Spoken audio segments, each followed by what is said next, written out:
Hello everybody. I'm a little sleepy, I can't lie. Waking up a little sleepy. Getting out of bed to stream. Classic. But hello everybody. Hi Josh. Hi Nuggy. Hi Rev. Hi Teal Duck. Hi Ash. Hi Sam. Hi Zernity. Hopefully you guys are doing good. Hopefully you guys are staying warm the best that you can. Cause yeah, it's a little crazy out there.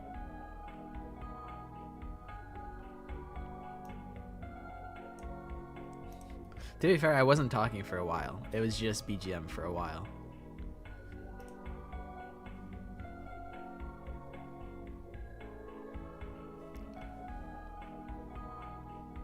So let's get the game going.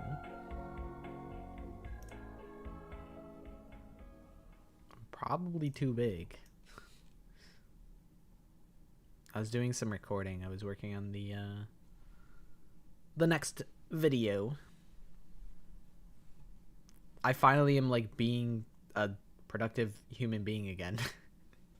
I've been so unproductive the past like 2 weeks because my favorite game is Apex Legends, and they just had a big tournament. So I was watching that as well as playing modded Minecraft, and that's been eating a lot of my time. But now I will work on videos. Listening to Celestia Ludenberg ASMR. You know, okay, hold on.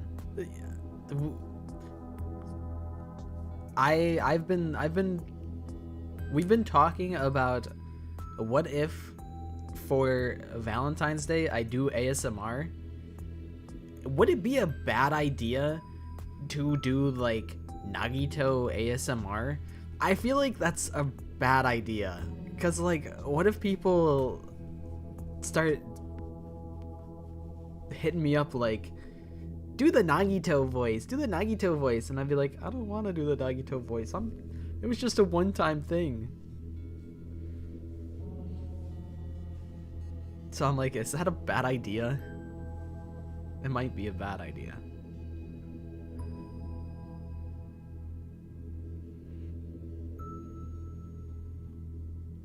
But doing it as somebody, like doing ASMR, like an ASMR roleplay thing as not myself, I feel like I'd be more comfortable doing that rather than me doing it.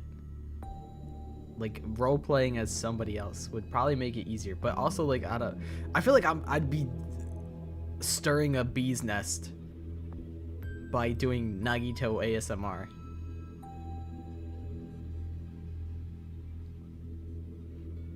Okay, see you later, Negi. I don't know how good my Nagito impression would be, but we'll just have to find out on Valentine's Day, I guess. Because I am here. Half for all. I forget what the hell Ryuki says.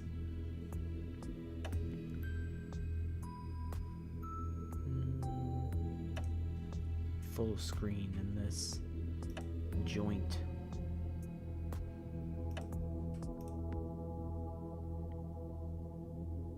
Okay, enjoy Yandere Mukuro Ikusaba ASMR. Hopefully it's Pog Champion. We are part-time heroes. Half for all. Ultra +1. To be honest, I don't know what this game's about, really.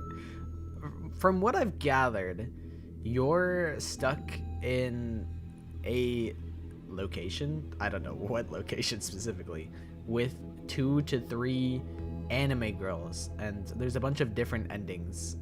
It's supposed to be a pretty short game. Short as in like, I think 8 hours for all the endings. So realistically, that's like 10 hours for me. And they be dying. Maybe I die? I don't know. I played Uma Musume a single time, but I didn't stick with it. I'm like, should I split this in 5 streams, or should I try and one-shot it and make it a 10-hour stream? I figure we'll just have to find out. We'll just have to play through and find out.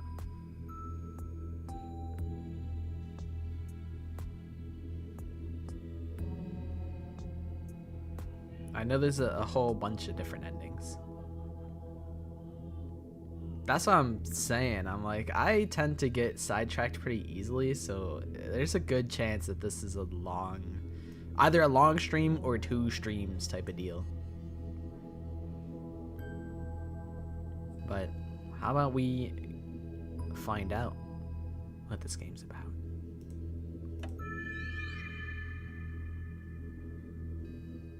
Yet another killing game. You remember subbing? You probably subbed for Guess the Danganronpa character in under 60 seconds. That's probably why you're here.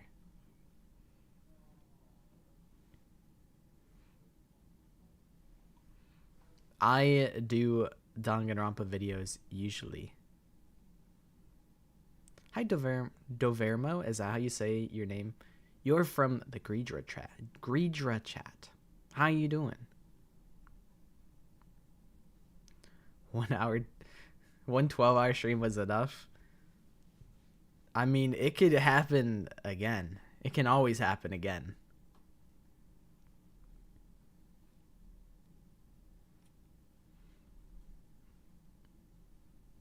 Your name is interesting. I could call you Dove for short. So today we're playing yet another killing game. It's a visual novel murder mystery with a bunch. It's very much. It's like a classic visual novel. You know, Danganronpa visual novel, but like it's a little bit more game. This is more visual novel than game, I would reckon.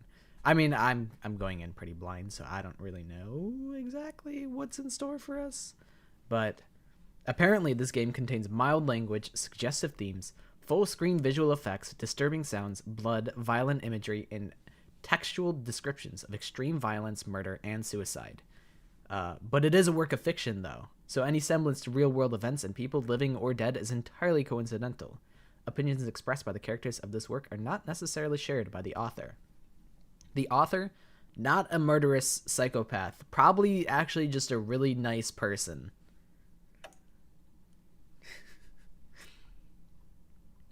This game has mild flashing visual effects. You can reduce their brightness by turning on darken flashes. I mean, sure, might as well.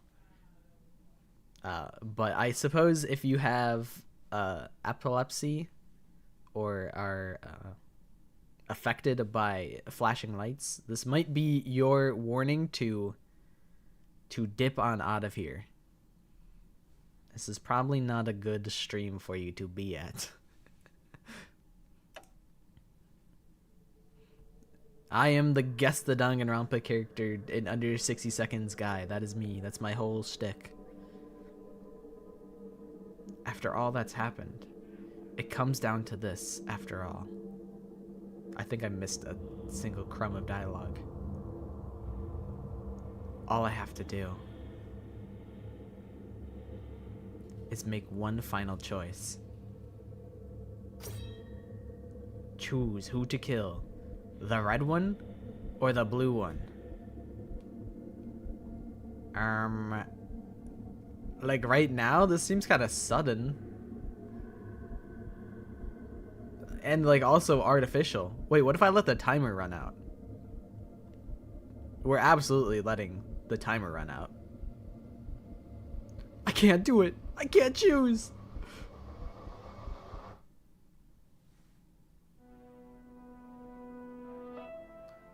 The first choice.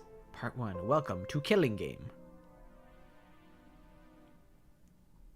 Or more like, welcome.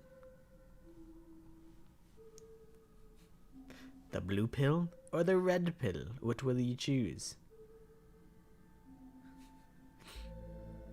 There's a real chance that, like... that's just how people know me. They know me as the guest the Danganronpa guy. All right. Hey. Awake. Ugh. What happened? If it didn't work, I hear voices.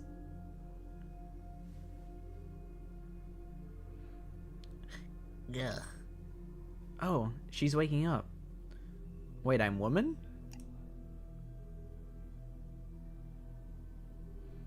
Darmi Amamiya from the 100 line.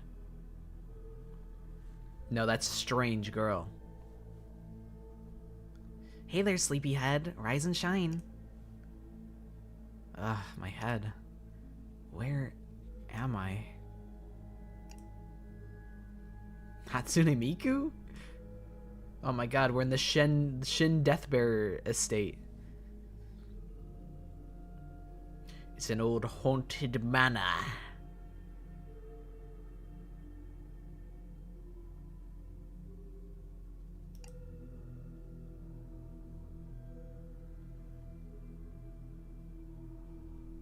I mean, you don't have to watch my streams.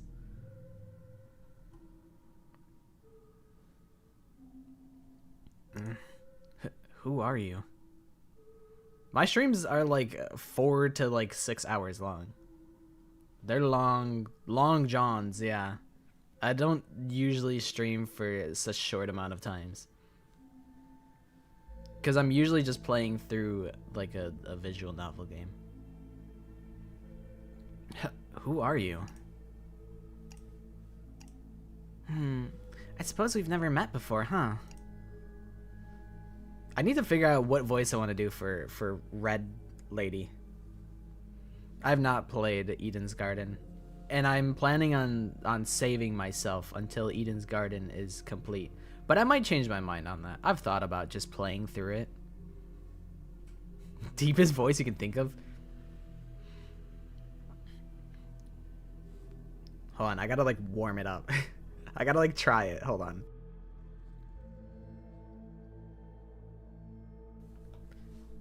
Is she awake? Gloomy girl. Wowee. And you are? Well, what do you remember? What? Hey now, she only just woke up. Let's take it easy with the questions. Right, we should first make sure there isn't anything wrong with her. I gotta do my corpse husband e-boy voice. Yeah, that's what I'm saying. Like, it'll probably take a long time for Eden's Garden to be completed. But, like, imagine, though, if I wait the whole time, then I'll be one of 5 people in the entire world that have never played Eden's Garden. And they're going into it completely blind from the start. I'm waiting. What's going on? What is this place? Before we answer that, let's start with some introductions. My name's Cecilia, and the beautiful bespeckled bombshell to my right here is... Oriana. That lead-in was unnecessary. So, what is your name? My name? My name? What is my name? Melvin. Melvin. Gender, female. The base department is calling. My name is Melvin, right? Yes, it is.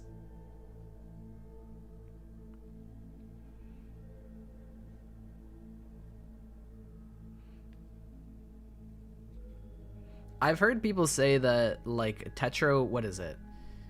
Whatever the most recent Tetro is bad news, but, like, the 2 Tetros prior are, like, fine. That's what I've heard. But I'm like, I don't know. I don't play Fangans, really, so... That could change. I'm not opposed to Fangans, but I just haven't done that. It's all AI? That's definitely a womp womp type of deal. I know what Tetra is. I've seen default watch Tetra before. You guys can probably hear my dad geeking. He's playing fucking Madden versus his friend, which is awesome. It's awesome that my dad plays video games and he fucking is having a hoot and a holler. It's kind of awesome. It brings a tear to my eye, really. But yeah, the game was like, really? You want to go with Melvin? Are you sure you don't want to reconsider?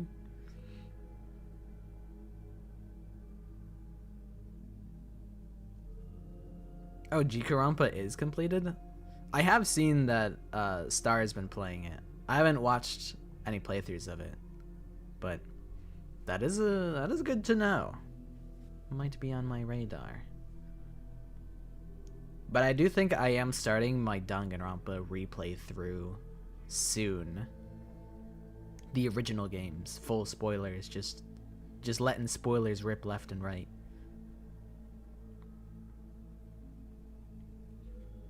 It's Melvin. Melvin, huh? Nice to meet you, Melvin. Alright, Melvin. I guess since you just woke up, you don't know anything about the situation we're in, do you? Situation? Look behind you. See the writing on that door there? I like this. I like the blue one. The blue one's a little zany. I like this one. Behind me? This door will not open until one of you dies. That's quite the door. There's something written on it. This door will not open until one of you dies? No way.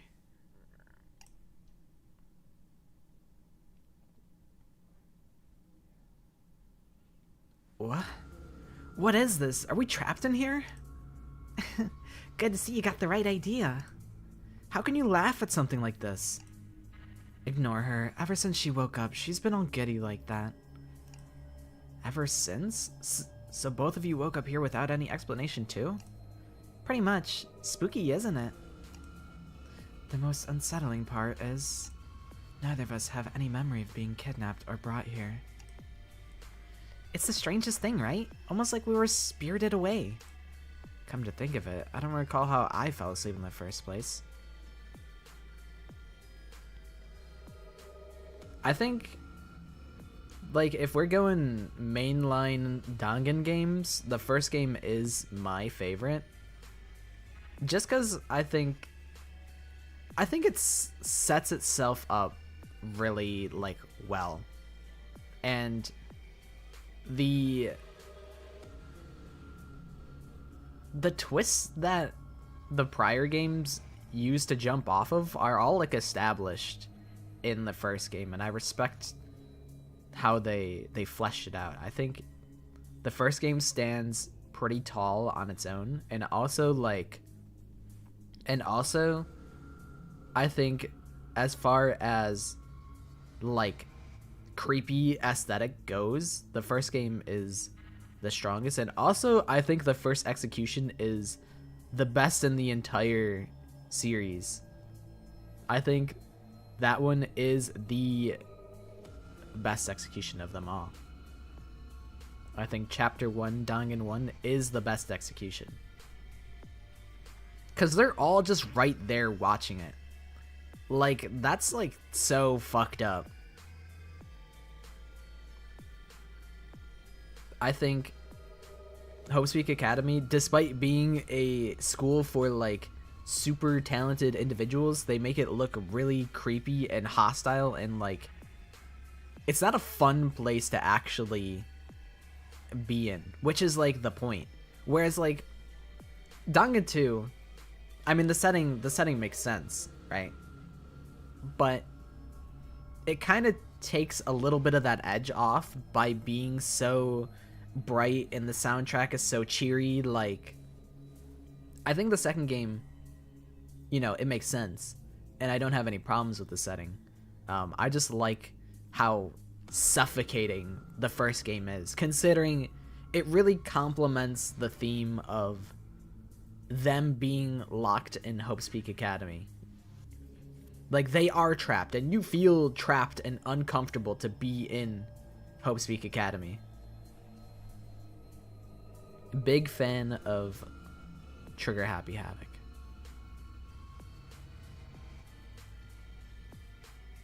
Hi, Maddie. Strand of Agony is at least top 5. I think for me, my top 3, it's probably Trigger Happy Havoc, Chapter 1, Dangan, probably V3, Chapter 1, and then maybe... Dog, you cannot be saying that. You cannot say that. You cannot be saying that, Zerdity. And then... So... 1-1, Trigger Happy Havoc, Chapter 1. Probably my favorite. Second favorite, V3, Chapter 1. Third favorite, it's probably Strand of Agony. Probably. Unfortunately, a lot of the Dangan 2 executions aren't my favorite. They're a little too over the top for me a lot of the times. I think One Woman Army is one of the best ones in Goodbye Despair. It probably is the best one in Goodbye Despair. Although Please Insert Coin is also pretty good. But I think One Woman Army is a little better. Alright. Video game time. Hold on. T-sip into video game time.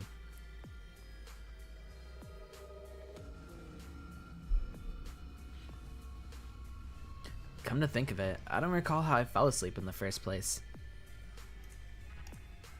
In fact, I can't remember anything. It's all blank. I don't remember anything about myself. What's wrong, Melvin? You look kind of pale. It's nothing. Melvin, I think I know what your answer will be, but do you remember anything about how you ended up here? Anything at all?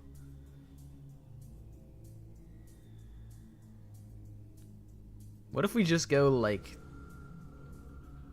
I mean, I think the obvious choice is you should probably be truthful in the matter. It doesn't help anybody to lie. So we're just gonna make the wrong choices. Let's just tell lies. No, sorry. I don't remember how I got brought here. I guess someone kidnapped me while I was sleeping? Isn't that truthful?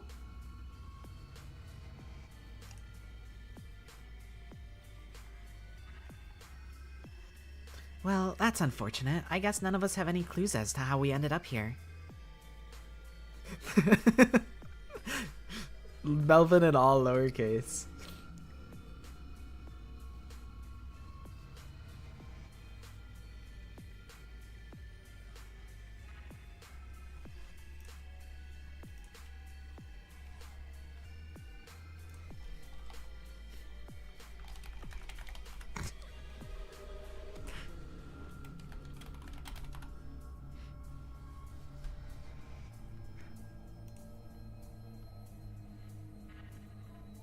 Hello, Sam of the Sparks.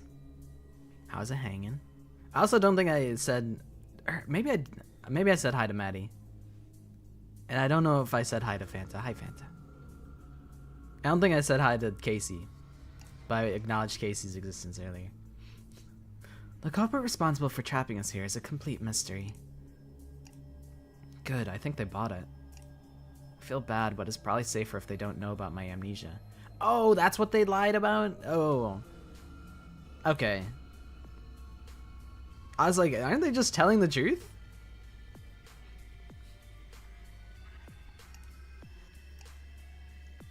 Well, no matter. It doesn't change the fact that we need to find a way to escape this place. Yeah, I don't want to stay here overnight. I can't sleep unless I have my special pillow. I think a bigger concern is that there's someone in this house out to kill us. I like all of Blue Girl's sprites. She's so Darmy core. Even though this game might have even come out before 100 Line. But I do like I am predisposed to like the gloomy character. I feel like we get a little. It's like a Sour Patch Kid. We got sour and then we got sweet. It's Danielle from America. Just to finish catching you up, Melvin. Cecilia and I woke up about an hour before you did. Since you weren't coming too, we took a look around to see if there were any other exits. Good thing I came back here in time to notice you waking up. Imagine how scared you would have been if you woke up in this creepy house and no one was around. Yeah. So did you find anything? A couple of the doors are unlocked, but none of them lead to an exit. Meanwhile, the windows are all totally locked, and we can't even see what's outside because of that weird fog. If we keep looking, maybe we'll find some keys or other clues. It's like an escape room. Fun, right? In any case, this is probably a lot to take in all at once. Do you have any questions, Melvin? What is the weird fog? What do you mean by weird fog? Well, I checked the carbon monoxide detector, and then I took the batteries out. Every window we've checked, there's an unnaturally thick fog covering up the outside. You can see it for yourself. Look at the door behind you again. Oh yeah, there are windows surrounding the door. That fog makes it hard to tell if there are any people nearby that could hear us call for help.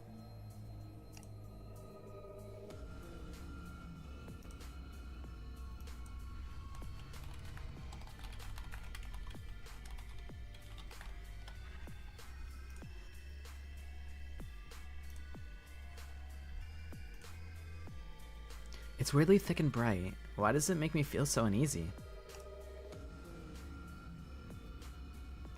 I'll be watching. Okay, see you later, Sonia of the Nevermind.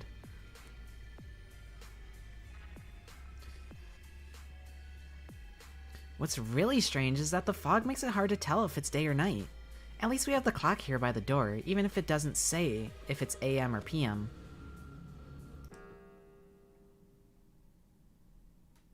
What? That startled me. Oh, look, it came from the clock by the door. It looks like it's 6 o'clock. 6 o'clock. What's that scowl on your face for? Are you hungry?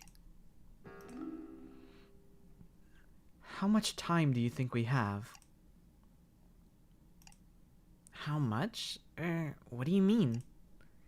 Do you think whoever trapped us here will be fine with us taking our sweet time looking for a way to escape? Or perhaps this house is in fact inescapable, and we'll simply starve to death if we don't.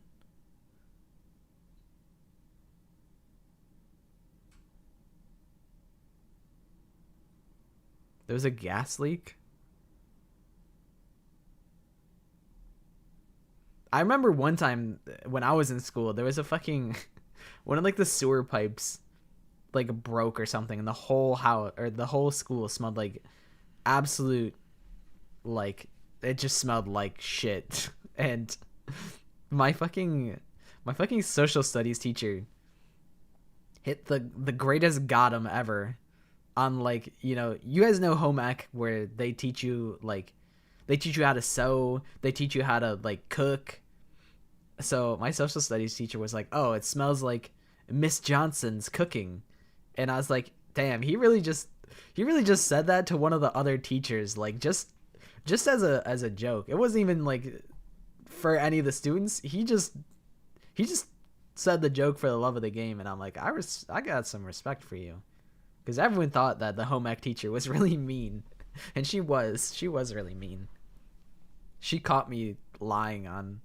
I faked one of my parents' signatures in home ec class, and she called my ass out, and I'm like, "Bro, just let me use the sewing machine, man. It's fine. I don't need to present this paper to my parents so I can use the damn sewing machine." I didn't learn anything from home ec, but I guess maybe it's valuable because now I'm not like afraid of sewing machines. Maybe it would be scary if I hadn't. But home ec was pretty chill. I feel like I gotta say something. I gotta be like, come on, guys. We gotta be friends. Hey, don't go giving up already. We haven't checked out every part of this house yet, right? Or I was like, I'm gonna be honest, I kind of have checked out every part of this house. Like, we're fucked. Acting all smart and determined one minute, then completely deflated the next. This girl is such a mess. Don't you think so too, Melvin? Oh, what are you trying to get on my good side so that we can band together and kill her? Is that what you're trying to do, Miss Cecilia? All right, that's enough talking. We need to move. Pfft. Melvin, now that you're awake, you can help us look for clues. Even if we can't find a way out, we might be able to figure out who's keeping us here and why. Yeah, and then we can take it to him. Take what exactly? You know, vengeance, retribution. I mean, this person kidnapped 3 defenseless girls, trapped them in a creepy house, and is threatening to kill them all. Don't you think people like that should just drop dead? It's hard to say, cause like, what if one of you guys, what if it's me? What if I'm the kidnapper? You know?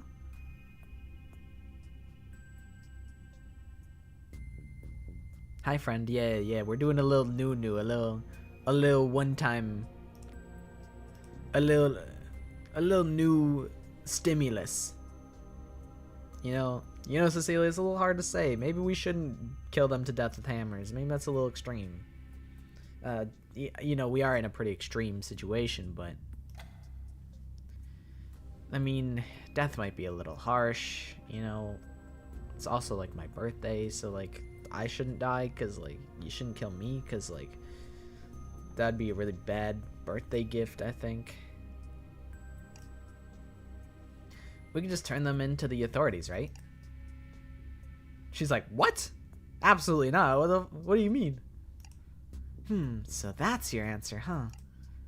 What? I get where both of you are coming from, but we should prioritize our personal safety.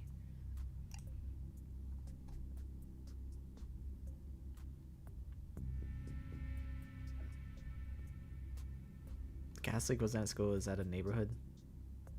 Megan, that's like right across from mine. So I left a comment on the last stream just saying what would happen if I never went to stream again because I exploded. You know what's like fucked up, right? Is like being friends on the internet. Someone could explode and I would have no idea. Like, sometimes it fucks me up to think about that. Like, someone that I talked to over the internet could just disappear one day, and I would just have no idea what had ever happened to them. It's really fucked up. Sometimes I'm like, being friends over the internet is beautiful. It's both like beautiful and tragic because like you guys just know me as, you know, Pockets, and that's fine. Like, you guys can have a good understanding of the person that I am despite having never met me in real life, and like also being on the internet, you could choose whatever name you want, any image you want. You could associate yourself with like Balloons Tower Defense, and we look at Balloons Tower Defense and we'll be like, oh, that reminds me of Rev. Like, you know, you get to choose your own identity over the internet, and that's beautiful. You could be whoever you want on the internet. It's so cool and it's so beautiful. But like, at the same time, someone could disappear and you would have no idea whatever happened to them. So it's also scary. It's like both beautiful and scary, the internet. Every time I put on pants, I think of you. When you put on a pair of pajama pants and they don't have any pockets in it, you'll be like, huh, that reminds me of that blue-haired guy.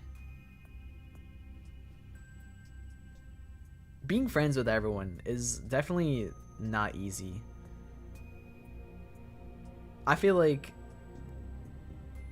where I'm at, I'm like, I can't please everybody, you know? But I try.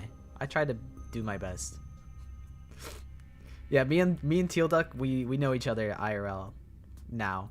We've just it's been decided. We're IRL besties now.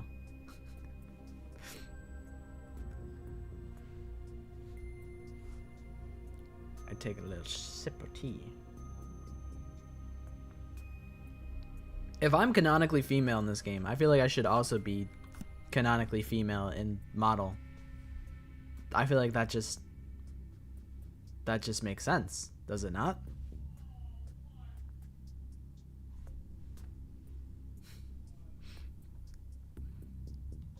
It's unlocked. I've been unchained. I will not be I will not keep them bound any longer.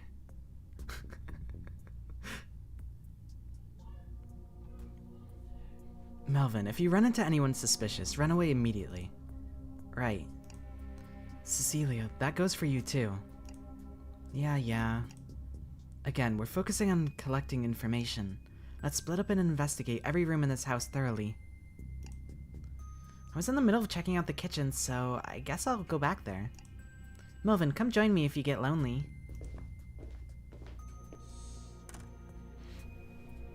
Start sweating. I'll think about it.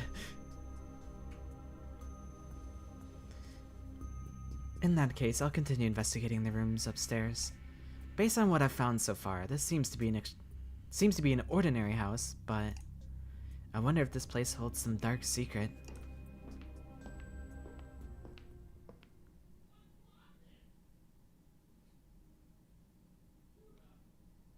This is like the one meme image of the guy breaking free of the cuffs. I can't be chained to this mortal plane any longer.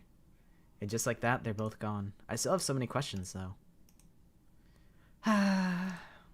Guess there isn't much else to do but join in on the investigation effort. So Cecilia went to the kitchen. Oriana went upstairs. Huh? I think that door near the stairs is a little open. Is it? It looks shut to me. Looks like a bathroom? That might be worth checking out. All of them seem promising. Guess I'll just pick whichever, or wherever I want to go first. This game can be played with a mouse, keyboard, or a gamepad. Hell yeah. I'm going mouse mode. Let's see, where should I go?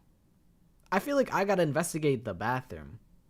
Like, what kind of freeloader would I be if I can't just follow around all the other characters while they investigate and piggyback off of what they're doing. So I gotta carry my own weight here. I guess I should go check out that bathroom. There probably isn't any way to escape there, but might as well see if there are any interesting clues.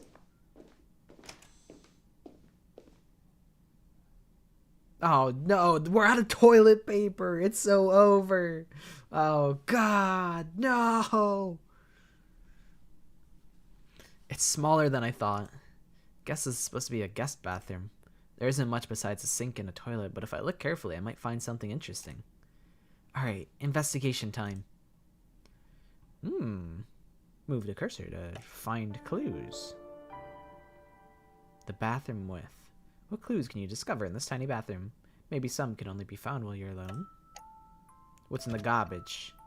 Oh, a waste bin. There's gotta be a clue in there, right? The lid's stuck. I'll have to just stick my hand in.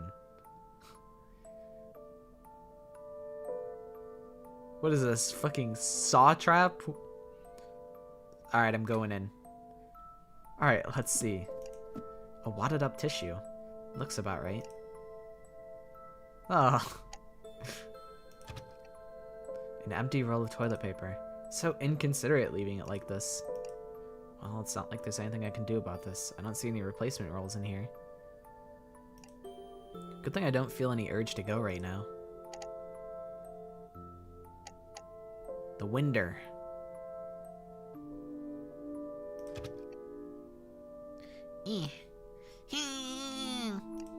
Yep, the window's locked. Others mentioned that all the windows were locked, so I guess this was to be expected. We won't be able to escape from here. Unless... Breaking it with what? I mean, try it. Alright, 3, 2... Damn, Melvin, you're weak as hell. Okay, that was a mistake. Ow, my hand. Melvin, did you try and punch the window open? I mean, it would be insane aura if you did. But I would like try and throw the garbage can through or something like that. You know? Turn on the lights. Are those? No, they're lights designed to look like table lamps. Even without any light, thick layers of dust can be seen on the lampshades and the metal mounts. Not much else to say about them, or to think about them. The light switch. The switch doesn't seem to do anything. Inconvenient, but at least the window's letting in enough light for me to see everything. The door that I came in through. Past it is the foyer. What does any ideas mean? Something tells me that I won't find anything important here. I guess at the very least I should take a good look at my own face and see if any of my memories come back. The mirror. The mirror. It's me. Is that a bracelet? Do I have a zero escape bracelet on my wrist? So this is my face? Other than my name, I can't remember anything about myself. But I guess deep down, this face kind of looks familiar. Okay, that's enough staring. Let's keep looking. The rug. She is cute. She is really cute. A single bath mat is decorating the cold wooden floor. Nope, nothing underneath it. I'm running out of things I could look at. Oh, the sink. A sink with 2 knobs. Okay, cold water works. And hot water works. Nothing unusual here, I guess. Maybe I'm just wasting time here. I should end my investigation. You're just gonna leave the sink running? Turn it off. Okay, let's turn the sink off. There we go. I can think again. A soap dispenser, no label, but it smells okay enough. I wonder if I should wash my hands. Wash your hands. I should have the sink running for... Fuck. Okay, turn the sink... Actually, let's turn the sink on again. There's something soothing about this sound. Soap dispenser.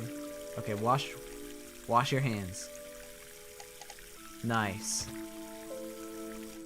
We did it.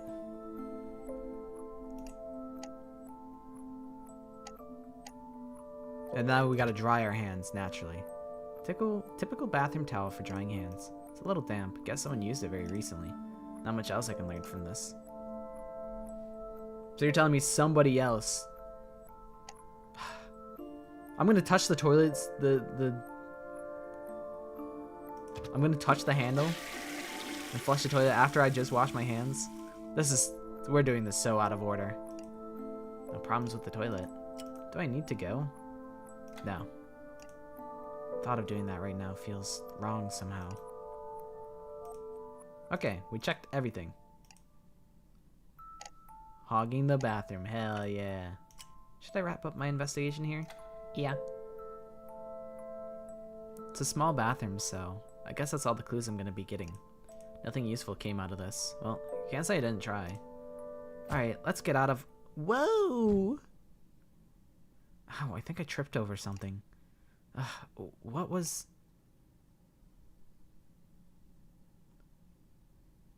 Dog. What? Is that a dog? Where did it come from? Does it live here? It's just sitting there, staring at me. Is it friendly? That's literally my dog. Can I pet your dog? I'm petting your dog. It's kind of cute. Let's try petting it. Slowly now. I don't like the zoom in. It's kind of creeping me out. What if he jump scares me? Yep. Still sitting there, not making a sound. Oh, its fur is really cold. Maybe it was playing outside? Outside? Wait. Could this dog have come from... Hey, whoa. It ran off. Wait, come back. Gab from Zero Escape is here? And he's the mastermind? What the hell? By the way, why did they have a dog in Zero Time Dilemma? Why was he there? It's kind of fucked up. It's kind of fucked up that they had Gab there the whole time. Surely there could have been a more efficient method than using a dog to deliver messages. Oh, is that why? Okay, you know what? You sold me. That makes sense. I can buy into that theory, whether that's actually the explanation or just like a theory. I can buy into it. Huh? Where is... There it is. What should I do? I feel like I should let it go. Wait, what am I doing? How is chasing this dog gonna help us at all?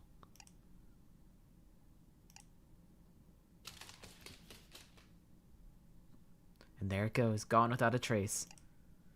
Why did it show up in the first place? Investigating by myself didn't amount to anything. I better stop wasting time and go meet up with someone. There's definitely more than meets the eye to that dog, though. Next time I see it, I'd better catch it for sure. But, like, I feel like, you know, let the dog come to me. If I chase the dog, what if I scare it away? So, I'm gonna let it come to me.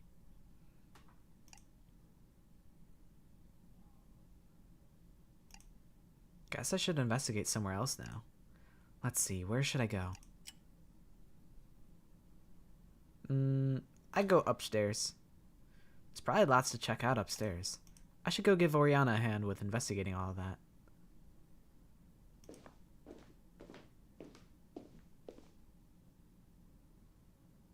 Maddie's house is big as hell. A lot of doors. I guess Oriana must be behind one of them. Hello, Oriana?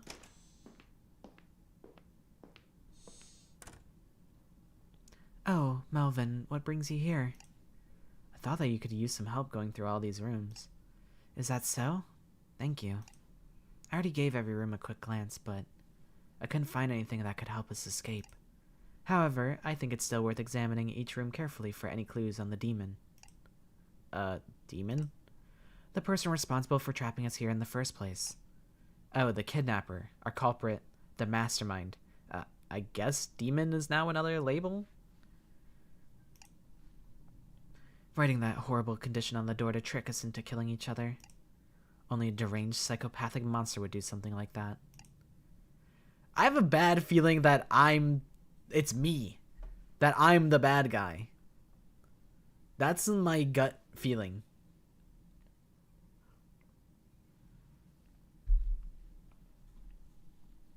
But, like, that would be too simple. In any case, let's go take a look around, Melvin. You take the lead. Huh? Me? Is that a problem? No, I guess never mind.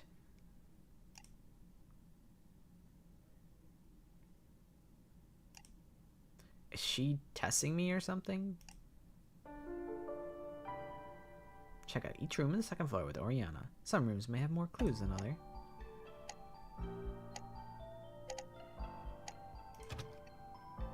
Whoa, that thing's really shiny. It's shaped like a vase, but it's made of a heavy gold-colored material. Huh? So this isn't gold? Do you really think a solid gold object would be here in the hallway for anyone to just walk by and take? Well, when you put it that way. It's certainly heavy despite being empty, and these engravings. It's most likely some sort of antique, maybe a souvenir.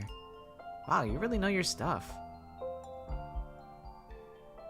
The headshot portrait does look very Gwenpool because you can't see like the whole design of like the hoodie. If Melvin's the bad guy, then I'm also the bad guy because I am Melvin. It's just a guess. In any case, this won't be of any use to us. Yeah, I suppose we should move on. I feel like there's a potential that someone gets clobbered with the not gold antique.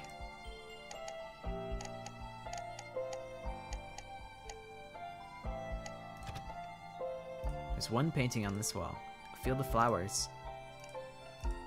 Okay, I guess there isn't much else to say about this. The light. Huh? What are those things on the ceilings? Are they lights? Melvin has never seen anything in their life. Unusually designed, but yes, I think so. There's no way to check until we get the power back on, though. Huh, so those aren't real candles, then. It would be an awfully inconvenient lighting system if they were. Their bases are transparent. Looks like there's nothing unusual inside them.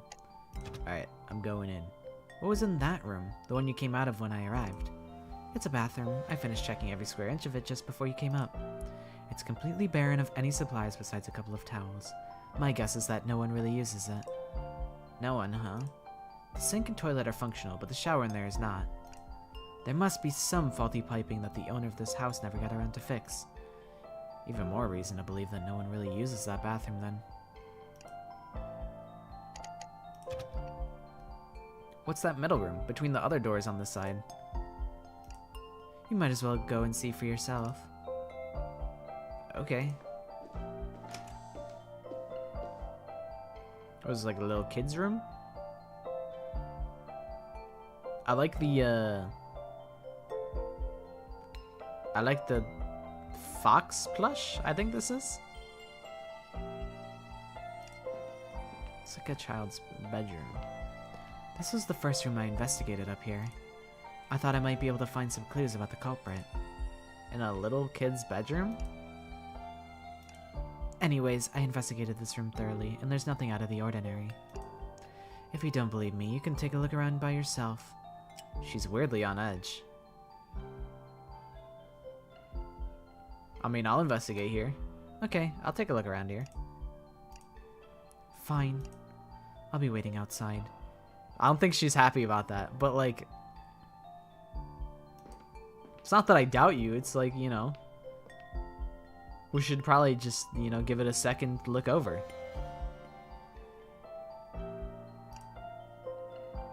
I better make this quick. A cute dresser for storing clothes. Looks like it's mainly girls' clothes, but they're definitely too small for any of us to wear. The desk. A small but well-crafted desk. Looks like whoever used it was into painting. Look at all of these different brushes and paints. All covered with a layer of dust, though. Guess that means no one's used this for a while. Oops. The plushie. A stuffed animal shaped like... hold on, what is this called again? A tanuki. Oh right, this is a tanuki. I guess it makes sense to have a tanuki as a doll. I think they have magical powers? Haunts. A stuffed animal shaped like a unicorn. Wait, is a unicorn an animal? Okay, maybe it's just a stuffed unicorn doll. The bed. A red panda, that's what it is. A very pretty bed, complete with lace and heart decorations. It looks big enough for maybe 2 kids, but it might be a tight fit. So there's probably just 1 kid using it. Alarm clock. A little alarm clock. 9:55? That can't be right. Oh wait, the hands aren't moving. The battery must have died a long time ago. The window. A window. Looks the same as any other window I've seen so far. Yep, doesn't open. Oh well, it's important to try at least. A bookshelf decorated with an array of colorful book spines. Skimming the titles. Looks like they're mostly storybooks and study guides at an elementary school level. Is that a handle? Ooh, this is a storage box. Let's take a peek inside. It's completely filled with toys, so I guess this is a toy box? Nope, nothing that seems like a useful clue. I'm starting to think I should have just agreed with Oriana and left this room alone. There's a circular rug with a floral pattern on the floor. Oh, it's really soft. I wonder if we're not supposed to wear shoes here. A cute little nightstand going through the drawers. A storybook, a box of marbles, various plastic toys. Nothing useful here. A tiny stool. I think only small children could sit on this. I don't see us ever having a need for this. Some drawings are taped to the wall here. Looks like a child drew them. A house, a person, and a cat, I think? Huh, a black dog. Wonder where I've seen one of those before. Oh, there's more to the right. Another cat, a snowman, and a couple holding hands. I guess these are cute. Yeah. A chair. It's smaller than average to make it fit well with the desk. Yeah, I have no other thoughts about it. A poster of a rabbit gazing out into the distance. I wonder what troubles the rabbit has to think about. How it will survive the day, I bet. In that case, I guess I can relate.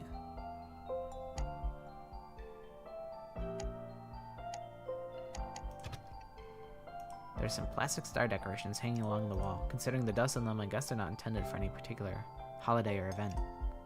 Or maybe they were for an event, but something happened and...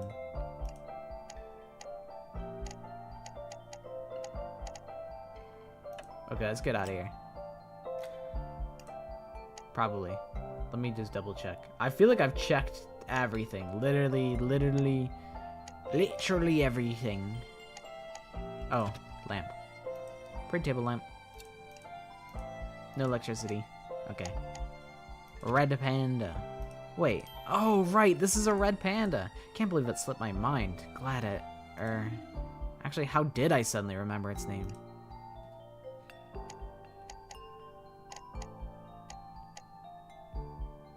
You were right.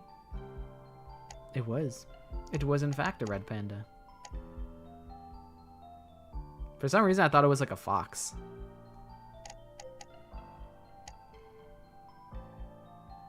Alright. Let's return to the hallway. Oriana's gonna be pissed. Well, find anything? I was getting so heated. Melvin was rage baiting. No. Yeah, act smug if you want. I still think it was worth seeing for myself. What's that room all the way down the hall? I think it's a bedroom. You think? Just open it.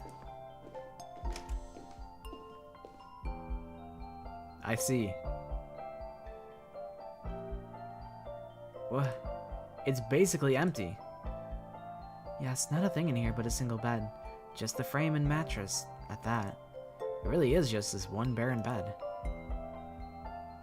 Melvin, do you think anyone was using this room?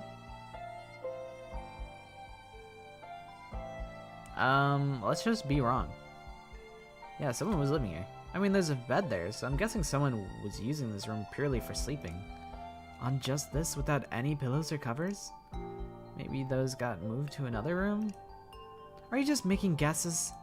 Well, what do you think this room was used for? Forget it, let's just move on. What is her problem? Let's go, Melvin. Failed the skill check. Oopsies.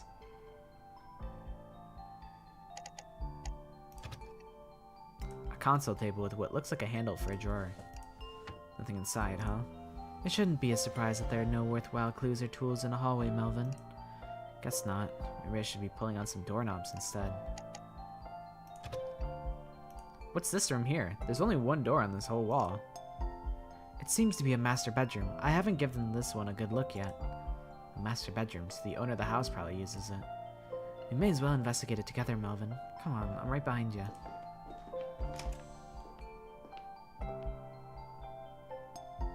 This looks like my room.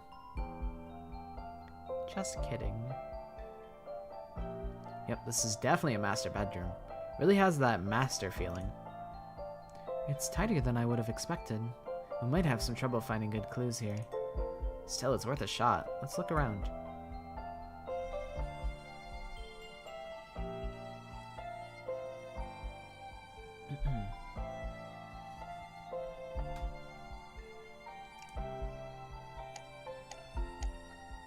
A bed.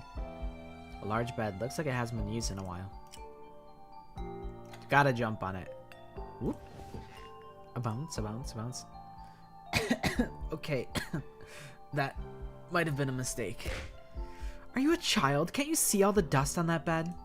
Sorry, I couldn't help it. I can't believe you can have impulses like that, even with our situation being what it is. If I can just air out these sheets, this bed would be perfect. But wait, if the windows don't open, how do I air it out? You're not listening to me, are you? Sorry, what? Never mind. Now come on, get up. We'll talk about the beds later tonight. And don't jump on this bed again.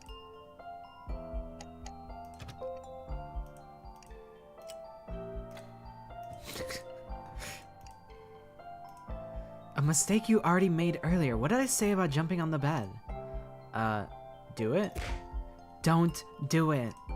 How did I end up with babysitting duty? Huh. You know, this bed is already plenty comfortable, even with all the dust. In fact, I'm already falling. What? Melvin fell asleep and soon woke up in the real world. The three of them being trapped in the house was all a dream. By doing the unthinkable and falling asleep in that horrible situation, Melvin saved everyone, and they all soon returned to their normal lives. The end. Yes! Don't just fall asleep. So close.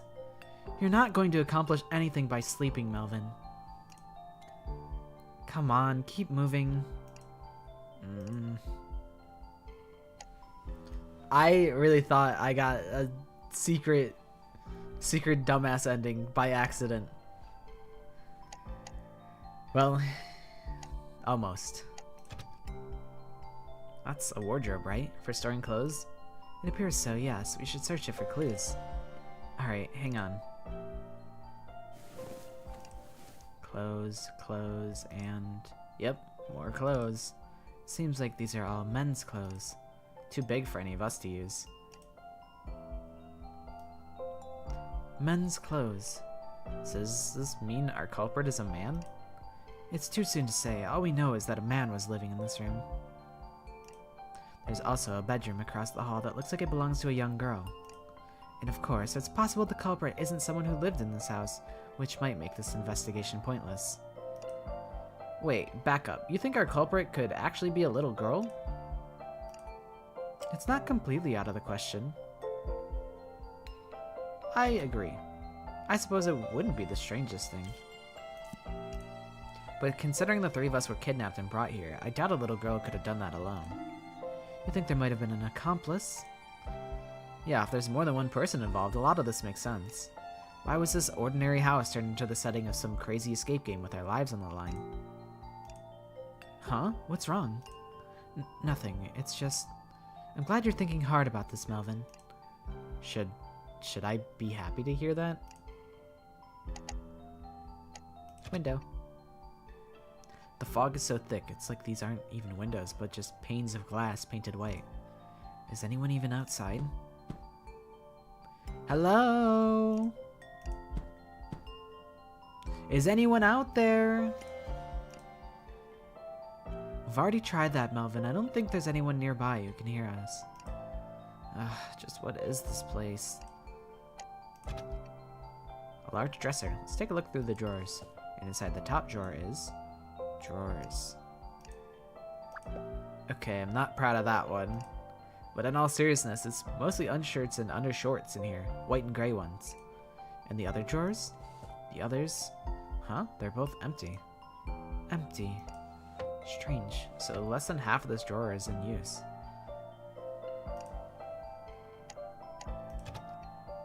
A nightstand with a lamp on it. The drawers just have random stuff like watches, loose change, a copy of the Bible.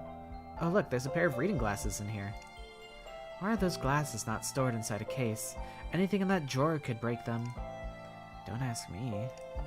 Not much else to look at here. Painting. Another painting. There sure are a lot of these throughout the house. It's clear that whoever lived in this house had a refined sense of aesthetics. Mostly impressionist works, figures found in nature. You're going over my head here, Oriana. All I'm saying is that they don't seem very interested in the more abstract painting styles. I feel a slight kinship with whoever chose these works to display. Glad to hear you're bonding with a potential kidnapper, then. I almost feel like, you know what's kind of suspicious? Is, like, okay, so Oriana didn't want me to go into the kids' room, and then you feel kinship with whoever put these paintings up? Was that little girl's room your room, and that's why you didn't want me in there? Is it my room?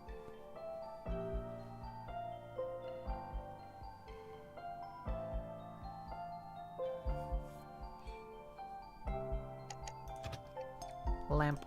An ornate lamp. The lampshade is made of a thin white paper. Wait, is this not plugged in? Doesn't matter, it's not like there's any power running. Sure, but if the cord's not even plugged in, then that suggests this lamp was never in use even before the power went out. That's a fair point. But this is just a bedside lamp, which can hardly serve as a room's main source of lighting. There could be any number of reasons why it was unplugged, perhaps even long before the power outage. I feel like I'm collecting more questions than answers looking around here.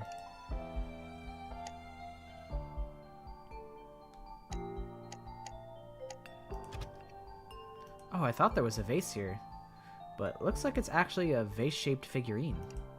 How strange, is it some type of cultural artifact? No idea, it feels kinda fragile when I hold it. Huh, I wonder why there's no dust on it. I suppose it must have been handled recently. I wonder what this is for.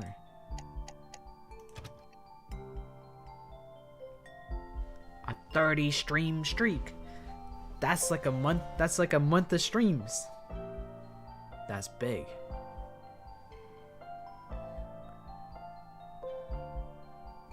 A small mirror, the kind used for applying makeup, I think.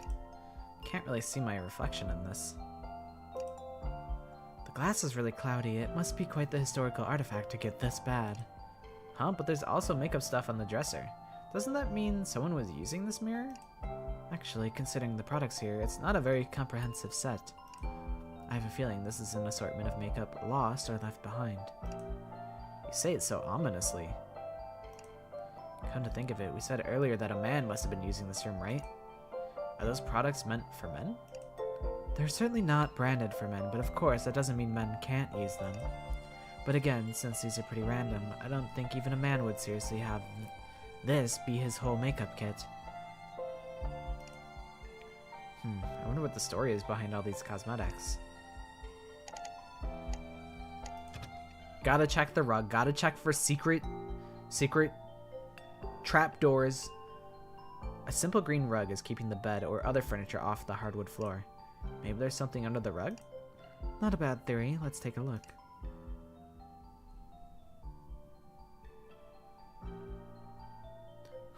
Nothing, huh? It certainly would have been nice to find a key or something after all that effort.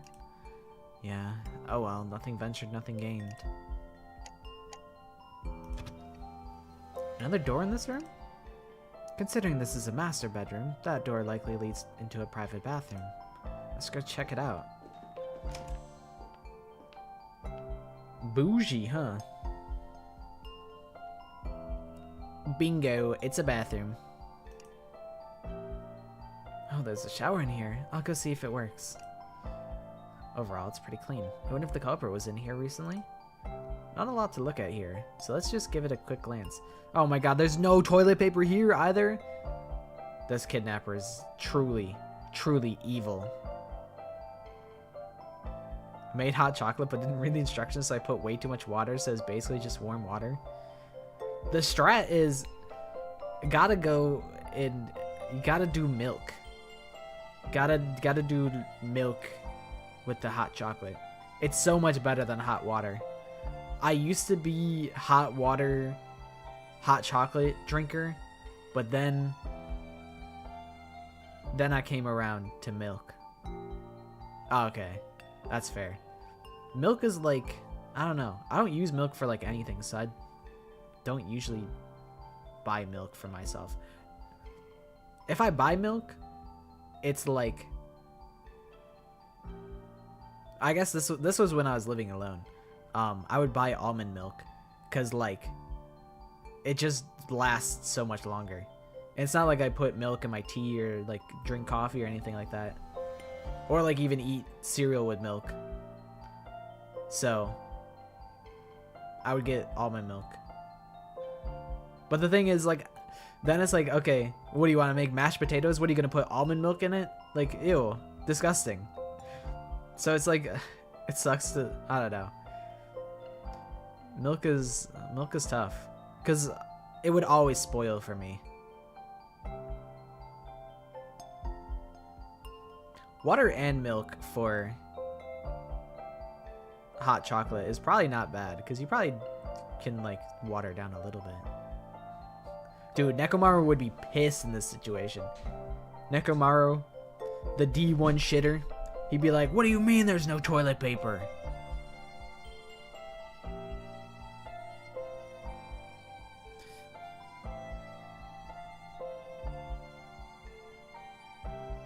Not a lot to look at here, so let's just give it all a quick glance. There's a mirror here, but I already know what I look like. Let's see, by the sink. A half-empty bottle of toothpaste and one toothbrush. Just one? Then I think it's safe to assume that only one person was using the master bedroom and this bathroom. Doesn't look like there's any spare toothbrushes either. There weren't supplies like that in the other bathroom earlier, so none of us will be able to brush our teeth while we're here. I don't know about you, but I don't intend on staying here for long. Anyways, sounds like the shower's working at least. Yes, it's a huge relief since the shower in the other bathroom is broken. There's a shampoo bottle and a bar of soap in here too. Hope the culprit doesn't mind us using it.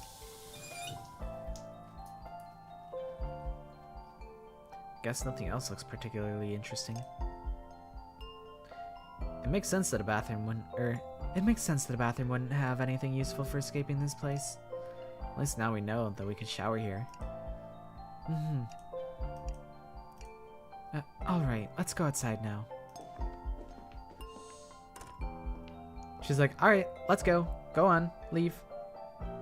I'm trying to shower. Get out of here.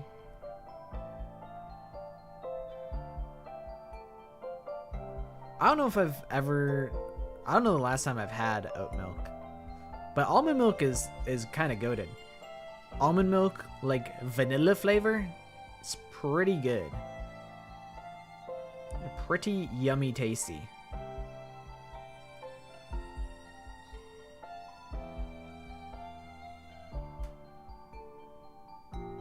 What do you mean your milk's blue? What does that even...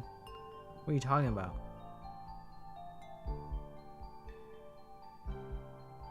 I don't know if I've ever had goat milk either. Back in the master bedroom. Talk to Oriana. Yes, what is it, Melvin? Any ideas? Is there anything you think we should check out? I suppose we're almost done examining each of the rooms now. In fact, let me ask you a question, Melvin. Okay. Have you ever heard of the trolley problem? The trolley problem? Yeah, I know it. That's like... one person's tied to the tracks, you can choose to divert it. And... usually there's like a different scenario on the other side. Because I think the trolley problem, if it's one person on each side of the tracks, then why would you ever pull the lever? Because then you are directly responsible for... You made an input that took somebody's life. Whereas in the trolley problem, if you don't pull the lever and you just let the trolley go, then you can kind of delude yourself and be like, well, they were going to die anyways. I don't want to get involved, you know? Even though your lack of a choice still is a choice, you know? Your lack of an input is still a choice that you made. Then, to cut to the chase, would you pull the lever and kill one person, or refrain from pulling it and let the train kill 5 people? In this situation, I would pull the lever. It's a horrible choice to make, but It's better to save as many lives as possible, right? Then pulling the lever is the right thing to do. So, what's the correct answer? There isn't one, it's a thought experiment after all. Oh, then what's your answer to it? I'll tell you later. Melvin's like, okay.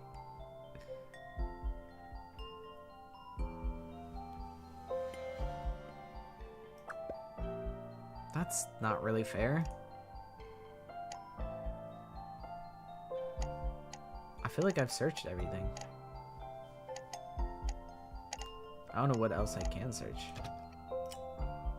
Let's check a different room. I agree, let's go visit the other rooms. Is there even any more things to check? I feel like I've checked literally everything. Oh, there's a painting here. There's a bunch of paintings along this wall. Which one should I take a closer look at? The bird. That's a crane, right? That's right. Cranes can be found in all parts of the world, so they've been given all kinds of symbolic meanings. Longevity, fortune, tranquility, and immortality, to name a few. Immortality, huh? Huh, so you've an interest in birds, Oriana. No, I just happened to learn that somewhere. There doesn't seem to be more to these paintings. Let's move on, Melvin. Nah, I'm looking at the flower, though.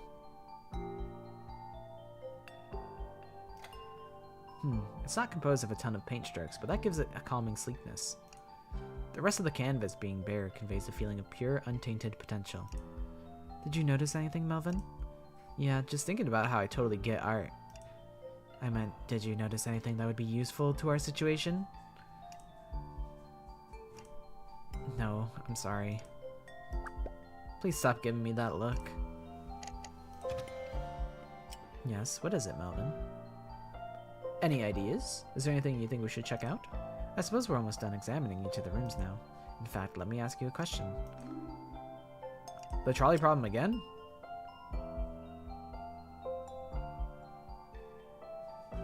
I know it.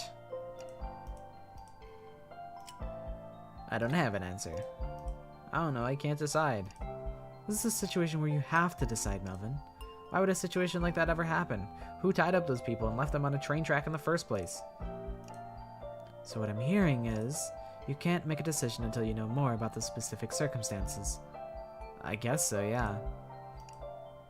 So, what's the correct answer? Okay. I don't know what to check. The window? An eerie light from the window illuminates the hallway. What a creepy fog. It's quite unusual for fog to be this thick. Do you think it might clear by tomorrow? Tomorrow. We heard the 6 o'clock bell earlier, if you recall. But do you think it's morning or evening right now? Morning, 'cause I woke up. You know what? I agree. Whichever they're tied to the track, and I'm like, do you like pineapple pizza? And then they're like, I don't know, just save me, man. I don't know, that's not important, just save my life. And I'm like, answer the fucking question. Do you like pineapple on pizza? And I'm shaking them aggressively. They're like, no. And then I pull the lever and then I kill them. I think it's morning. The fog looks kind of bright, so maybe it's dawn right now? What's with that look? Am I wrong? Sorry, I guess you have no way of knowing this, but I remember that it was early evening when I was captured. So it's most likely that we were all thrown into this house immediately, but what if in fact an entire day has passed already? Or maybe even... Wait, you remember how you got captured? Hang on, let me explain. I don't remember exactly, some parts are still fuzzy. But one thing I remember is I was walking outside just as the sky was getting dark. And that's when I lost consciousness. When I woke up, I was on the floor in the foyer with you and Cecilia. The foyer. If I think back to what we talked about there. The most unsettling part is, neither of us have any memory of being kidnapped or brought here. It's the strangest thing, right? Almost like we were spirited away. I guess she hasn't really lied about anything, but I'll believe you. You know, we're in a tense situation. We might as well not start any beef, you know? You could kill me. What if you see me as a threat and then you try and kill me? So, you know what? I'll let it go.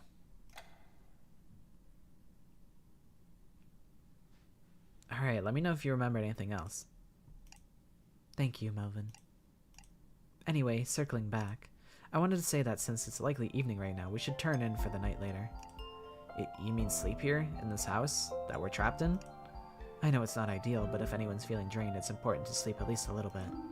Sleep deprivation tends to lead to bad decisions. Now that she said that, I'm noticing how tired I am. Alright, it took forever, but I think I checked every inch of this floor by now. I should end my investigation and talk with Oriana about next steps. We're done here. Do you think we've checked everything important now, Melvin? Yeah. I think this is all we're gonna find.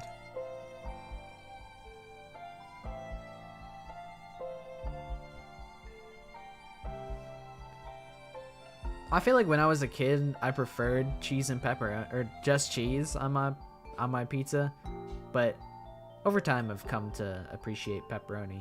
I'll still take some off though. Sometimes, like when you get like when you get like 3 pepperonis like on top of each other, it's like, all right, that's a little bit too much. I'm gonna take a couple of them off.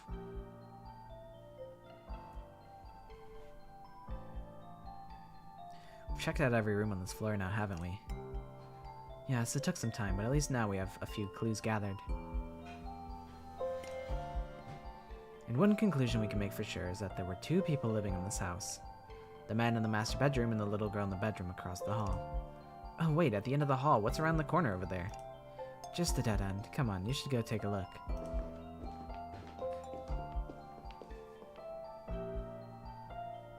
Spooky ass painting. Another painting, kind of an eerie one too. But yeah, this really is just a dead end. What a strange layout. And this wall on the right. I guess the master bedroom is on the other side. Oriana? Oriana! Huh? What is it?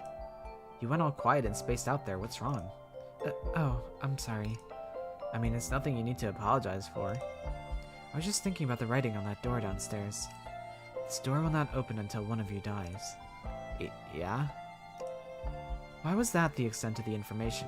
Why was there nothing about a time limit or the means of death? It's as though the author of that message wanted us to agonize over what that message means. Hopelessly wander around the house only to find there really isn't any other exit, and then have us, by our own free will, decide to kill each other, all without directly forcing us to do so. That's utterly demonic, yes. We're dealing with someone who wants us to forsake our morals, our humanity. But that's exactly why we're looking for the culprit, right? We need to find them and put an end to all of this. The culprit, the demon. Oriana? Let's say we do find the culprit. What do we do from there? I guess demand they set us free? And what if they refuse? What do you think will happen then? Then they'll probably just kill us. But there's 3 of us. If we just gang up on... What if it's a large, burly man? What if it's more than one person?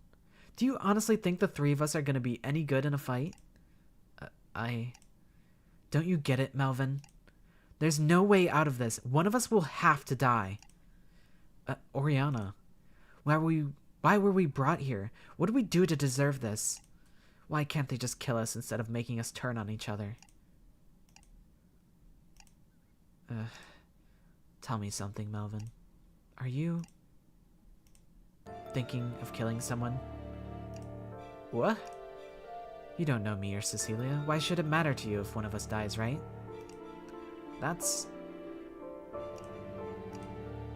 Murder is wrong. No matter the situation, no one deserves to end someone's life. Even thinking about ending someone's life is disgusting. You understand this, don't you? I'm pretty sure that depending on my answer to this question, things might take an unexpected turn. I need to choose my answer carefully.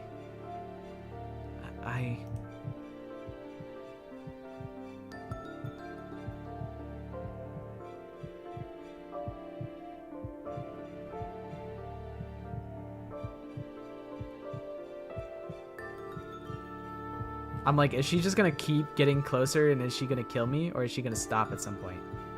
Okay, she did stop at some point. It's always wrong to kill people. Yeah. Oh, yeah.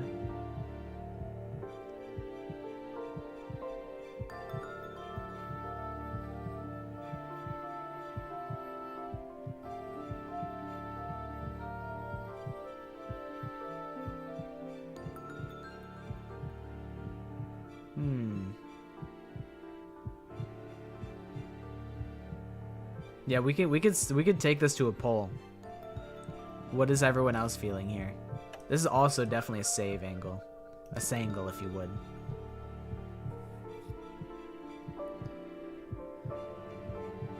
What are we feeling here?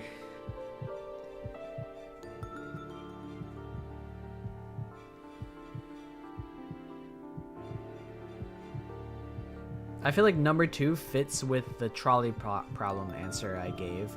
Number 1 is the answer that Cecilia probably, or not Cecilia, Oriana probably wants us to give. Number 3 is, what if number 3 implies like, listen, Oriana, we gotta kill, if we see the mastermind, we gotta kill him. Okay, we're feeling number 3. I was also considering number 3, just for the spice flavor, just a little bit of spice on him. I feel like number 1 is gonna lead to me getting killed. Cause like, what if I say this and then Cecilia goes, "Oh, good, I know that you're not gonna kill, so that means maybe I can kill you." Some people deserve to die. I mean, in our case, there's an exception. We could kill the culprit. I mean, whoever this person is, they kidnapped us, trapped us in this creepy house, forced us into this killer-be-killed situation, and for what? Probably a good laugh. Someone like that won't be missed by anyone. The person who brought us to this place. Oriana? No, it's nothing. I think I agree with you. The person who's responsible for putting us in this situation. A horrible little demon who derives pleasure in causing chaos and misery. And unforgivable. What is this? I feel like something's going on inside Oriana's head that I can't even begin to imagine. Oriana! Huh? What? What is it? I'm not saying we should actually do it. Like you said, the culprit could be dangerous. And even if we could take him, no one deserves to end someone's life, right? Deserves. I'm sorry, Melvin, but can you leave me alone for a while? There are some places I would like to give a second glance at. Huh? Okay. Then I'll see you later? Yes, thank you, Melvin. Thank you very much. I mean, my read on the situation is that either it's me, it's either I'm the person who lived here or Oriana is. Because when Melvin investigated the bedroom, she was like, "Oh, it's a cute nightstand. It's a cute bed. It's a cute desk or whatever." So like, you know, if Melvin thinks all of it is cute, then maybe that's because it's to Melvin's liking and it's Melvin's room. Perchance. Or it could be Oriana's room and that's why she didn't want me to go in there in the first place. Those are the two possible scenarios that I could imagine here.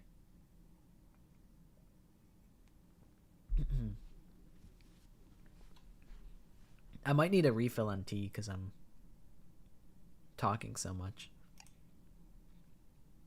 I have a very strong feeling that later tonight, something is going to happen. Did I make a bad decision here? It really felt like Oriana turned into someone else for a moment there. Well, I can't take back what I said. I'll just have faith in her. Guess I should investigate somewhere else now. Let's see, where should I go? To the kitchen. Might as well join Cecilia in the kitchen. It'd be nice if I could find something to eat too.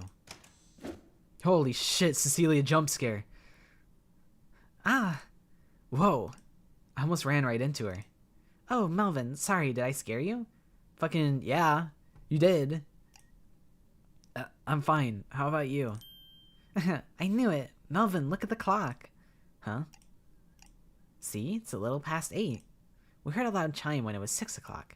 But did we hear any chimes for 7 or 8? Melvin, are you listening? The clock might be magic. Forget about the clock, Cecilia. Huh? Look at the door. You have 20 hours. What about the door? It still has the... Huh? This door will not open until one of you dies. You have 20 hours. 20 hours. 20 hours. 20 hours. 20 hours. 20 hours. That third line wasn't always there, right? Not that I'm aware of. It's definitely the first time I'm seeing it. What is this? Why are they doing this to us? I know. Isn't it wonderful? Wait, what? Now we know this death game is for real. If we don't kill someone real soon, we're all gonna be in big, big trouble. Have you lost your mind? Anyway, Melvin, considering the time, let's have dinner now. Dinner? How can you be thinking about dinner when... Melvin, relax. It's not like the door is saying we have 20 minutes or something. Let's all gather in the dining room for dinner and talk about what our plan is going forward. She's got a good point. We really need to talk about what that message update could mean. Is Oriana still upstairs? Boy, she's a hard worker, huh? Or maybe she's sleeping in one of the bedrooms. I don't think so. I'll go fetch her. You go ahead to the dining room and wait for us. Hi, Gridra. It's going well. How are you doing? She really is Darmy Core. I guess I'll have to check the rest of the house another time. I started like an hour ago or so. So we're pretty early. We haven't gotten to any endings yet. So far, I'm a cute girl, and I was just hanging out with the gloomy one, and now I'm hanging out with the murder game fanatic. Very Darmy. Amamiya Core. I was like, what the hell's her last name? I've completely erased her last name from my memory. What a depressing note to end an investigation on. Ugh. Even though I woke up only a couple hours ago, I feel so drained. Okay, off to the dining room.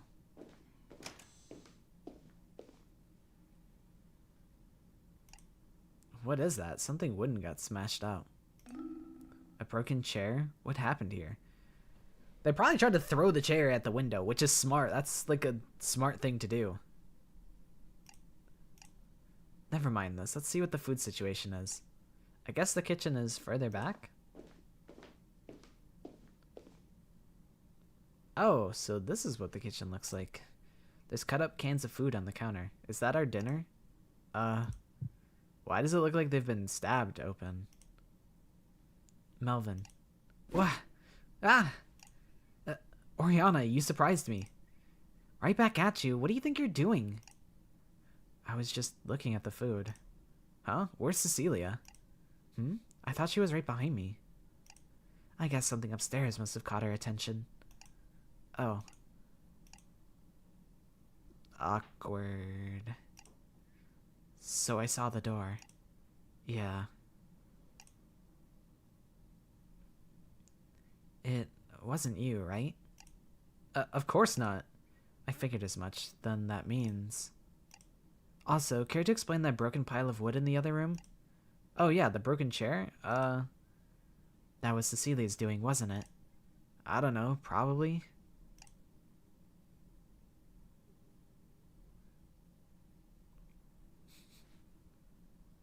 And is that supposed to be the dinner Cecilia wants us to eat? I mean, it all smells okay. I guess she couldn't find a can opener. Unbelievable. I'll go put these on proper plates. In the meantime, can you clean up that mess in the other room? Okay, sure. Yeah, I think I was using this model when I was speedrunning the Call of Duty zombie maps. Someone came into my stream to hit on me, and then they immediately backpedaled when they found out that I was in fact not a woman, and it'll stick with me for the rest of my life. Guess it's up to me to clean this up after all. Where the heck did Cecilia run off to? I finished cleaning up the chair. Good work. I'm just about done here too. It's awkward. Oh yeah, did you find anything upstairs after I left?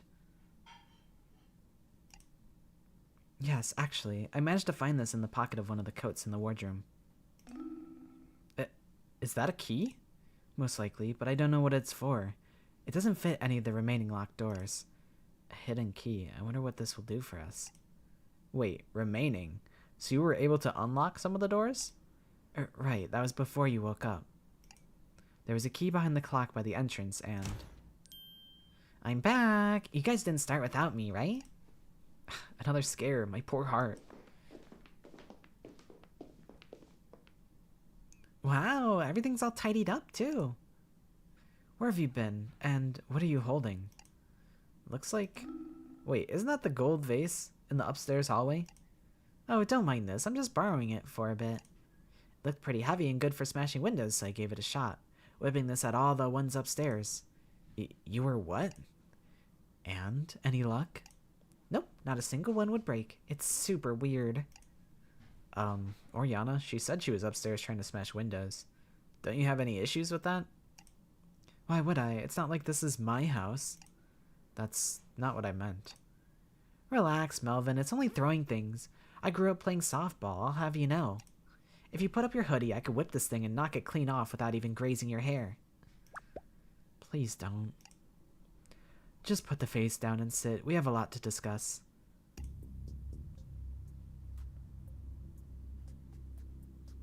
Still, the fact that not a single window broke. I suppose that means this house has been modified to keep people trapped inside. Which can only mean that this is a premeditated kidnapping. You mean the culprit planned ahead to trap the three of us in here? There's a good chance that's the case, yes. But like, how did they catch us though? A carefully planned kidnapping. I still have no idea, but do either of you remember how you got kidnapped? Nope, can't say I do. I was out for a walk just before sunset, and next thing I know, I'm waking up on the floor here. It's pretty much the same story Oriana told me earlier.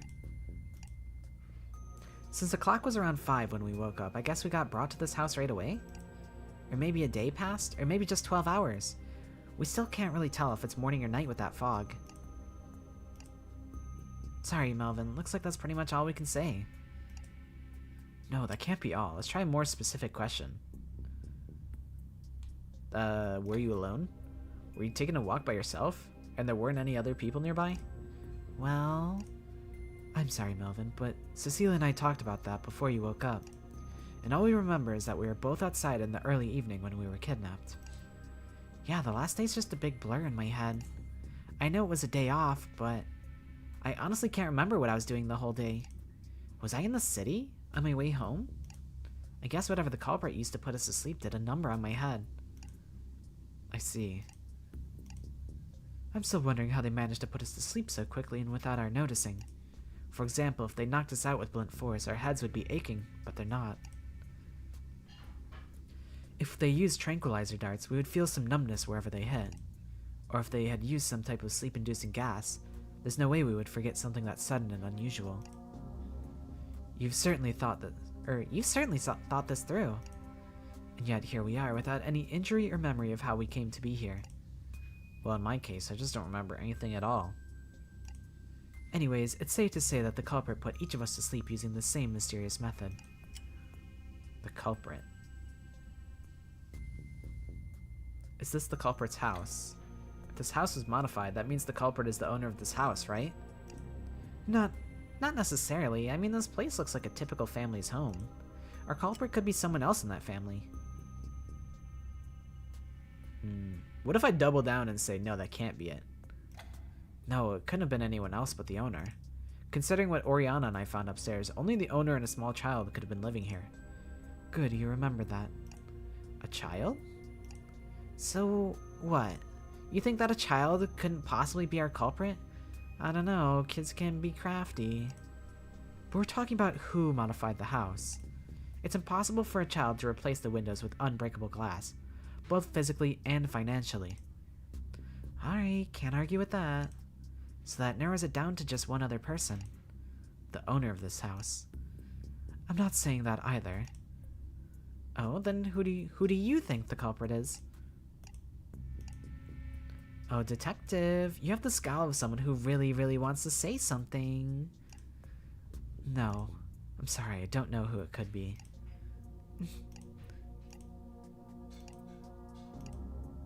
Alright, so I guess we don't have enough clues to identify our mystery culprit. Then let's try a different angle. Why 3 victims? I wonder why there's 3 of us. What do you mean? It would be pretty hard to have a death game with only 1 person. And with 2, well, it would just be a duel to the... No, I mean, why is it just 3 of us? I mean, the writing on the door says 1 of you without specifying the number of people. So maybe there could be a 4th or 5th person trapped in here with us? That's a good catch, Melvin. I hate to rain on your parade, but do you honestly believe there's a 4th or 5th person here that we don't know about? Well, how about before I woke up? No, it has always been just us 3. Well, us 3 and the culprit. But I do see where you're coming from, Melvin. Huh? If the goal of the culprit was to have a group of girls go insane and try to murder each other, it certainly would be more interesting if there were more of us. I like the smug sprite. That's not... On that note, actually, something's been bothering me for a while. And what's that?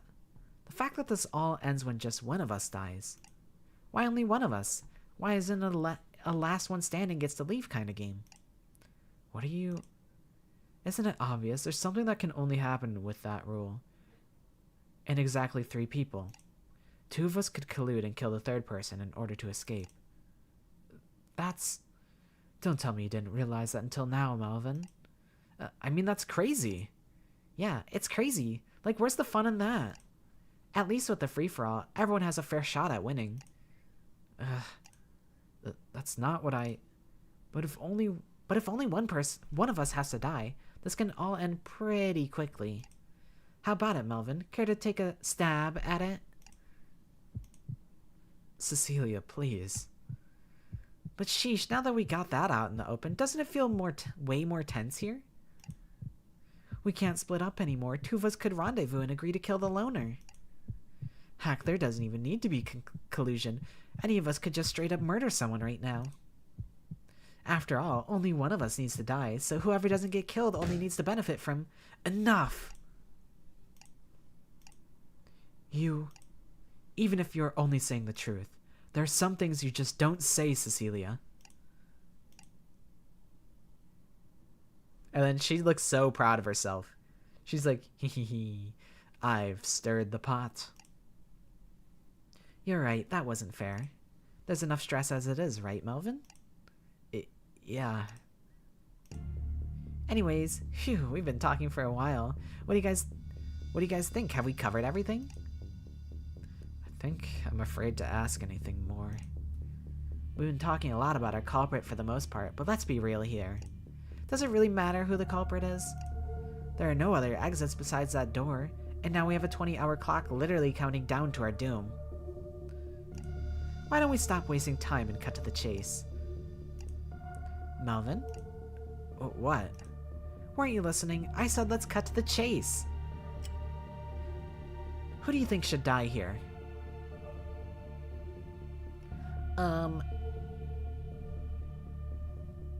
Gulp? I feel like the culprit, it's like a zero time dilemma type shit where we don't know who/where the culprit is. I believe the culprit is in here somewhere just for the drama of it all.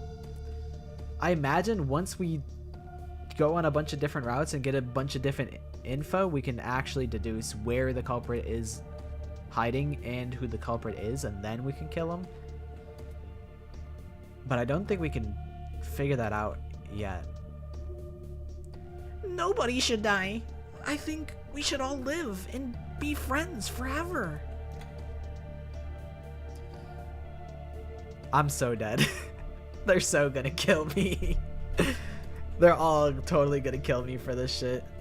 For being all power friendship in this situation.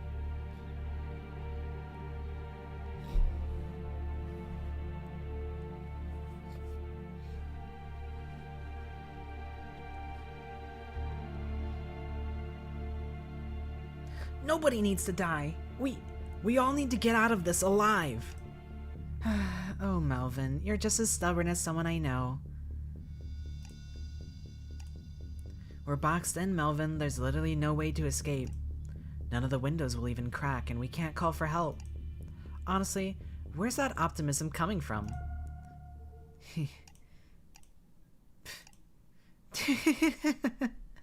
I can't do like an evil ass laugh. Oriana? Oh no, she's lost it. Something just brushed along my leg. What's down here? Oh, a puppy. Whoa. Wait, you're the dog from earlier. I think it's a black poodle? I don't really know dog breeds. What? Whoa. Uh-oh, Oriana seems flustered. I wonder if she... What is this precious creature? Likes dogs. Oh my gosh, it's so floofy. I can just dig my face in this floofy little belly. You're, already doing that.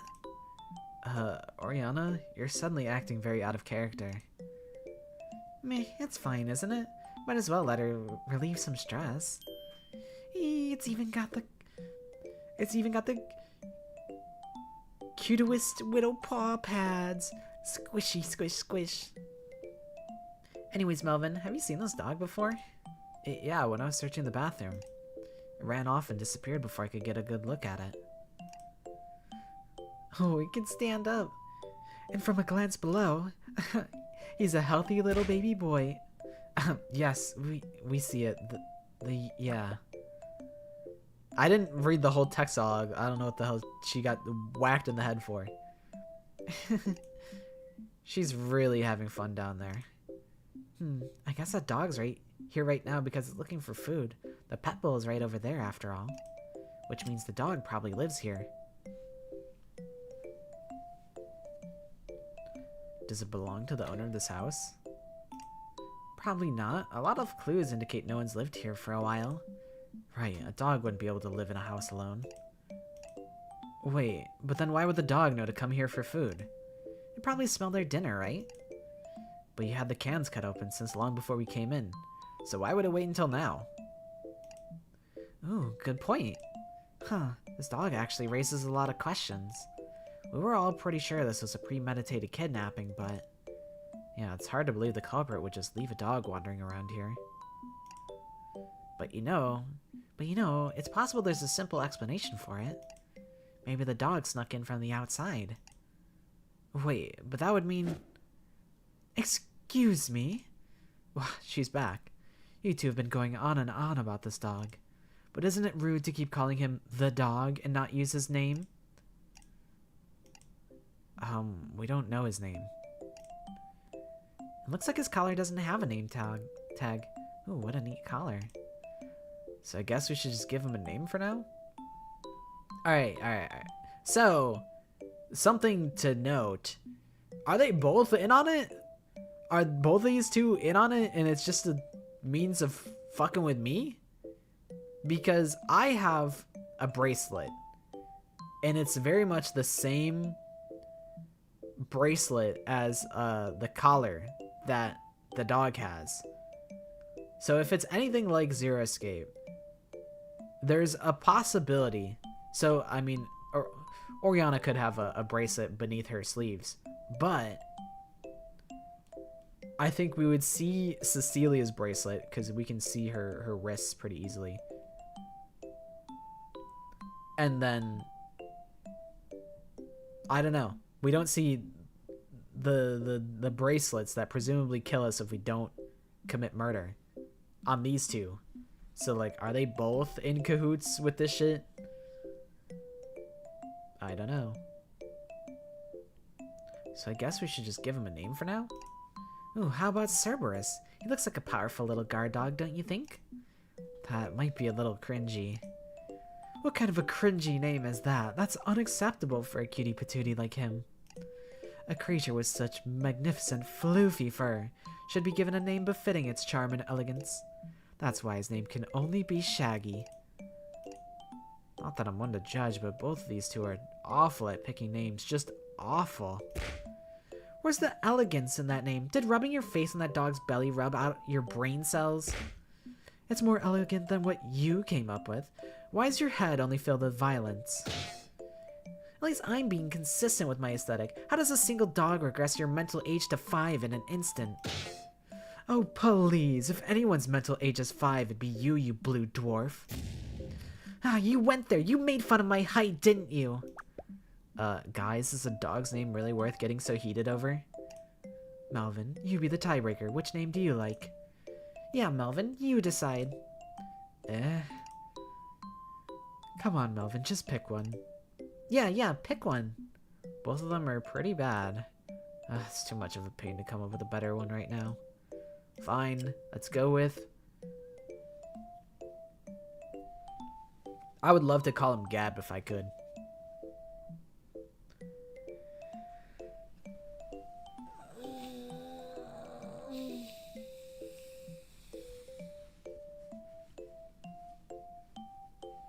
I think I'm going Cerberus on this one.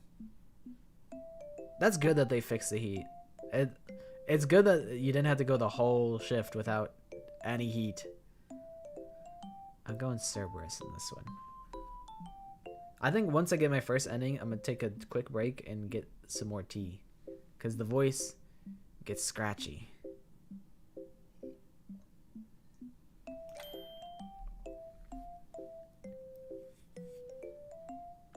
Aha, Cerberus it is. Melvin, you've done this dog a great disservice. I hope you're ashamed of yourself. Calm down, it's just a temporary name. Anyways, should we actually start eating dinner now? Oh, and I guess we should make something for Cerberus too. Yep, I think I remember seeing some dog food in the kitchen drawers. I could do it. Is it? Shit, I don't remember what toggle it is. That's bedtime toggle. It'd be this one. Although the color scheme isn't updated for this model, it's only for this one. But it was just a Halloween treat. I'm staying as I am. I'll go get it. BRB. Ah, wait. Let me do it. I want to do it, pretty please.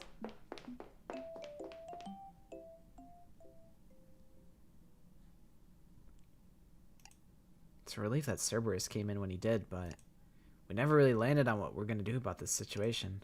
Is there really no other option? Does one of us have to die here? Well, I'm beat. Let's call it a night, everyone. Huh? I agree. We haven't searched for that long, but I can tell everyone is feeling tired, especially Melvin. It would be more efficient to get some sleep and try again in the morning. Fuck no, I'm gonna get owned in my sleep. I disagree. But what about our time limit? Don't worry, Melvin. 20 hours is a ton of time. If anything, maybe we want time to run out. The culprit would make an appearance to kill us, and then we could ambush him together. Maybe we shouldn't bet at all on that gamble.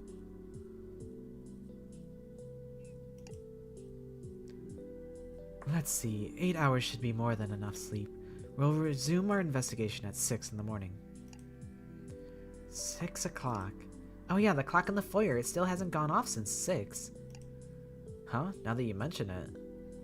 I wonder if that last loud chime broke it. Or if it really only rings at 6 o'clock, it might be able to serve as our morning alarm.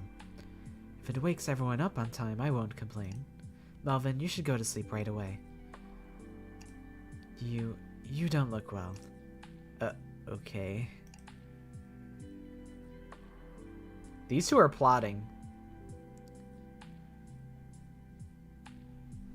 pre-ending theory. This is a group of friends who are fans of killing games. One friend has amnesia and they keep hoaxing killing games for her. Maybe. It's possible. Yeah, I work for Team Ongenrampa. How do we go about splitting the rooms? Besides the master bedroom, there are 2 bedrooms, one furnished and one empty. The little girl's room in the suspiciously empty bedroom, huh? Want to do rock, paper, scissors for the master bedroom? That's fair. Sure, I guess. Guess it's up to fate. Okay, rock, paper, rock. Scissors, shoot! Oh, I lost. We both played scissors, so it looks like Melvin gets the master bedroom. Huh, guess I'm pretty good at this. Alright, now let's play for the furnished bedroom. I don't mind either way, but fine. Rock, paper, scissors, shoot! Yes, I win! Sore loser, huh? My bad. My bad. Crap, I said that out loud. You said you didn't mind either way. I don't. I'm perfectly fine using that room. But there's no covers or a pillow. Will you be okay? Right, there's no... well, I'll be sleeping with Cerberus anyway, so I'll have no trouble staying warm.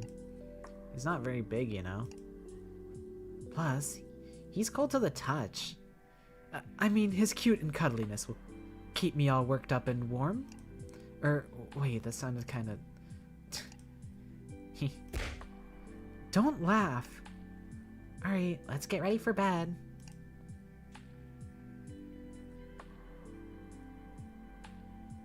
Is this really alright? I can't shake this feeling that something will happen tonight. But I'm so tired. We'll investigate again in the morning. Do I have to jingle keys at you guys to keep you guys engaged in this game? Jingle, jingle, guys, Danganronpa, guys, jingle, jingle, jingle, guess the Danganronpa character, jingle, jingle, jingle. For now, let's get some sleep. Me, me, me, me, me, me. Me, me, me, me, me. I'll put Family Guy funny moments. I'll put Subway Surfers. I'll put a sprite of Nagito. He shows up every like 10 minutes. Melvin. Wake up, Melvin. Is that Oriana?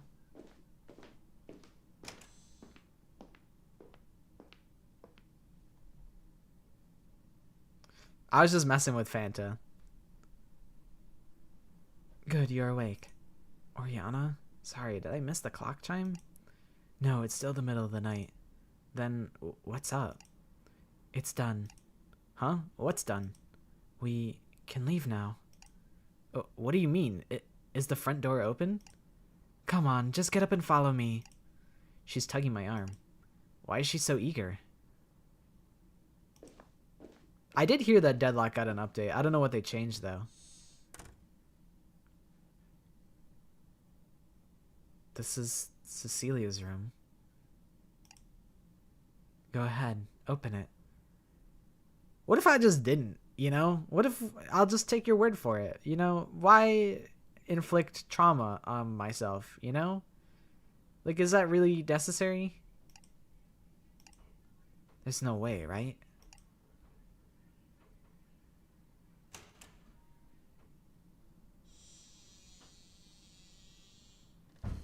Oh, she really did it, huh? She really done did it. What's that smell? Cecilia's not in bed? Go.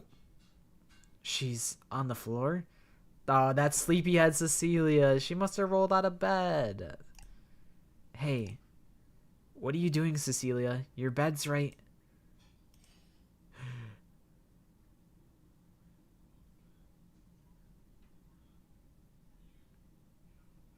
Her face...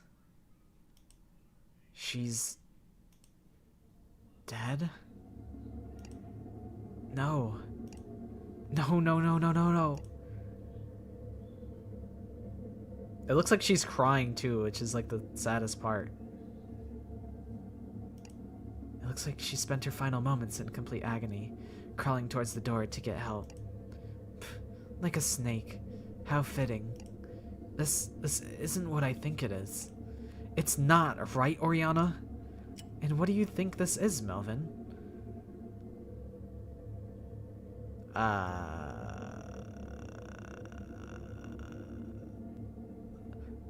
You know, let me get some answers, Oriana. Why did you come to this conclusion? I thought you were gonna kill me, to be honest. I thought I was about to get murdered. So, like, why did you choose to murder her, though? You did this. You killed her, didn't you, Oriana? You're accusing me of a crime? Where's your evidence?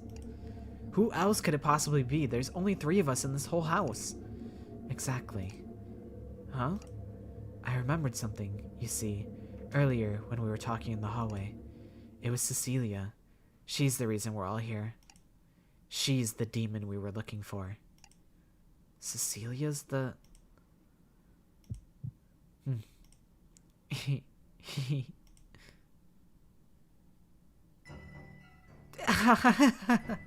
I can't laugh like that. Oriana? It's only fair, it's only correct. If one of us has to die, it should be her. After all, she set up this whole situation so that she could kill me. That was her plan from the start. What the hell are you talking about? Didn't you say it yourself, Melvin? A horrible person who derives pleasure in causing chaos and misery. Someone like that won't be missed by anyone. Someone like that deserves to die. Wouldn't you agree? Well, you said yourself that no one deserves to end someone's life. And certainly no one does. I don't have that right. But those cans in the kitchen cabinets are hard to read in the dark. I could have made a little mistake with Cecilia's food. You poisoned her. Hey now, that's a hasty conclusion. Maybe her food was just particularly spoiled. Oriana! Anyway, that doesn't matter, Melvin. What matters is we can escape now. And the culprit just happened to choke and die too. She'll never bother us again. Don't you see? This is the best possible ending. This can't be the best ending. Someone died here. And again, she deserved it. The world is better off without her. Oriana, do you hear yourself right now? If it weren't for her... If it weren't for her, I don't understand. Why? Why do you hate her so much? Come on, Melvin. Let's not waste any more time. I already checked the front door. It's wide open. We can leave. It's no use. She's not listening to me anymore. Everything worked out perfectly. Hee hee. Ah ha ha ha ha ha ha ha. Walks away.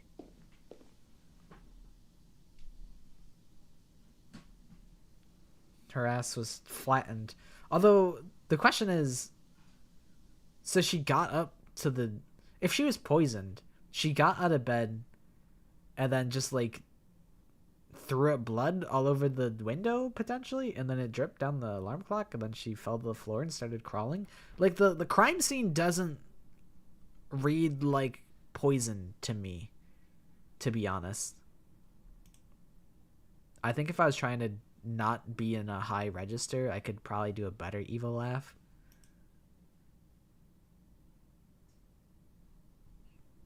I think YouTube automatically steals links away. They're like, YouTube's moderation is really strict, so it probably won't let you post links in chat. There's nothing I could do about it. Was it really you? Were you really the culprit all along? Hey, talk to me. Do you deserve to be? What is that? A voice? Where is it? Something's screaming. Aliens? Bad end. The order ending. So aliens are real.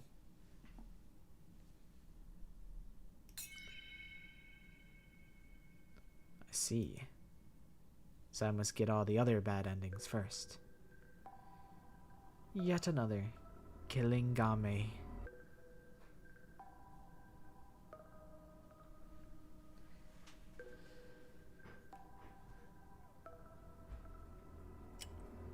Hell yeah. Rejected this ending?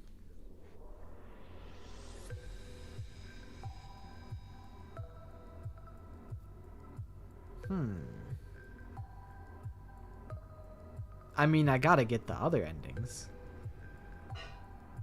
Well, guys, we did it. Thanks for coming to the stream. We beat the game. We beat it completely.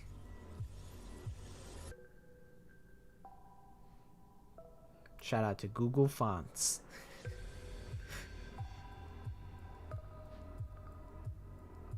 Lovecraft's Diary. So is that where the text comes from? It's by H.P. Lovecraft? Interesting. Alright. Let's go back in. You've successfully rejected this ending, sending Melvin to the start of another killing game. Start another killing game. Yet another killing game.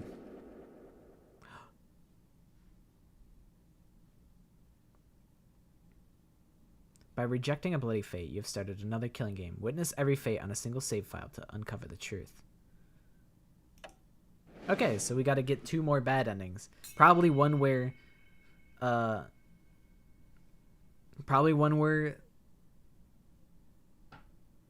die, and one where Oriana dies, and then we get the true ending. It's like fucked up to think about it, but I imagined that there would be an ending where they're like, well, we gotta kill the dog, because like the dog has a collar just like one of us, so like the dog's a participant too. But I don't know. The power of rollback lets you quickly explore other dialogue routes and undo any selections you make by mistake. Good.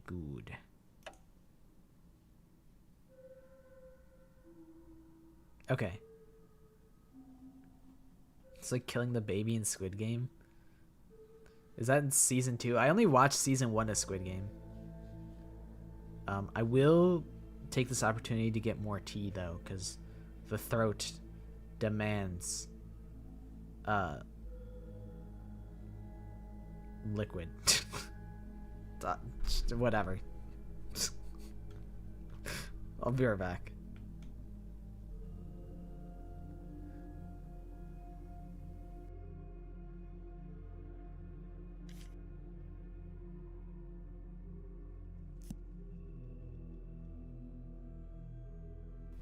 Yeah, that was really not my best work. That was one of my worst.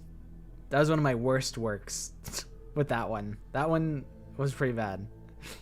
We'll have to workshop that. All right, I'll be right back.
Happy early birthday, Lori. I'm getting you for your birthday, I'm gonna not get you sick. I think tomorrow you would get sick, but like, because my gift to you is that you're not gonna be sick. I'm gonna stop you from getting sick tomorrow. That's my gift. Totally real and tangible gift. I found out my shirt was inside out the entire time that I've been here. The whole day. Or no, it was backwards. I had my shirt on backwards the whole time. Not inside out.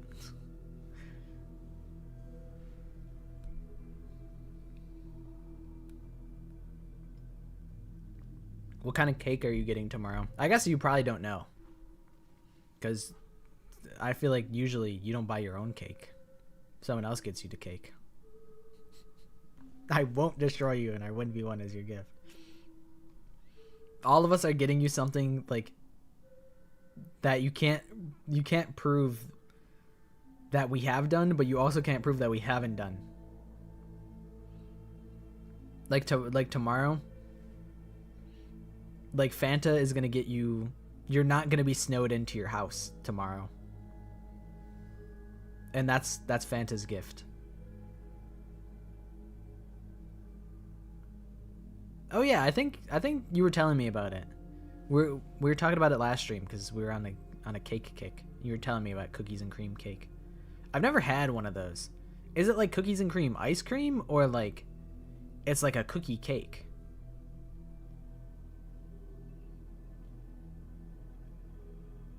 Two, 4, 6, 8. We might be able to do this in 8 hours. I get you this kind of cake. Then I start twerking all crazy style. That's wrong. That's wrong of me to say. But that is a good bit.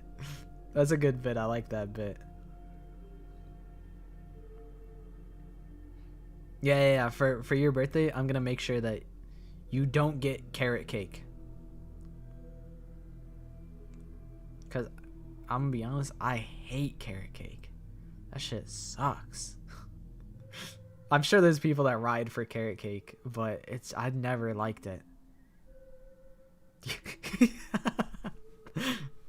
Apparently everyone rides for carrot cake except for me. I don't like it. But also, like, I like pie more than I used to. But I used to hate pie. I'm the odd one out of the whole chat likes carrot cake except for me.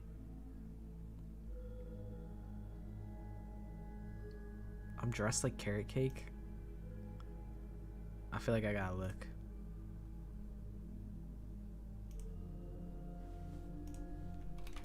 What does a carrot cake look like? Yeah, as if I built like a carrot cake.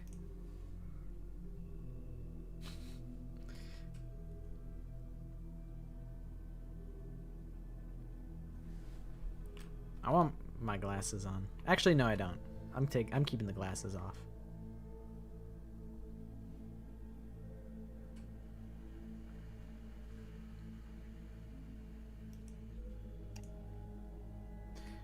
Cecilia says, "Wake up, doofus!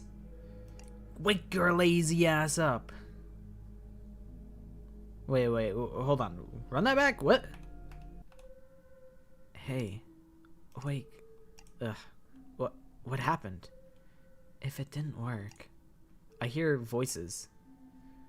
I swear Cecilia didn't say something about something not working before. Hold on.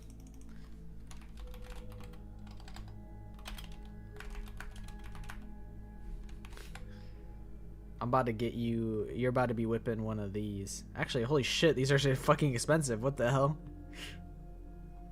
I'm not buying you this. What the hell? This is a pricey ass gift.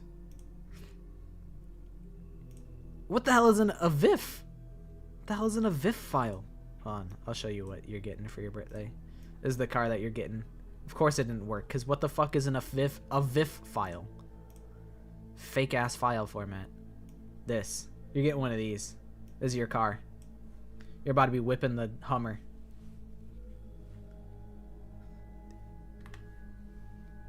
Infant-sized Hummer.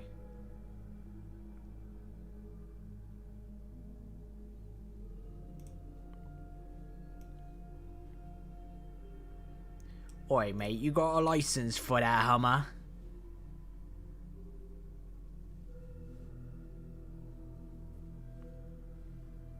Ugh. Oh, she's waking up.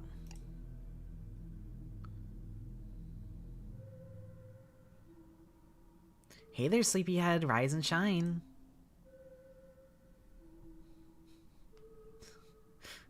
That's that classic quote from Work Friend. I like my ladies like I like my car. Hummer. What does that mean? To this day, still no idea. Ugh, my head. Where am I? I'm back like I never left.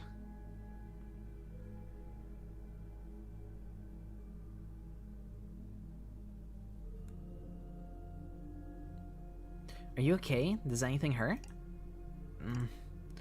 Who are you?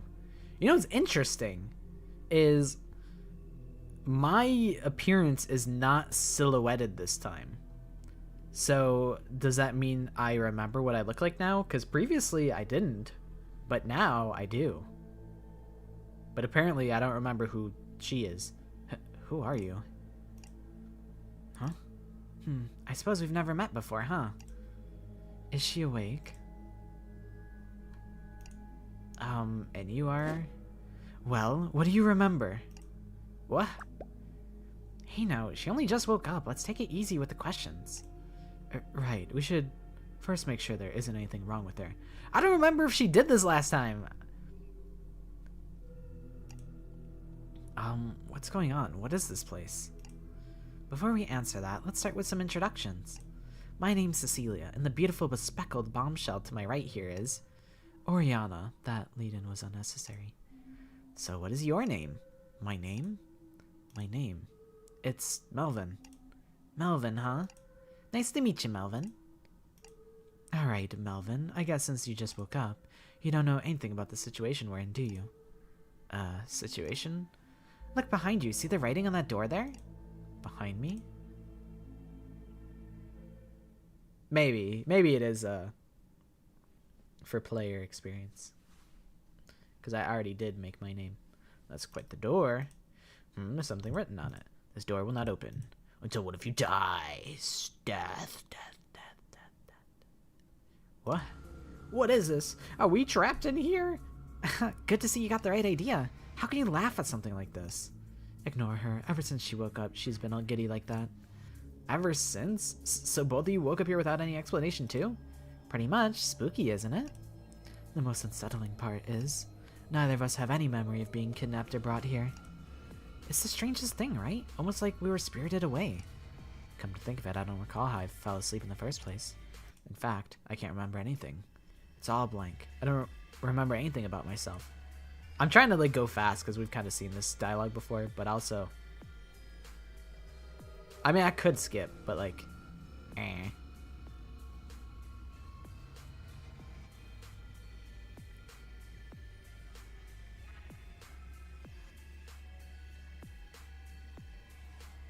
I don't remember. I don't remember what's the same and what's different. It's like so similar. Oh, I introduced myself as Melvin to these two already. But like, I don't know. I think Cecilia originally said that she doesn't remember, and then when we got upstairs, she was like, okay, well, I remember a little bit. I think that's what happened, but I don't remember. I don't remember.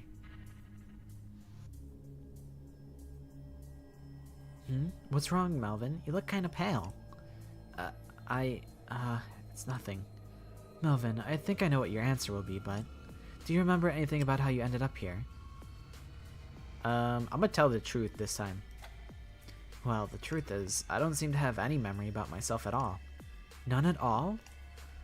Just that my name is Melvin, nothing else. Why are you smiling at me, Cecilia? Oh, what are those looks for? It's nothing, don't worry about it. I guess you must have experienced the worst of whatever this is. The most I can say is that my memory is fuzzy in some places. Ooh, me too. Like, I remember who I am, but the past day or so is a total blur. They're acting kind of weird. Well, no matter. It doesn't change the fact that we need to find a way to escape this place. Yeah, I don't want to stay here overnight. I can't sleep unless I have my special pillow. I remember that. I think a bigger concern is that there's someone in this house out to kill us. Just to finish catching you up, Melvin, Cecilia and I woke up about an hour before you did. Since you weren't coming too, we took a look around to see if there were any other exits. Good thing I came back here in time to notice you waking up. Imagine how scared you would have been if you woke up in this creepy house and no one was around. Yeah, so did you find anything? A couple of the doors are unlocked, but none of them lead to an exit. Meanwhile, the windows are all totally locked, and we can't even see what's outside because of that weird fog. If we keep looking, maybe we'll find some keys or other clues. It's like an escape room. Fun, right? Yeah, really fun. In any case, this is probably a lot to take in all at once. Do you have any questions, Melvin? Can't we call for help? Have you tried calling for help? Obviously. We screamed, banged on the doors, but nothing. No response from anyone. And of course they took away our phones. But at least thanks to modern technology, the culprit won't unlock my secrets so easily. Well, unless they chop off one of my fingers, or maybe use the facial recognition by... What? That startled me. Oh, look, it came from the clock by the door. It looks like it's 6 o'clock. 6 o'clock. What's that scowl on your face for? Are you hungry? How much time do you think we have? How much? What do you mean? Do you think whoever trapped us here will be fine with us taking our sweet time looking for a way to escape? Or perhaps Perhaps this house is in fact inescapable and will simply starve to death if we don't. I'm gonna say nothing this time. Whoa, Melvin, you too? Gosh, you guys are such downers. Here we are in one of the most thrilling situations one could ever be in. And you just give up all hope immediately? Lame. Alright, that's enough talking. We need to move. Melvin, now that you're awake, you can help us look for clues. Even if we can't find a way out, we might be able to figure out who's keeping us here and why. Yeah, and then we can take it to him. Take what exactly? You know, vengeance, retribution. I mean, this person kidnapped 3 defenseless girls, trapped them in a creepy house, and is threatening to kill them all. Don't you think people like that should just drop dead? I'll just choose the options I didn't choose. Absolutely. If our kidnapper is serious about the writing on the door, then we need to put an end to this before anyone else becomes a victim. So that's your answer, huh? What? I get where both of you are coming from, but we should prioritize our personal safety. Melvin, if you run into anyone suspicious, run away immediately. Right. Cecilia, that goes for you too. Yeah. Again, we're focusing on collecting information. Let's split up and investigate every room in this house thoroughly. I was in the middle of checking out the kitchen, so I guess I'll go back there. Melvin, come join me if you get lonely. In that case, I'll continue investigating the rooms upstairs. Based on what I've found so far, this seems to be an ordinary house, but I wonder if this place holds some dark secret. That ominous painting upstairs, I feel like is going to have some plot relevance later on. But I do think I had to go to the kitchen first, because I didn't really explore the kitchen with Cecilia at all. And just like that, they're both gone. I still have so many questions, though. Guess there isn't much to do but join in on the investigation effort. Cecilia went to the kitchen. Oriana went upstairs. Huh? I think that door under the stairs is a little open. Looks like a bathroom. That might be worth checking out. All of them seem promising. I guess I'll just pick wherever I want to go first. Skipping red text. Any text already seen can be skipped with the skip button. You can also use control and other shortcuts. Not all choices will lead to major shifts in the story. You may want to save and think carefully when it feels like it matters. Let's see, where should I go? What is gather your thoughts? Huh? I wonder why I have this strange feeling of deja vu. Maybe I don't need to be in a rush. Should I think more carefully about where I should go next? Learn what to do next. I guess it can't hurt to hang out with Cecilia. She seems like a fun, cheery girl. What's the worst that could happen? Let's see, where should I go? Okay, so that's like if you don't know how to progress towards the true ending, that guides you. That's pretty cool. They're like, hey, you should probably hang out with Cecilia so that you can go kill Oriana. And let's do just that. I might as well join Cecilia in the kitchen. It'd be nice if I can find something to eat too. Also, hi Ryan. How's it hanging? I was hoping we'd get to see the CG of Cecilia throwing the chair at the window, but I guess that's already happened. Also, I will say, it's suspicious that there are 4 chairs total. And 3, so right now there's 3 chairs, 3 of us. Were there 4 chairs here because there's a 4th person in this house?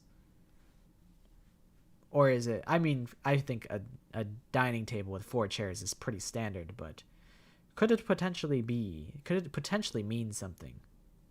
I don't know. This doesn't look like the kitchen. It looks more like a dining room.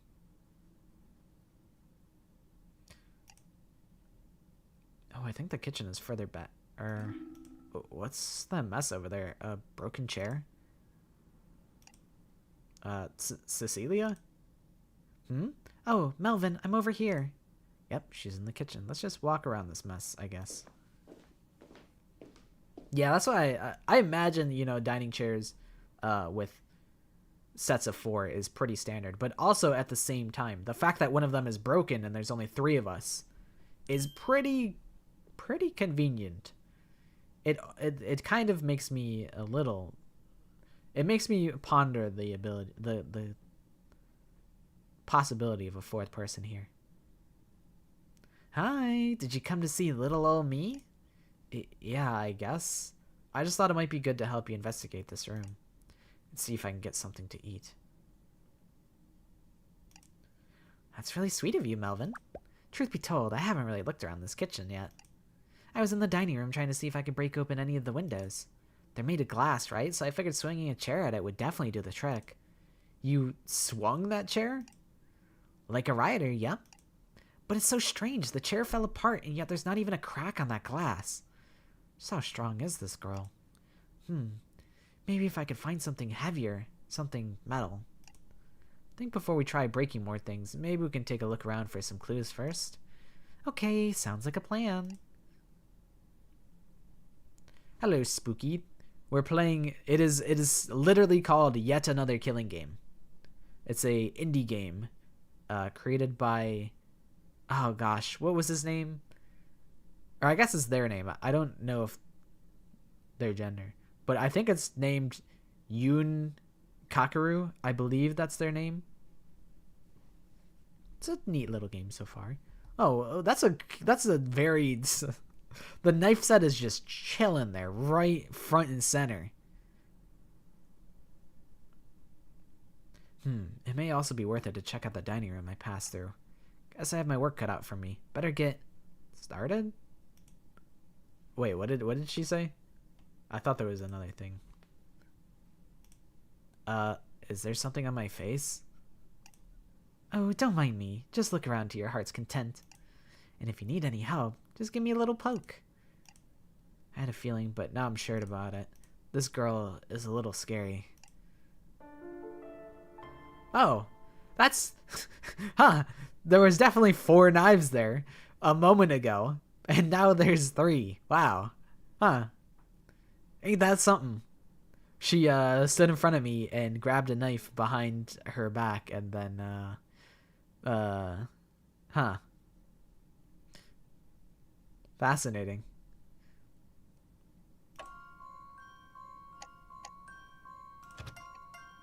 A knife rack with knives. Knives on the knife rack. They're very sharp knives. I guess it makes sense for them to be in a kitchen, but... Wait, is one of them missing? Oh, Melvin, look here. What is it? God, what are you doing? Look how shiny. Everything else is a little dusty, but here's this knife glistening in the moonlight. Can you stop waving that around? Oh, don't be such a scaredy cat, Melvin. I'm just appreciating the effort spent to make this place so unsettling. Is that something a kidnapping victim ought to be appreciating? Oh wait, Melvin, look at this. What, the other knives? I like, the art in this game is really nice. I likes it. It's like a very like painterly style.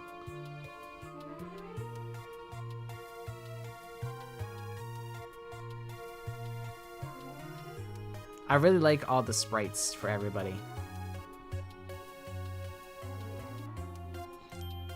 The way the knife rack is prominently placed on this island reminds you of those legendary swords in games, doesn't it? You're having way too much fun here, and that scares me in many ways.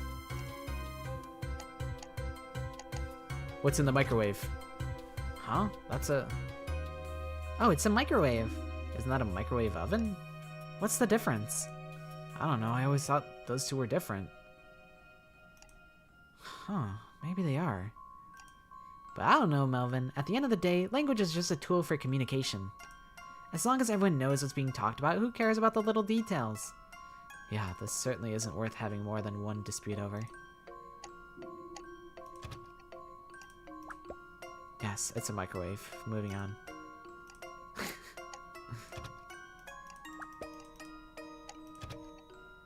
A metal pot. Wonder what's inside it. It's empty. What's up, Melvin? Thinking of putting that on your head? Huh? Why would I do that? Well, beginner adventurers need to start out with something, right? Even a pot helmet could give you a couple extra defense points. She's so Darmy core. Oh, the ladder versus stepladder bit from Phoenix Wright? That's really...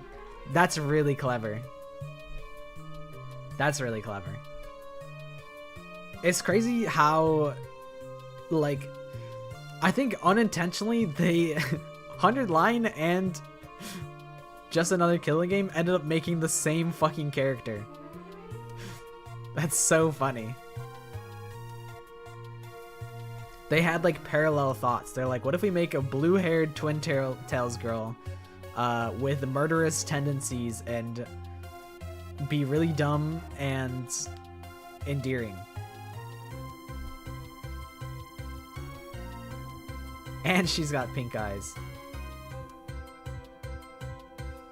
And known for having a big, wide smile. You never know, a single point could be the difference between 1 HP and game over.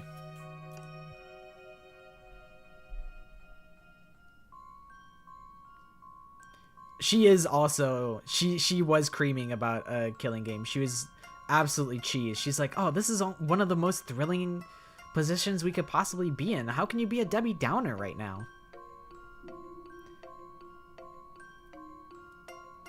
So it is in fact Daramiyama Mia, aka Danielle America. Was I supposed to understand that? What do I look like, a gamer?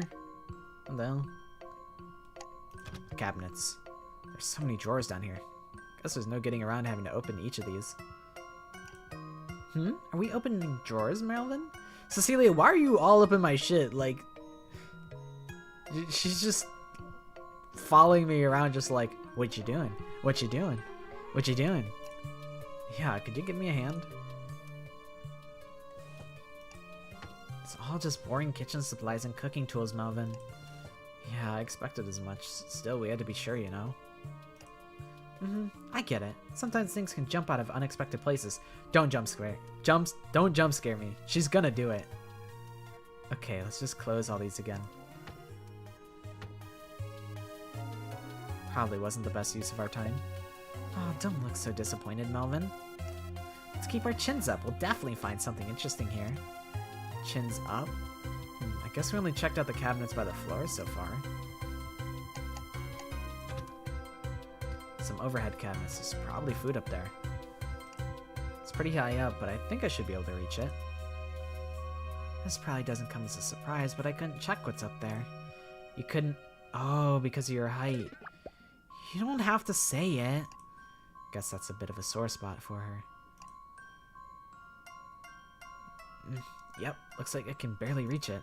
Okay, open it up and we can take a look from a distance. Mostly canned food and some stuff in jars that mutated a bit. Mutated a bit? Oh, Melvin, look, that yellow can in the middle there. What is that? Rat snob? Rat poison? Oh, I see. Kind of a scary place to leave a can of poison, huh? Kind of scary? It's super obvious why this is here. Yeah, I guess we ought to be careful what we eat here, huh?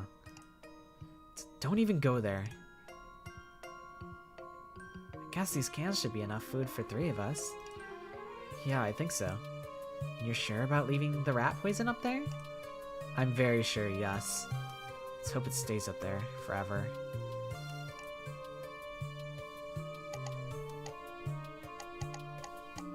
The oven. Fucking Cecilia will just grab a chair and throw it. That's a stove, right? Nope, none of the buttons or the knobs do anything. Guess it's broken. Stove doesn't work, huh? Must be due to the power outage. Oh, wait, this looks like a gas stove, doesn't it? So maybe if we had something to ignite it. You mean like some matches? Matches or a lighter. Yeah, let's take a look.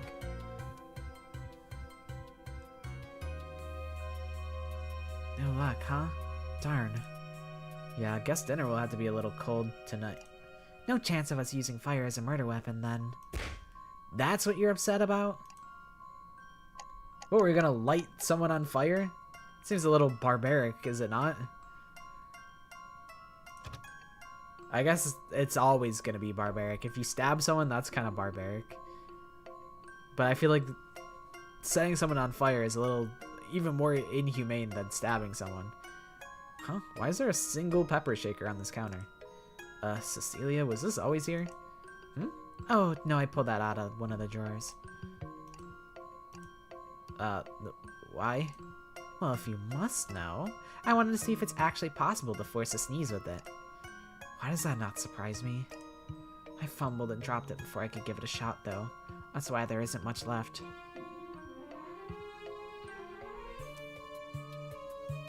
That's what I was thinking. I was like, what if they just burnt the whole house down by trying to light the fire?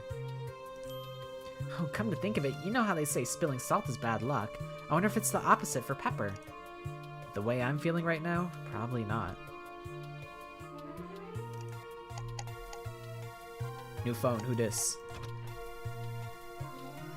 There's a telephone there. Cecilia, have you tried using that phone? Huh? Oh yeah, that's a phone too. Crazy what phones used to look like, am I right? Okay, I'm just gonna try it. Ben. Ho ho ho. Yes?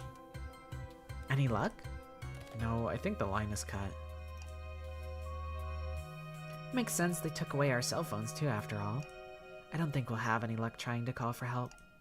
So we need to find a way to escape by ourselves. Speaking of phones, I didn't play any of my mobile games today. No, your dailies! No! I swear, the second I get my phone back, I'm gonna slug the culprit once for every login reward I missed. What do you mean by, This is so Darmy.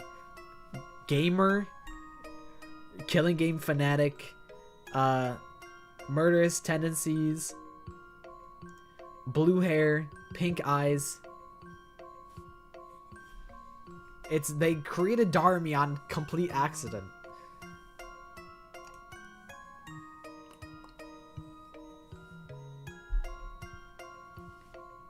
Actually, something tells me I'm better off not knowing. What else can I check? Maybe I just talk to Cecilia. Oh, did you need something from me, Melvin? Do you have any ideas, like, ever? Just wondering if anything comes to mind.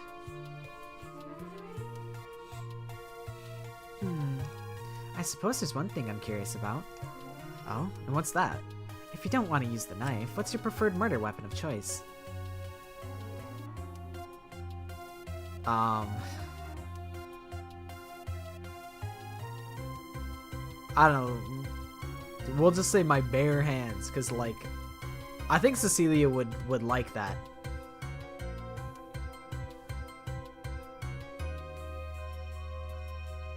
Cecilia would be like, wow, you're really raw, huh? So let's cater to Cecilia a little. You can't know if you'll have an actual murder weapon on hand, so it's good to know how to use your own hands to... Wait, I was talking about the investigation. Did you have any ideas about that? Oh, nothing related to that, but back to the topic of murder weapons. Never mind, I'll just keep looking by myself.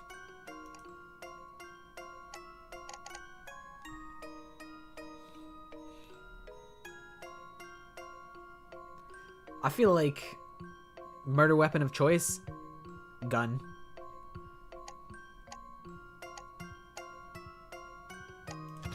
The window. Small window. Looks like it's the type to slide up and down. Me. Yeah, looks like it's not gonna budge. I really wish these types of windows were built with handles, you know? Especially on cold and humid days. The glass gets all slippery so you can't push them open with your palm. Huh? Can't you just tug on the frame with your fingers? Not if you care about your nails. I keep a very strict routine to make these babies shine. Right. Good for you. But yeah, it would hurt if my nails got caught. Should leave this window alone. I feel like, yeah, in 2026, I feel like everybody... Gaming is such like a norm in society. People don't be getting bullied for being gamers no more. Everybody and their mom plays Fortnite. Or like Roblox or something like that. Gaming used to be such a male-dominated space. So like it would make sense for, like, you know, maybe your average girl in, like, I don't know, 2008 has only played like a few games and they don't know about like dailies, but in big 2026, they know.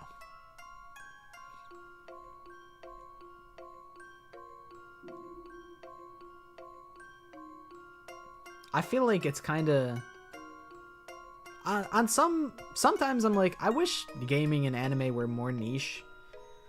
But also not really. It's kind of cool to see how it's grown. Like, you used to be made fun of in school for liking anime and playing video games. I think playing video games is way more socially acceptable than watching anime is still. But you can watch anime and not get... you're way less likely to get bullied about it. And I'm not talking about just, like, you know, watching Dragon Ball Z. Like, a lot of normal people watch Dragon Ball or Pokemon or even, like, Yu-Gi-Oh!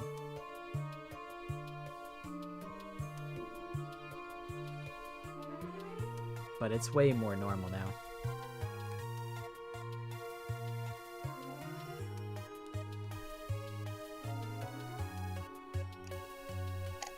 Alright, I think I investigated the other room now. Oh, the fridge. Or refrigerator. I'm just looking for clues. It's not that I feel hungry or anything. Let's see. What the? Ah, Melvin, you scared me. Sorry, it's just... it really stinks in there. Huh? Really? Yeah, I guess the power's been out for a long time and all the food in there is gone. What are you doing?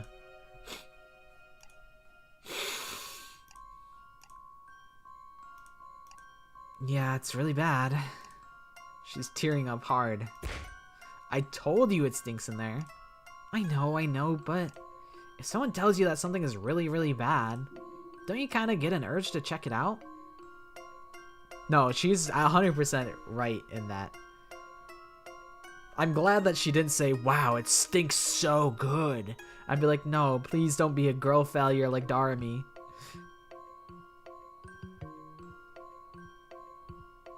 I feel you, though. I guess I can understand that. See, I knew you would get me, Melvin. Anyways, I definitely lost my appetite. Let's just move on. Alright, I think I've checked everything I can in this room. So let's go to the other room I passed to get here, the one with the big table. Yeah? The dining room, right? Did you look around there at all while you were swinging the chair? Not that carefully, I guess. I was sort of distracted, as you know.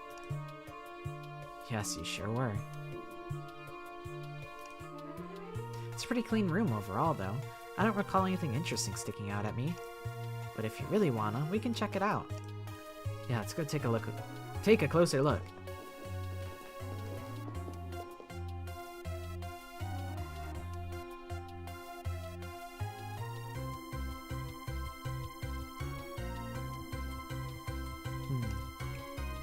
Other than the broken chair, a couple things stick out at me. See? Not much here, right? I disagree. Here, let me show you. Dog food bowl.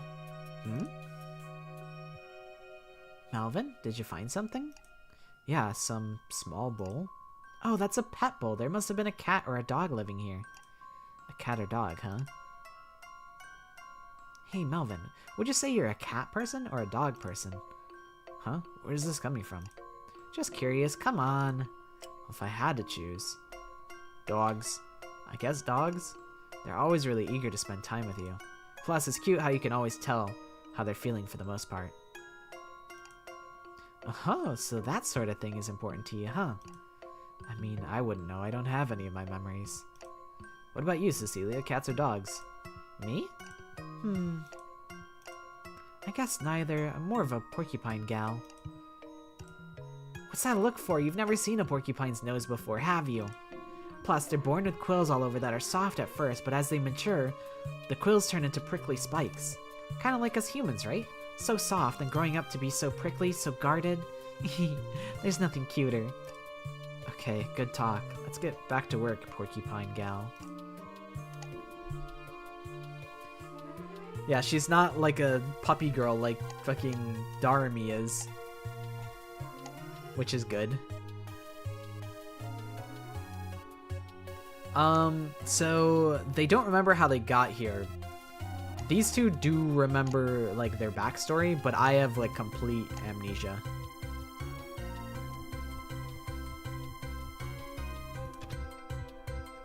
The window. What you thinking about, Melvin? Just that fog outside is really thick. Yeah, we can't see a thing past the glass, not even the ground just outside. Oh, I wonder if we're floating up in the sky or something. Maybe that fog is actually a cloud. Pretty sure houses are incapable of flying. Oh yeah? Clearly you've never seen Up. Nah, haven't you heard of that story? The one where a twister ripped a house off the ground and transported it to a fantasy world.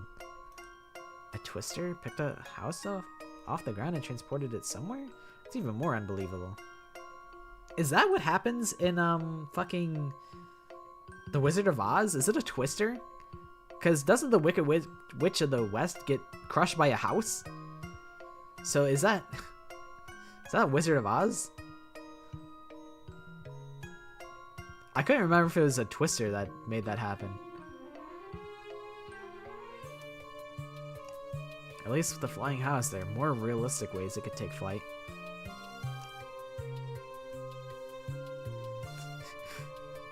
Wizard of Oz is in the public domain. Like, what if you filled up a countless number of helium balloons and attached it to... I'm gonna stop you right there, because I'm not sure if that's something we're allowed to talk about. Yeah, that one probably not in the public domain. Huh? Allowed to? Anyways, every window here just won't open or break, so there's not much else we can do with them. That's really funny. Opening is one thing, but I wonder why it won't break. I guess it must be reinforced to make sure we can't break out. But I'm sure if I can find something heavier to use, it'll break for sure. Not that I don't have faith in your brute strength or anything, but it feels very odd that the wooden chair would break before making even a crack.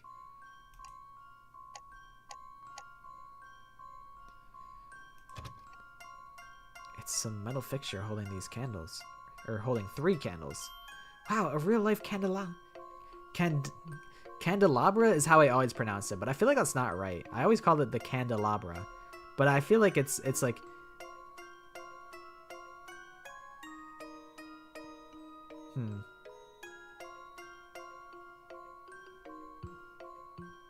It is candelabra?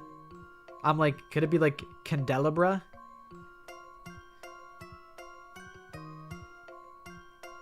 Because like it's weird that it's pronounced this, the candle part is spelled differently, because usually the L is before the E. So I thought it would change the pronunciation and it wouldn't be pronounced like candle the same way.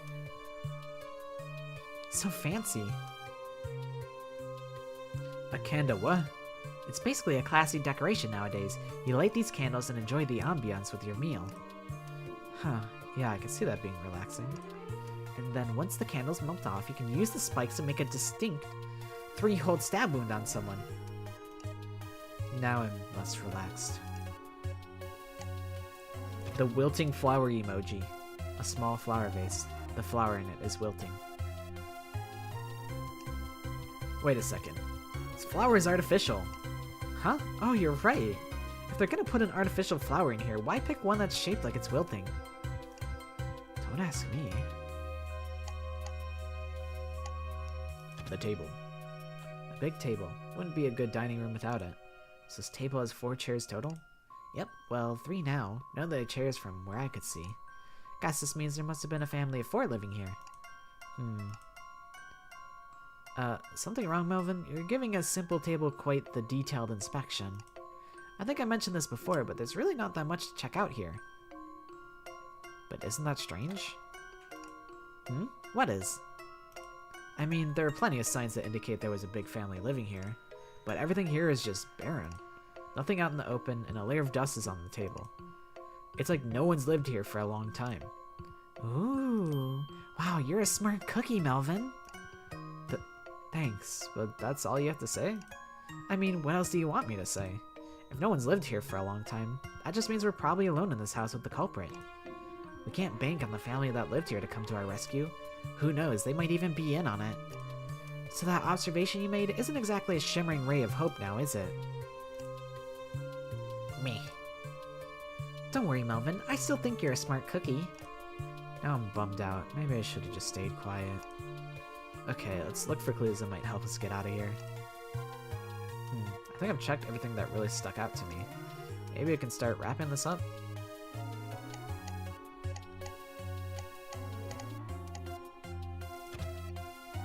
Wooden fragments. It's probably safe to say these came from when Cecilia swung the chair and smashed it. But wait, now that I think about it, I wonder why she didn't use the chair closest to this window.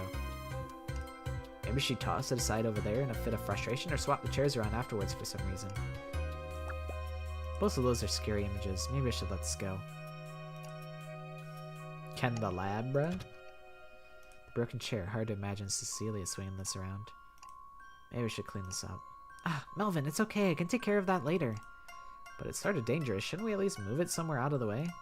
Don't you know the #1 rule of investigating? Don't mess with the crime scene. But there wasn't any crime here. Sure there was. Property damage for one. But that was you. Yeah, I know. That's why I need to make reparations and clean it up myself. I'm confused. Guess I'll just leave it alone. The light fixture. Melvin has never seen a chandelier.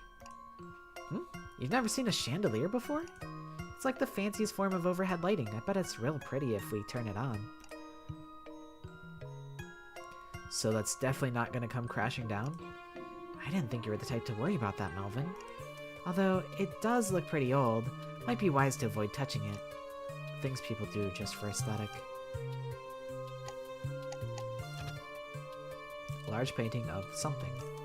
Something wrong, Melvin? You're staring awfully hard at that painting. Yeah, I'm just at a loss as to what this even is. I suppose it is pretty abstract. Well, what's the first description that comes to mind? A warrior? Or maybe a bird? I see. So you're the type to not back down from violence, and your deepest wish is to take flight and be free. Sounds like you'll have an important choice to make soon. On second thought, I see nothing. Let's move on.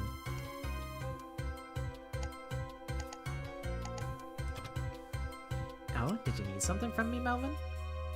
Any ideas? Don't you think we checked everything worth checking by now? Unless you want to give everything a second glance, I think we should start wrapping this investigation up. She's probably right. I want the 100%. There's something. Somewhere. Oh, this. A china cabinet. From what I can see is filled with fancy plates and stuff. It's locked. I've never understood the point of caging away china like this. Plates are meant for eating off of, you know? But in terms of decor for a dining room, it makes sense.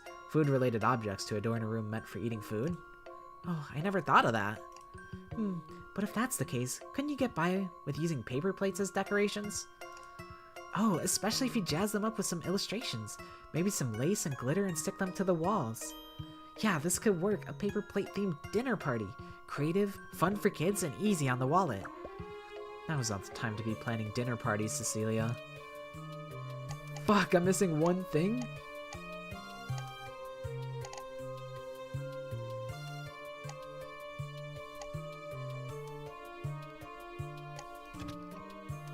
We can see the kitchen from here. Are you heading back to the kitchen, Melvin? Yeah, something tells me there's nothing important left here. Okay. Did I miss something in here, potentially? Alright, I've definitely checked every little nook and cranny now. Guess I should end my investigation and move on. Okay, we did it. End investigation.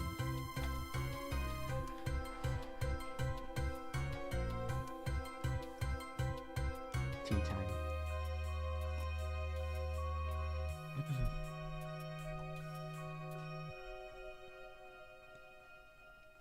Yeah, I think we found everything remotely useful. Looks like that's everything covered, both the kitchen and the dining room. And there really was nothing useful. I can't help but wonder if there's really no way out of this place. That our only choice if we want to escape is to really... Ah! You really jumped there, Melvin. Don't do that! I thought my heart was gonna stop. Then stop brooding already. You're gonna get wrinkles on your forehead, you know? That's the least of my problems right now. How could she be fooling around in a situation like this? Wait, not a lot of clues overall, huh? But at least we got 2 clues towards getting out of here. Oh, wait, really? 2? What are they? The knives and the rat poison. What? Hey, come on, Melvin. Don't give me that look. Isn't it obvious that whoever trapped us here wants one of us to die?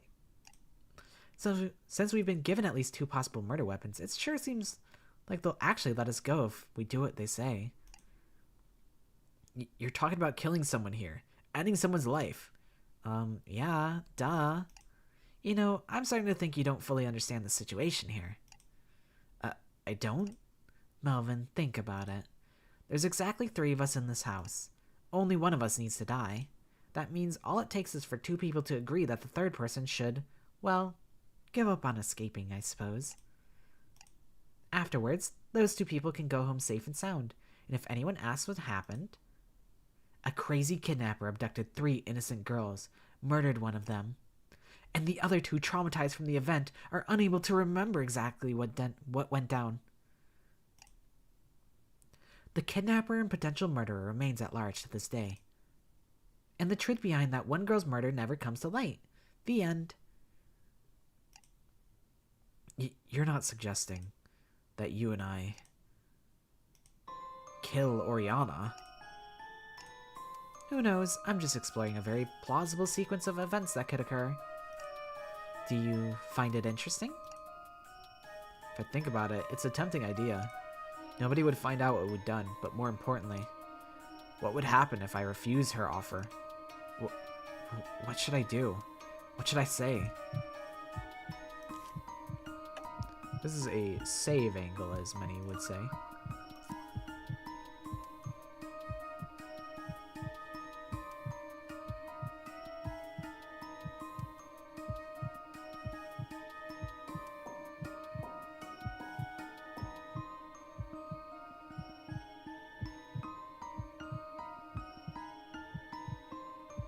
Sure, bro. Let's fucking kill her.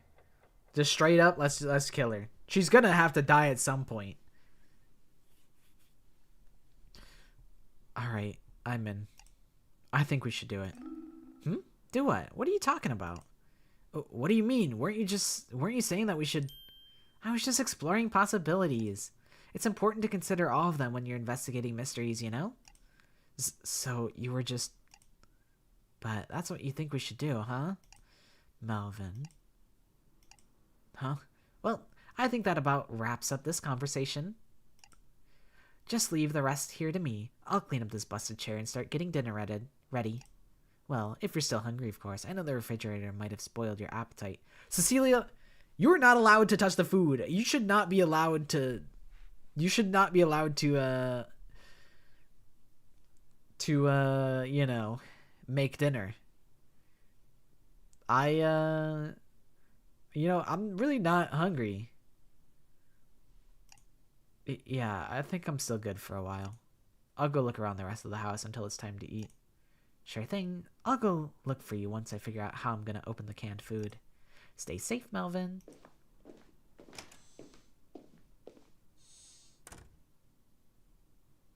I have a very strong feeling that later tonight, something is going to happen. Did I make a bad decision here? Well, no point in thinking too hard about it. It's not like I can turn back time or anything. Let's keep moving forward. Oh yeah, watch this. I just rewound time. Let's keep moving forward. Should I guess I should investigate somewhere else now. Let's see, where should I go? What if I gather my thoughts here? Maybe I don't need to be in a rush. Learn what to do next. Can't help but think about what Cecilia said. Okay, let's just do what we can for now. Let's see, where should I go? I'm gonna investigate the bathroom again.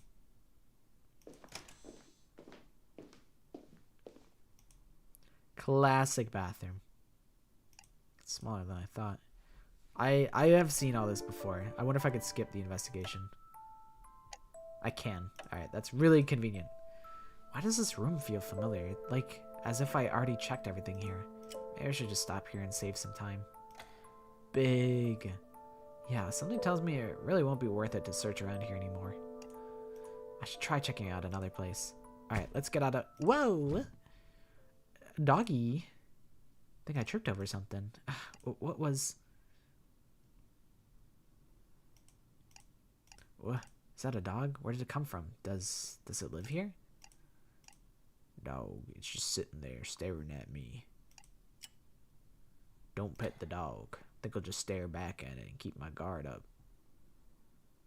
See, like, we have the same bracelet. Also, something to note is I think we have this same symbol, the second symbol, the second rune on his collar, is what's on our hoodie, which I probably shouldn't have skipped the investigation because we could look at ourselves in the mirror again. Can't really remember, but I don't think I'm good with dogs. Besides, the others didn't mention there being a dog, so it could only belong to the culprit. Wait, that's weird. Why would a kidnapper bring their dog here before locking everything up? The dog. Huh? That's a pretty weird collar. Looks like it's made of heavy metal. It's like a prisoner's shackle. Hey, whoa! It ran off. Wait, come back. Huh? Where is... There it is! What should I do? I'm gonna catch this dog for real this time. Okay, come on. Come here now. It's avoiding me. Pounce and grab it. 3, 2, 1. It dodged? Is it taunting me? I'm gonna come at it from the right because that's where the stairs are. Okay, that way. It's not falling for that. Alright, then how about... There! Damn, it's so close. Also, good night, Maddie.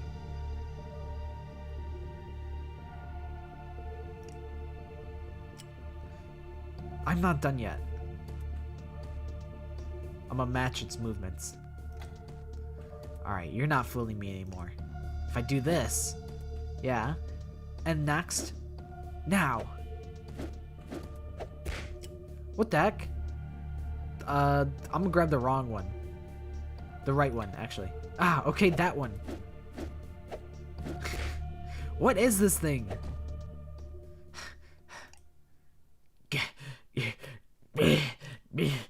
Wait, what am I doing? How is chasing this dog gonna help us at all?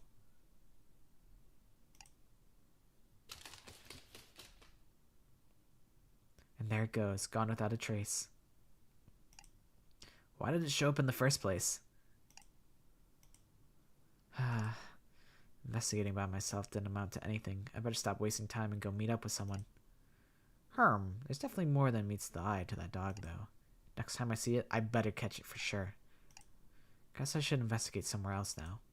Let's see. Where should I go? The lion does not concern himself with Melvin. He's not intimidated by Melvin. Melvin is just another mortal in its supernatural life. Okay, I go upstairs then. I should go give Oriana a hand with investigating all of that. Oh, Melvin, you're still here? Cecilia. Yeah, I was about to... I knew it, Melvin. Look at the clock. Huh? See? It's a little past 8. We heard a loud chime when it was 6 o'clock, but did we hear any chimes for 7 or 8? Melvin, are you listening? The clock might be magic. Forget about the clock, Cecilia. Huh? Look at the door.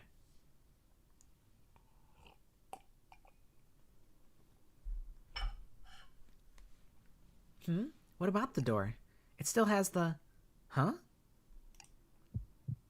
This door will not open until one of you dies. You have 20 hours. 20 hours. 20 hours. 20 hours. 20 hours.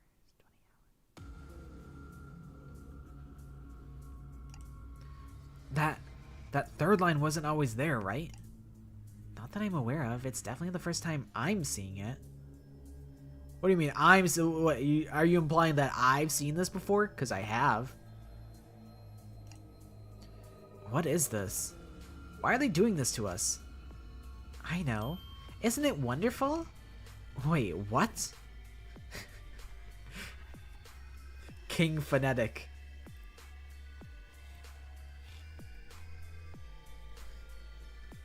Zerny got hooked on phonics. Like, if you... Basically what you're doing is you're writing everyone's names out in, like, the phonetic spelling. Where, like, it's basically, like, the...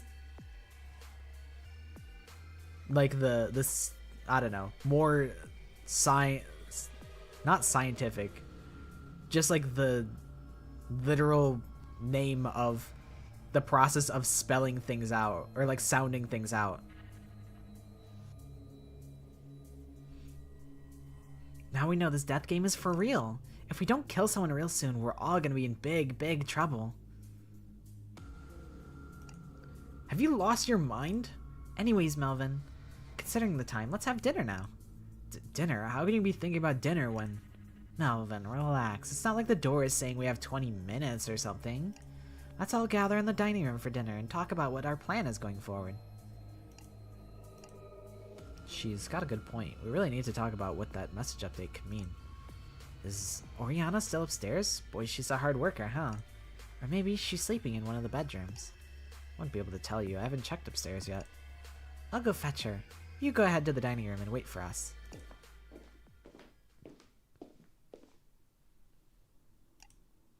I guess I'll have to check the rest of the house another time. What a depressing note to end an investigation on. Ugh. Even though I woke up only a couple hours ago, I feel so drained. Okay, off to the dining room.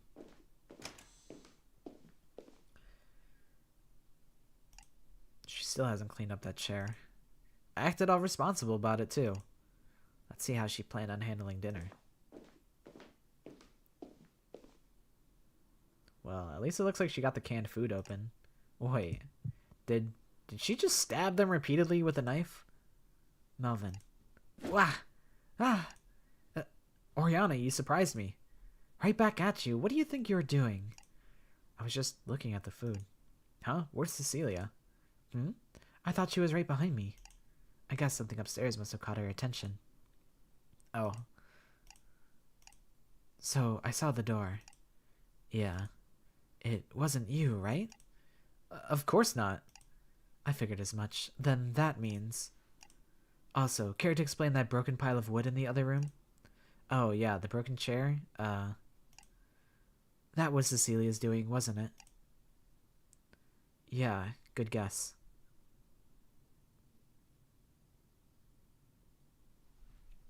Feel so drained after just waking up, and the clock only chimed at a specific hour.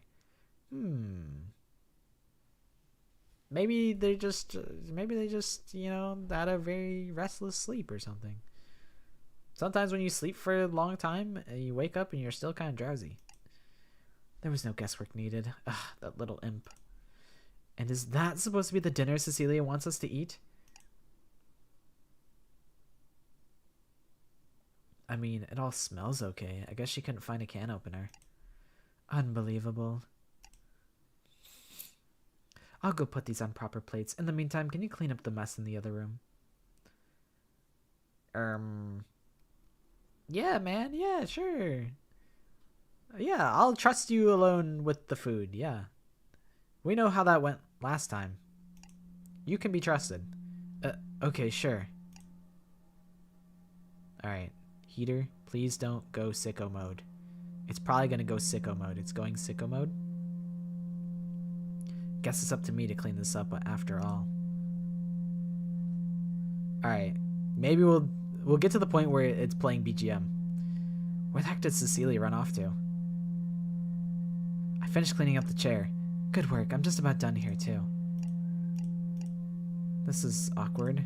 So did you find anything interesting upstairs? Interesting? Like any useful clues or a way to escape? No. I see. Alright, whatever. Fuck the BGM. I'm gonna take this opportunity to refill on tea.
The windows, they're all just painted on.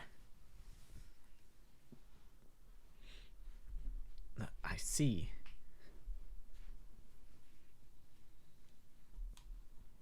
It's actually just a brick wall behind the windows. They're all just painted.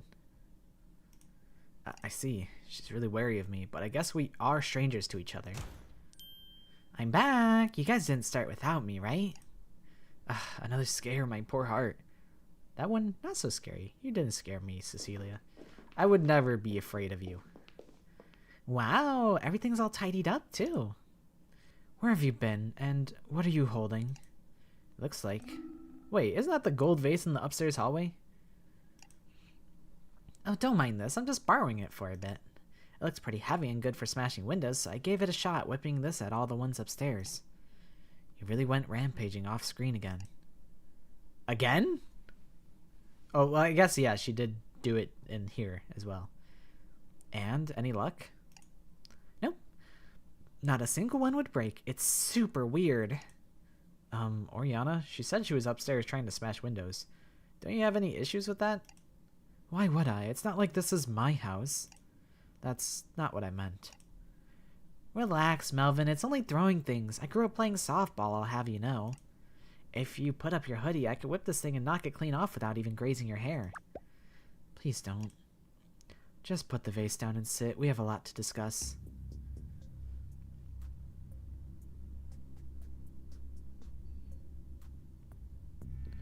Still, the fact that not a single window broke, I suppose that means this house has been modified to keep people trapped inside. Which can only mean that this is a premeditated kidnapping.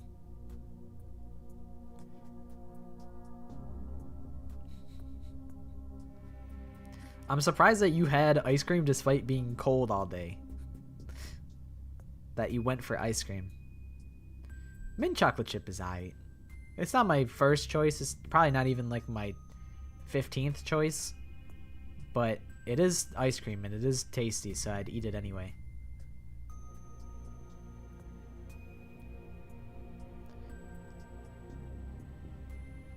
The owner could be paranoid. Sam was just eating ice cream the whole day.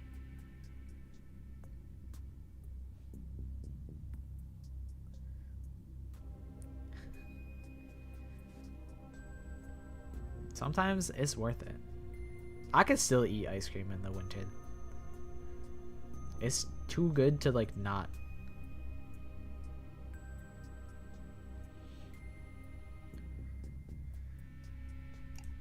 You mean the culprit planned ahead to trap the three of us in here?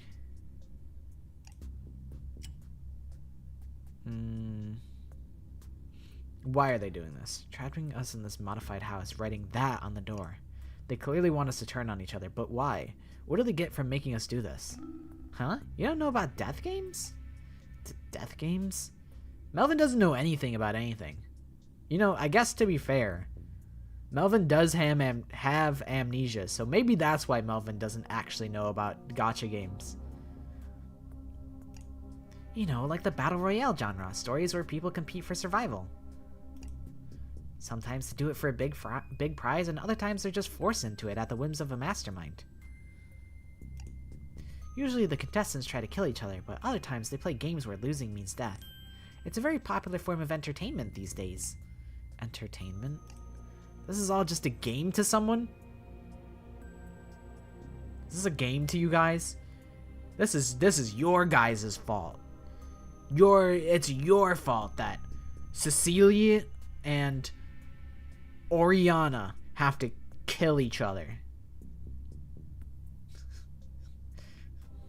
I am proud to make these guys play these death games.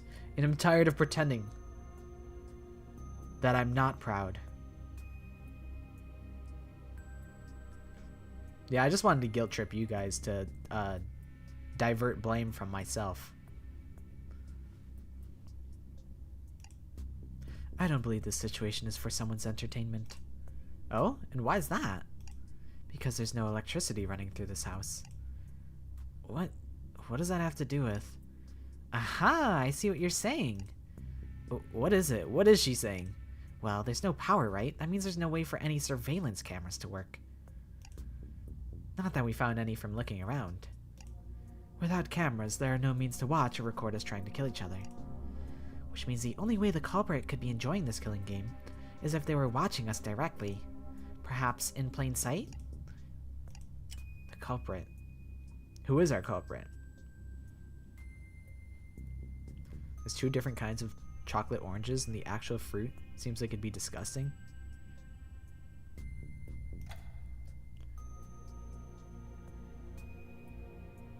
I know my grandma bought like a million like those literal like chocolate oranges. It's like an orange made out of chocolate. And I'm like, these are good, but like, damn, you bought a million of these. It's kind of excessive. Dude, the Secret Force student is fucking Gab. Maybe Danielle America was right.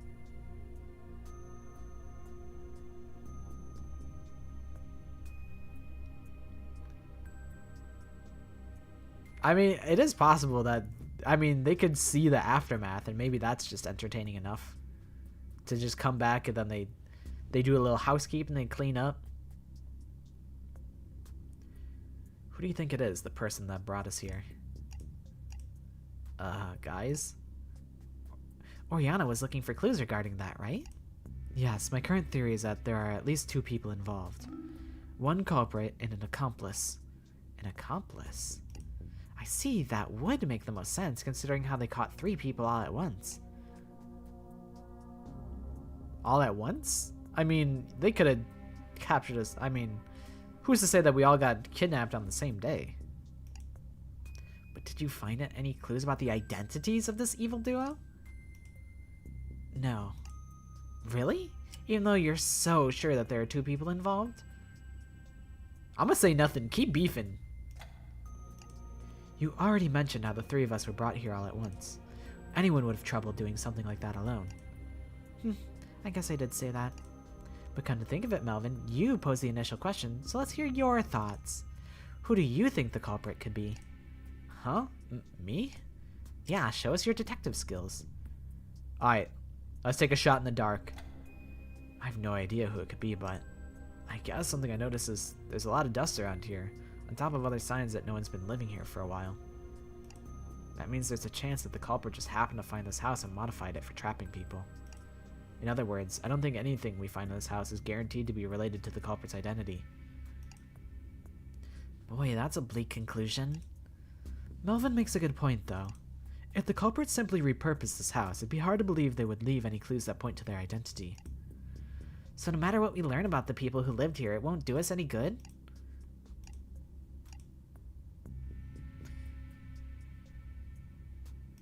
Cecilia still seems pretty... She's still just having a great time. Alright, so I guess we don't have enough clues to identify our mystery culprit. Let's try a different angle. Why were we the victims? Why did they kidnap us? Does the culprit have something against any of us? Who can say? What do you believe there? What, do you believe there isn't a single person out there holding a grudge against you? You're one to talk. I'm sure your carefree tactlessness rubbed some people the wrong way. I'm totally sure it has. I don't know anything about either of these 2. Heck, I don't know anything about myself. I wonder, have I done anything horrible enough for someone to want me dead? But if that's the case, why not just kill me directly? Why put me to sleep and bring me here instead? Something's not adding up. Don't overthink it, Melvin. It's also possible that anyone would have been fine. And we simply happened to be the first couple of targets they spotted along the street. But I suppose the fact that they targeted exclusively girls is pretty telling. This whole situation might just be the culprit acting out some weird fetish. There's that tactlessness again. On that note, actually, something's been bothering me for a while. And what's that? The fact that this all ends when just one of us dies. Why only one of us? Why isn't it the last one standing gets to leave kind of game? What are you... Isn't it obvious? There's something that can only happen with that rule in exactly 3 people. 2 of us could collude and kill the 3rd person in order to escape. That's... So Oriana realized that too. Something on your mind, Melvin?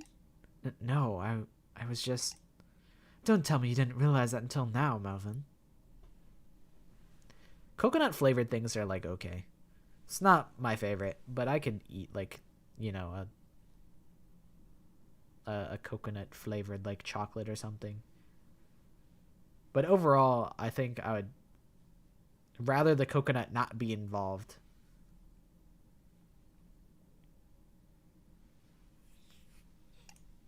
I mean, that's crazy. Yeah, it's crazy. Like, where's the fun in that?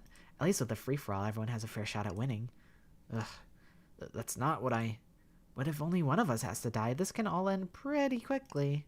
Melvin and I even found some potential murder weapons, remember? I'm still particularly fond of the knife. Cecilia, please. But sheesh, now that we got that out in the open, doesn't it feel way more tense here? We can't split up anymore. Two of us could rendezvous and agree to kill the loner. Heck, there doesn't even need to be collusion. Any of us could just straight up murder someone right now. After all, only one of us needs to die, so whoever doesn't get killed only stands to benefit from... Enough! You, even if you're only saying the truth, there are some things you just don't say, Cecilia. You're right, that wasn't fair. There's enough stress as it is, right, Melvin? Yeah. Anyways, we've been talking for a while. What do you think? I think I'm avoided to ask anything more. We've been talking a lot about our culprit for the most part, but let's be real here. Does it really matter who the culprit is? There are no other exits besides that door, and now we have a 20-hour clock literally counting down to our doom. Why don't we stop wasting time and cut to the chase? Melvin? What? Weren't you listening? I said let's cut to the chase. Who do you think should die here? I'm gonna say one of us, because I haven't chosen that before. It has to be one of us. There's really no other way. There we go. I knew you'd be the sensible type, Melvin. Alright, now for the important choice. You have 3 options. Oriana could die. I could die. Or, of course, Melvin, you could die. It wouldn't be the worst thing sacrificing yourself to save a pair of fair maidens, don't you think? Why is it up to me? Why? Why not? Would you prefer it if the choice wasn't up to you? That's...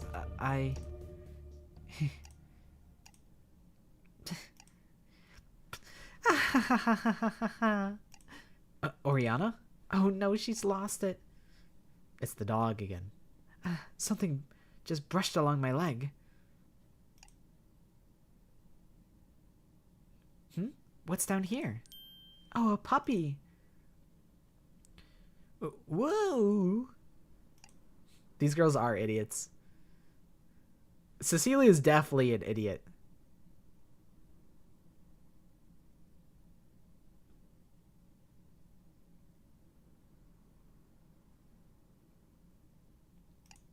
I think it's a black poodle. I mean, this game isn't... It's quite a step removed from Danganronpa. It's like a micro killing game because there's only like 3 or like 4 characters in it, so it's not like a full on Danganronpa game, but it's been inspired by, you know, the killing game genre.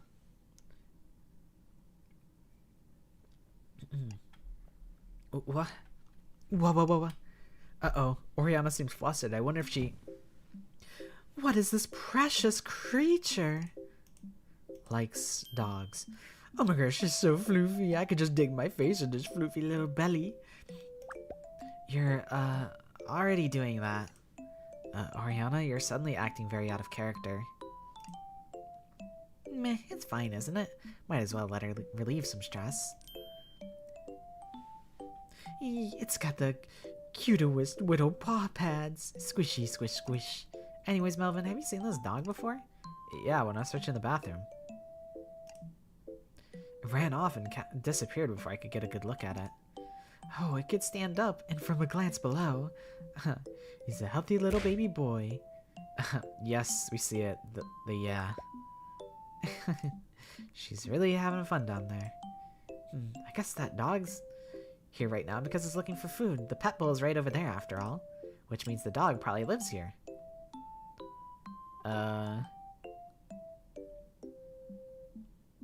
Does it belong to the culprit? the culprit bring it here? I mean, originally I was, for Oriana, I was gonna be like, I mean, I'll try and give it another shot. Did the culprit bring it here?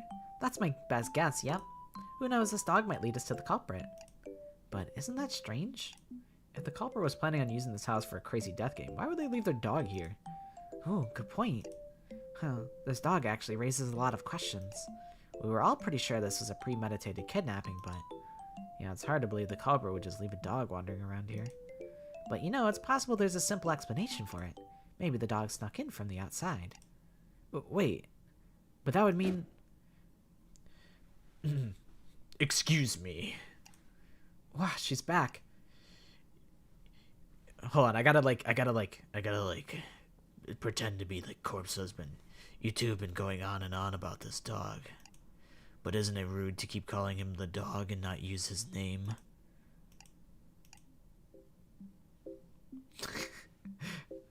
We don't know his name.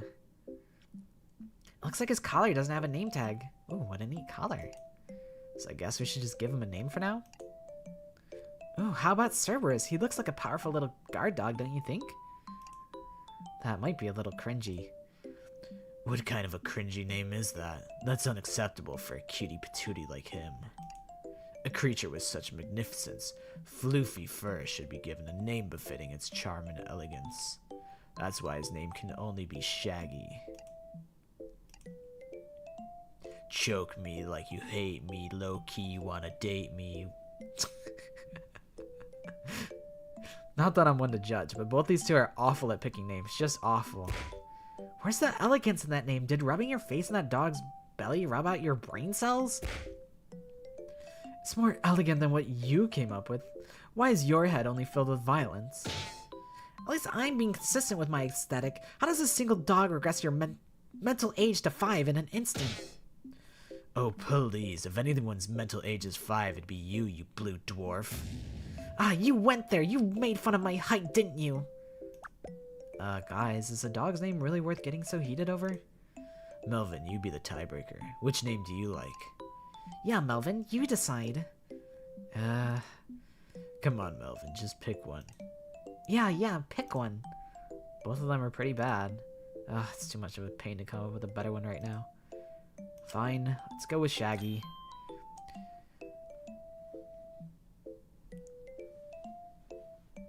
Good choice, Melvin. Welcome to the family, Shaggy. Oh, seriously, Melvin? You don't think that's super lame? Calm down, it's just a temporary name. I walked into the bedroom. It wasn't me. Ultra Instinct in the foyer. It wasn't me. I even walked into the dining room. It wasn't me.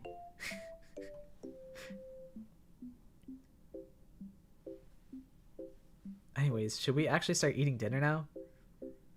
Speaking of Shaggy, I don't think Shaggy made Because I Got High. I think that was like like Afro Jack or something like that. Or maybe it's like Afro Man made the song Because I Got High. But I remember like when I was a little kid, I saw this Gary's Mod video that was like a music video of that song. And it was just like a bunch of like ragdolls just like laying around all over the place. And I thought it was hilarious. I showed it to my dad because I thought it was so funny because like, you know, they're just posed in goofy poses. And I was like, Dad, look at this. And he's like, this fucking idiot has no idea that this is a stoner song. He's like, you don't even know what's going on, like what this song is about, do you? And I'm like, I guess not, yeah. And I've just remembered that ever since. That's probably like, I don't know, like 13 years ago. Oh, and I guess we should make something for Shaggy too. Yep, I think I remember seeing some dog food in the kitchen drawers. I'll go get it. BRB. Oh, wait, let me do it. I want to do it, pretty please.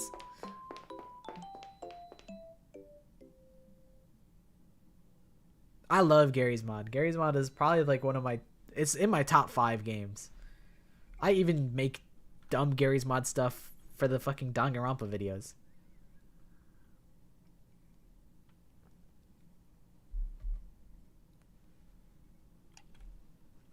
It's a relief that Shaggy came in when he did, but we never really landed on what we're gonna do about this situation. Is there really no other option? Does one of us have to die here? Well, I'm beat. Let's call it a night, everyone. Uh-huh. I agree. We haven't searched for that long, but I can tell everyone is feeling tired, especially Melvin.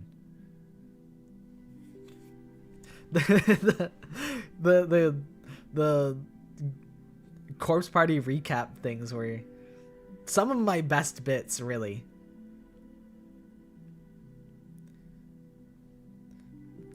A classic, I would say.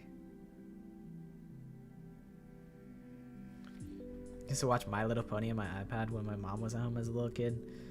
I never got into My Little Pony. I tried it when it was like, when bronies were like the big hotness. I'm like, listen, I'm not gonna yuck anyone's yum. I'll give it a shot. I don't think I'm gonna like it, but I'll try it. And I tried it, and I didn't like it, and I'm like, nothing ventured, nothing gained, you know? I don't see the appeal, but it's like, you know, it's cool. I gave it a solid shot. I could do Gary's mod. I should do Gary's mod recasts when I do the replays. The only problem is there's no maps for Danganronpa 2. V3 has a map, and there's only Hotel Mirai in Danganronpa 2 that's mapped in Gary's mod. The whole beach of Danganronpa 2, it crashes every time I launch. There is a map, but it just crashes every time I launch it, and I have no idea how to fix it. I wasn't a brony. I was 7. I was also pretty young, but I gave it a shot, and it wasn't for me.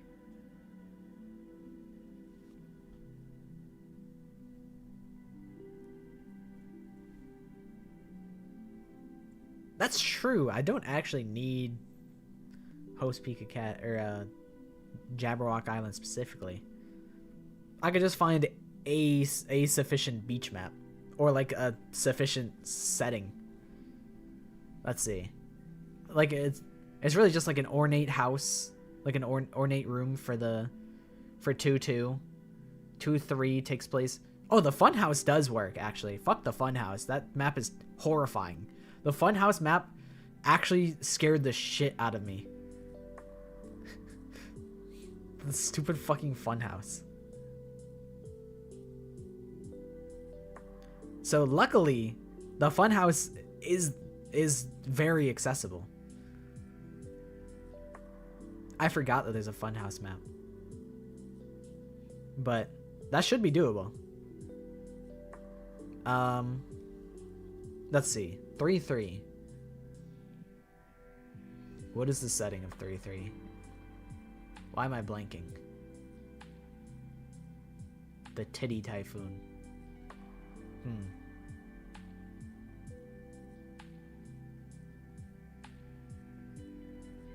It's just an empty like music venue.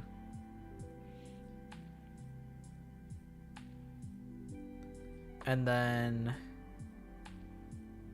it's like a warehouse for 2-5. That should be doable. I'll have to do a little exploration, but that's all. I said 3-3, I meant 2-3. I accidentally said 3-3.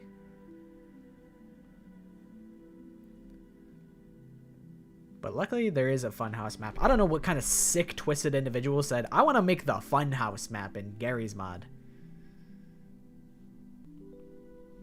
Sick twisted individual.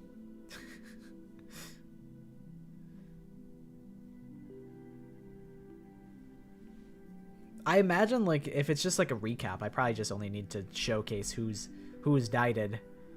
Even though I'm sure everyone already knows, because everyone that's pulling up to the Danganronpa replay stream, it's implied that you guys have played everything and that there's going to be spoilers.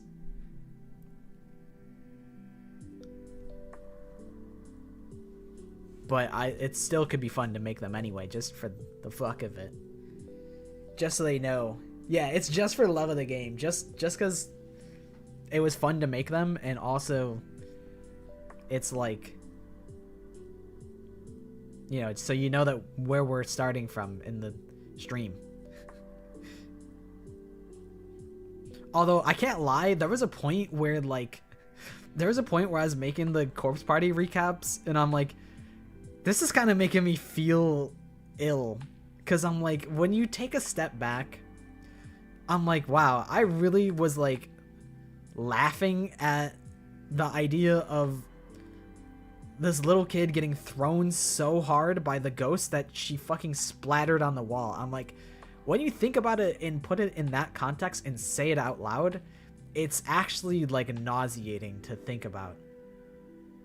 But like in fiction, it's like that's so insane that it's actually like really funny. The visual recreation is like crazy. It's like funny in like a morbid way. But really, like, Danganronpa, it really makes you become like very, very not comfortable, but like you just kind of accept the horrible things that happen in those games. It's important to I think about it often, where I try and take a step back to like not be too jaded. But I feel like we all are a little jaded when it comes to, yeah, it's very desensitized. Yeah. We're very desensitized to it.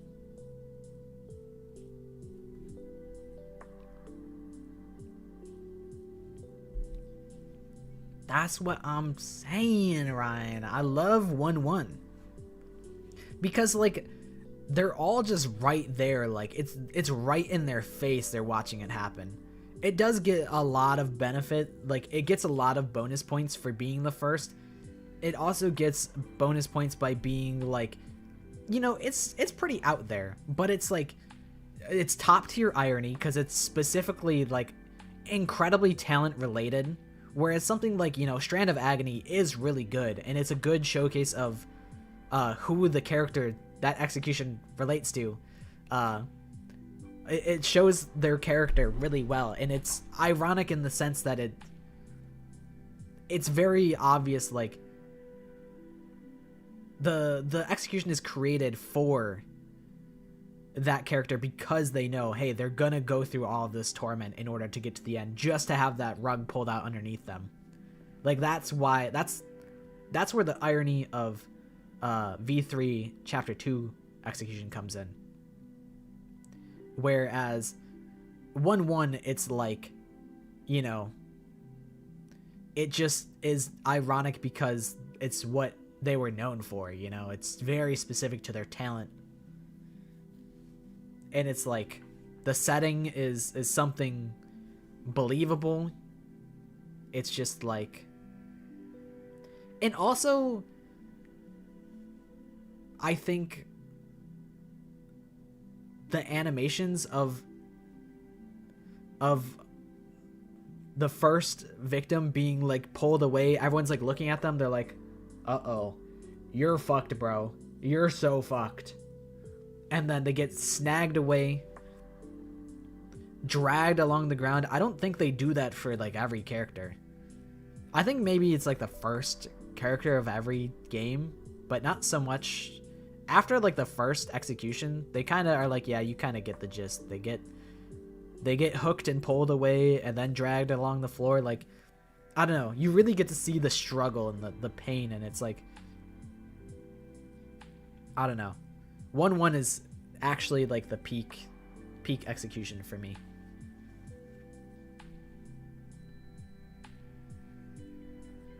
Like a lot of the other ones, they kind of watch from like a distance, but like 1-1, they're just right there.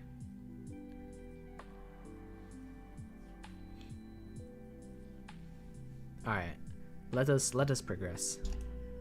It'll be more efficient to get some sleep and try again in the morning.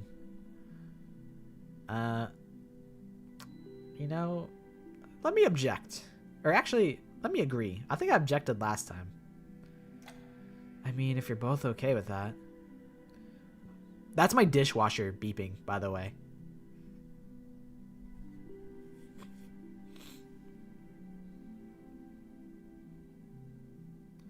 I know, you'll see. Somehow the world will change for me and be so wonderful. I'm definitely reaching my limit. Whoa, hang in there, Melvin. We haven't figured out who sleeps where yet. Let's see, 8 hours should be more than enough sleep. We'll resume our investigation at 6 in the morning. 6 o'clock. Oh yeah, the clock in the foyer, it still hasn't gone off since 6. Huh? Now that you mention it, I wonder if that last loud chime broke it. It's on my mind because it's a bad end in Shining Song's Star Nova. Idol producer, VN. But I feel like Sayaka could have had a brutal end if she was forced to perform on stage until she died of exhaustion. Yeah, it's really... I think one thing that's really, really cool about 2x2 is seeing executions for characters that didn't get to have executions in the past. Like, I mean, executions, that's the whole... I think that's the real hook of Danganronpa, is these crazy fucked up executions. So getting more unique executions is really cool. Like, people are interested in, like, the cut executions. I don't remember any of them other than, like, Ishimaru JFK assassination or something like that.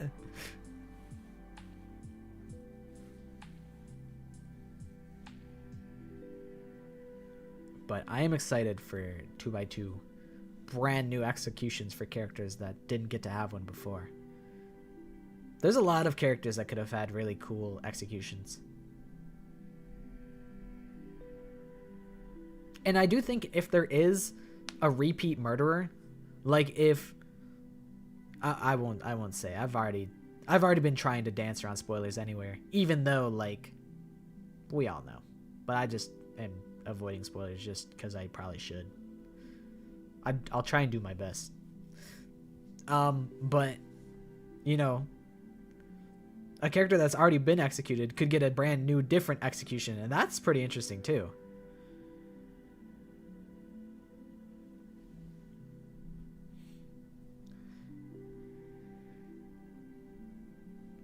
Clickbaiting me was worth it, because you just lost half a subscriber. The other half frozen on a soccer field. The other half will unsubscribe in 6 years. Or if it really only rings at 6 o'clock, it might be able to serve as our morning alarm. If it wakes everyone up on time, I won't complain. Melvin, you should go to sleep right away. You don't look well. Oogie.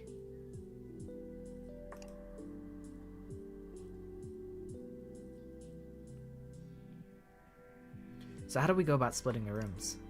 Besides the master bedroom, there are 2 bedrooms. One furnished and one empty. Empty? Completely empty, yes, but there's a bed in it, so it's possible to sleep there. Not comfortably, of course. There's no covers or a pillow. Wanna do rock, paper, scissors for the master bedroom? That's fair. Sure, I guess. Guess it's up to fate. Okay, rock, paper, scissors. Shoot! Oh, I lost. We both played paper, so it looks like Melvin gets the master bedroom. What? You guys all played scissors last time. You guys both played paper? What the hell? Is it rigged so I always get the master bedroom? What the hell? Yeah, if there's a repeat murder, they probably will just, like, bait and switch with the execution. And be like, oh, you thought one woman army? Psych. It's, I don't know. Hot potato. If you're holding the Monokuma at the end of the timer, you blow up and die. So they're passing around a Monokuma. It's like a bunch of Monokumas in a circle. And they're just like passing around like a bomb. And then like a Monokuma explodes. And then it's like, okay, round 2. And then it just keeps going endlessly. Until they blow up.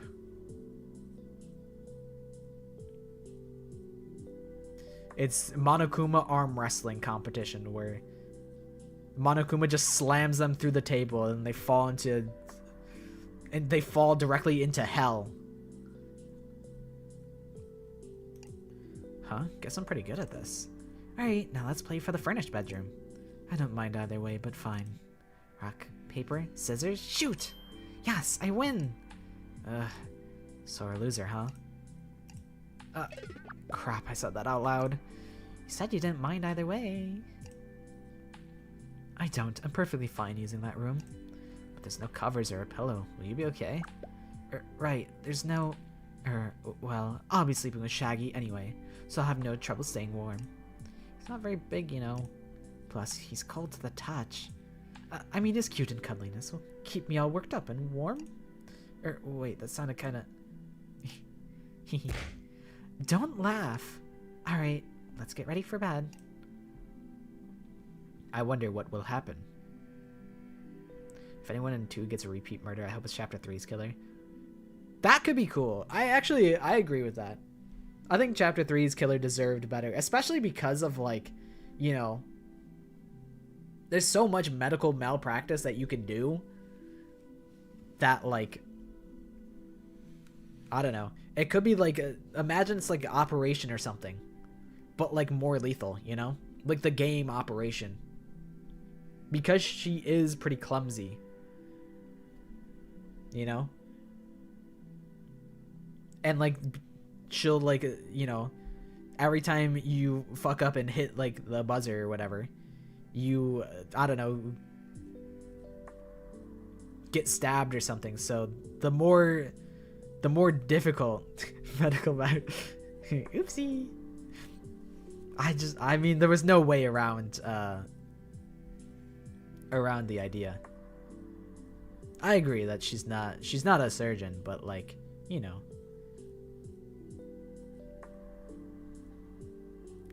Teehee. Bleh. Oopsie. I spoiled. But maybe that's why she fucks up in the first place, because she's trying to operate on someone. She's like, this is out of my pay grade. And then she fucks up, and then the more that she fucks up, the more pain she gets inflicted on, and the more pain that she experiences, the more she fucks up, until it's like a lethal amount of pain and she just dies.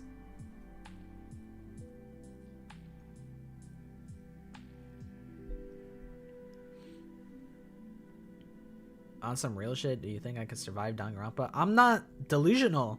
Listen, we can argue about this again and again. You guys wouldn't... none of us would survive Danganronpa. I just don't believe it. Like, realistically. You know what? Actually, hold on. Maybe. There's a possibility. I was like, I guess you just win by doing nothing, right? As long as you don't kill anyone, you have a 50% increased chance of winning. So as long as you go in with a possibility, or you go in with the prior knowledge, hey, don't kill anyone, because that's how you just guarantee your own death. So it's like, you know, it's actually possible.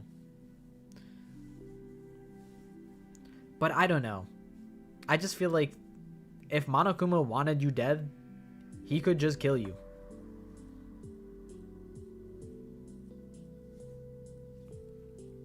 Like, you know, if Monokuma wanted you to murder, he will cater a motive specifically to entice you to murder. That's what he does with so many of the characters. So it's like, you know, really Monokuma just decides if you want to, if you will be a murderer or not.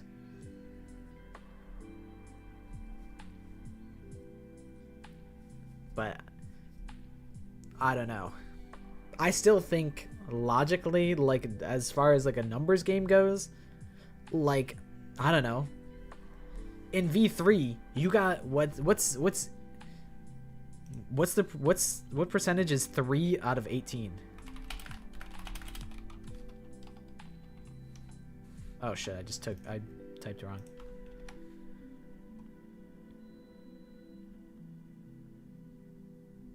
Really? That's 16%?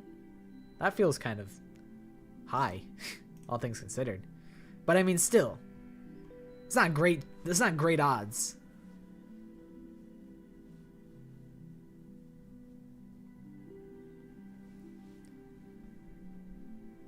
I don't know. I guess it's more likely than not.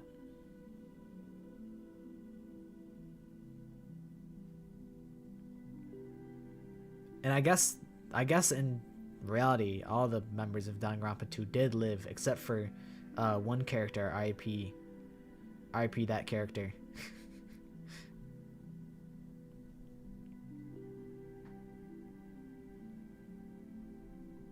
So I don't know. I guess maybe. But I just don't... I don't know. I've been swayed a little bit.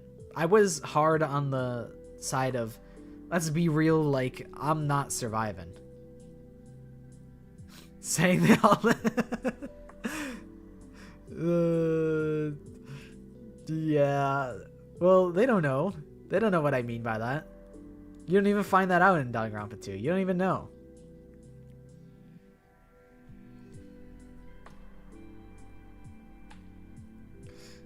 You don't know.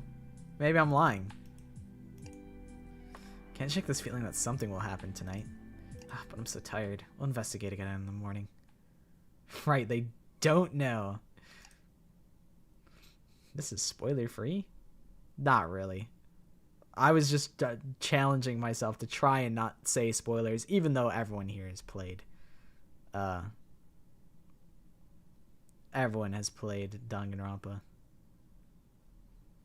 When I replay Danganronpa, it's gonna be all spoilers, probably. Yeah, it's anime spoilers. I did not love the anime, to be honest. There were some parts that I thought were really, really good. Like, I think being able to see the tragedy of Hope's Peak Academy, being able to see that, it evoked a very strong, like, reaction of disgust out of me, seeing all of those characters get killed. And I think that's a impressive feat, you know. To make me uncomfortable watching that is worth something, you know. Getting the context of that was really cool because it was alluded to like a million times and you're like, what the hell even happens? And then you get to see what happens.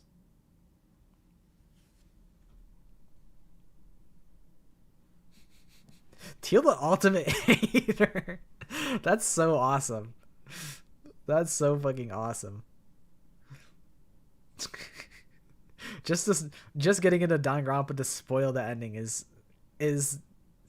absolute devious work.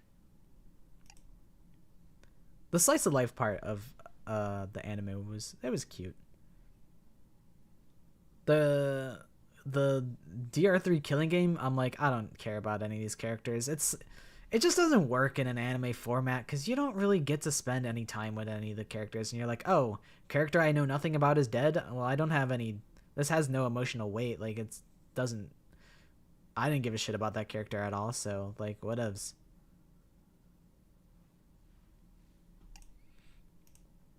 Me, me, me, me, me, me. Me, me, me, me. Hey, I'm walking here. Hey, wake up, you sleepy motherfucker. Awake. Melvin. Huh? Is that Cecilia?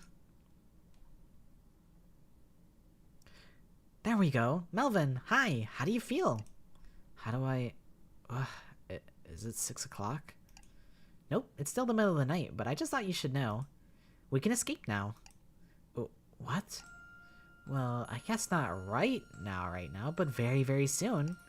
Come on, follow me. Wait, no.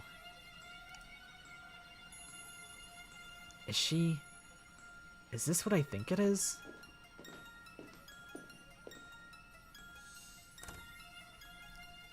Right this way. This is Oriana's room. Ready? Ta-da! She's so proud of herself. She really is about that life. Oh, Oriana must have escaped. Good for her. Huh? Where's Oriana? Oriana? Gah. Oh, wait. This is fucked. No, this is fucked. This is really fucked.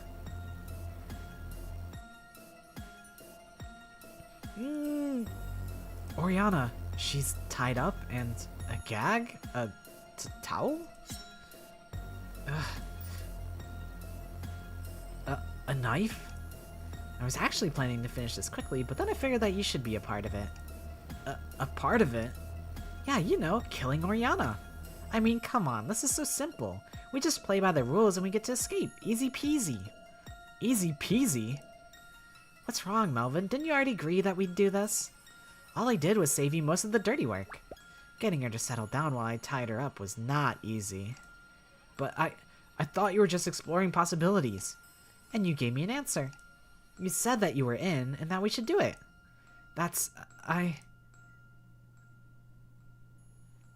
No, she's right.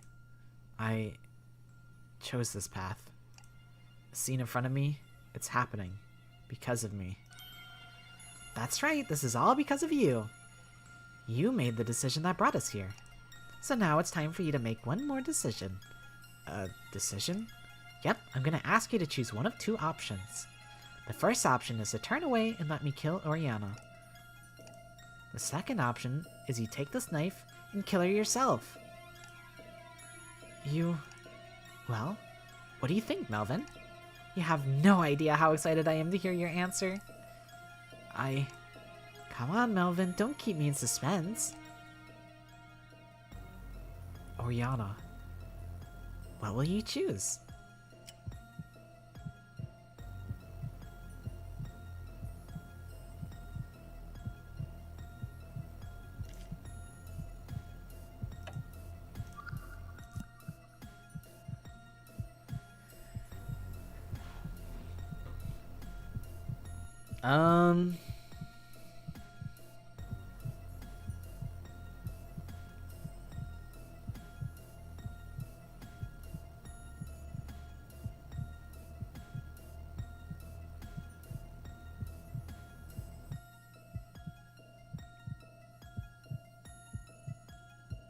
I wonder if Stop Cecilia gets me killed.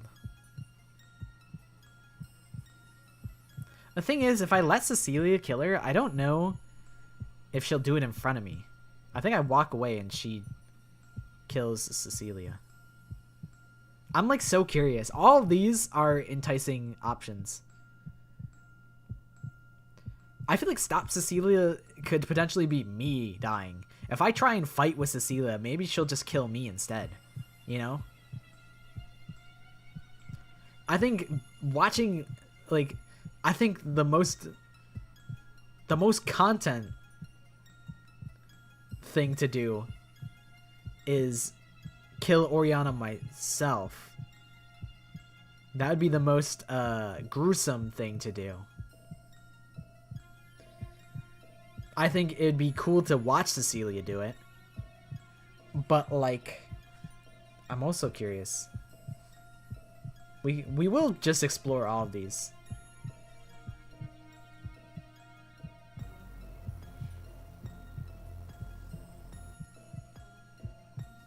All right, what's the vibe? What do we want to do first?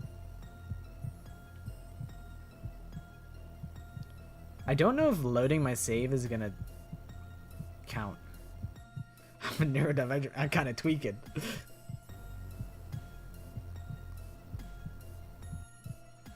Maybe I'll make the executive call and pick 2. Okay, that's 2 votes for 2. That's enough for me. I'll do it. Give me that knife. I'll end this myself. So that's what it looks like. The face of a demon who has long abandoned human morality. Steadfast and merciless, spilling blood to serve only their own selfish ambitions.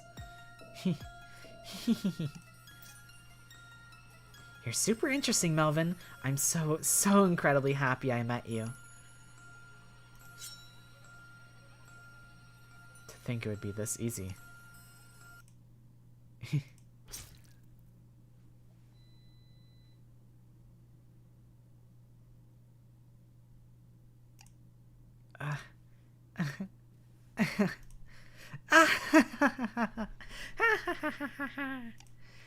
Did you laugh? You laughed, didn't you, Melvin? I thought you were just emotionlessly doing what needed to be done, but you totally enjoyed that. I guess I did, didn't I? You're crazy, Melvin. Meeting you is truly the best thing that's ever happened to me. Oh, I think that was the sound of the door downstairs opening. Come on, Melvin, let's get out of here. The accomplice ending. Sorry, Oriana. It's nothing personal.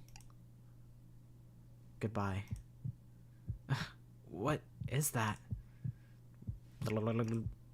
A voice? Where is it? Something's screaming. And then a ghost orb floated out of Melvin. The chaos ending. I thought I got chaos ending before. Get. Yeah, I don't know. The single timeline theory, I'm like, I don't know. She does look pretty dead.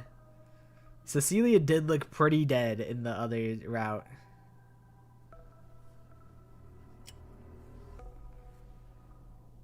I reject this ending. You successfully rejected this ending, sending Melvin to the start of another killing game.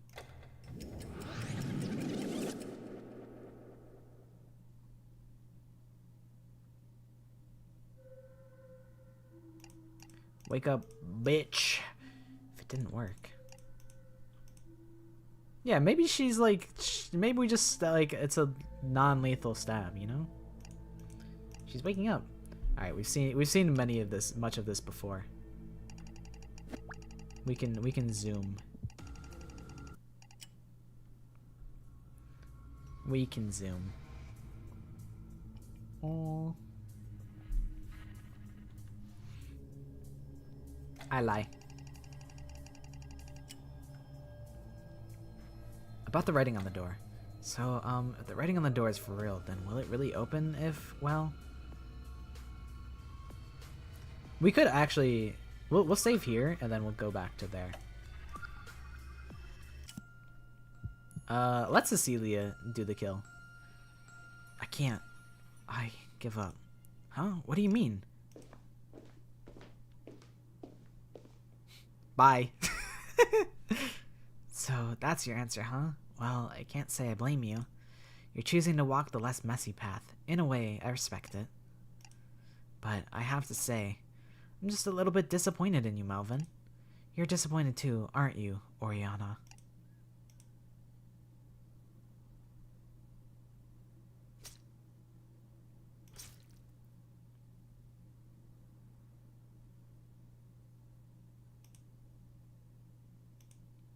I'm sorry.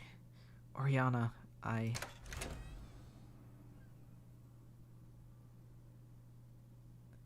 That must be the front door opening. Cecilia and I, the two of us can escape now. Just us two. I feel like these two are, they want us. They want me to murder. Or something. What are you zoning out for, Melvin? Something cold and wet on my shoulder. Her hand. The smell of blood. Come on, let's go.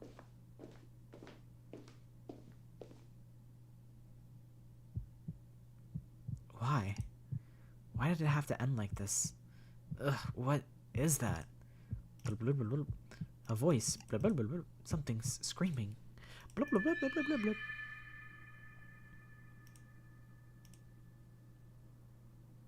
I wonder if there's like a heart rate monitor or something, and you know, kind of like in a, well, I guess in Zero Time Dilemma everyone is being monitored, but like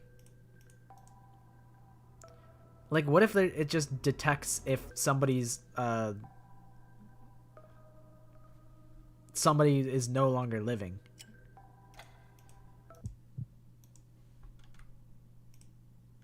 The dog did it. What the dog doing? Okay. And then we'll just pick the last one. Cecilia, no! Don't do it! Killing's wrong! No, this ends now. Give me the knife, Cecilia. We're not killing anyone. Interesting. So that's your answer, huh, Melvin? Give me the knife. Even when the situation before you is set up perfectly like this, you chose to stop me.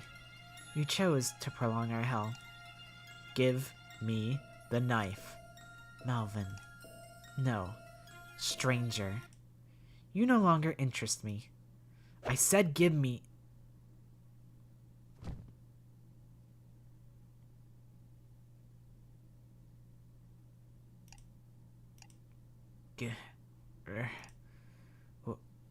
What happened? It's so dark. I feel so weak. That smell. Blood? Wait, I see something. Is that Oriana? No. I'm on the floor and the stench of blood is creeping closer. Ugh, it's reached my face. The smell's so strong. I think I'm gonna be sick. Oriana, I couldn't save you. I'm sorry.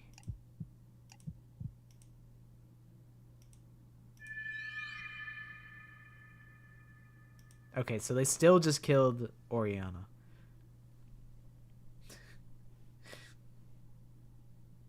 I thought I might die in that scenario. Yeah, that's what I was thinking. Like, it could be like a wireless receiver that like unlocks the killing game, or unlocks the front door if it recognizes one of our like heart rate monitors goes flat or something.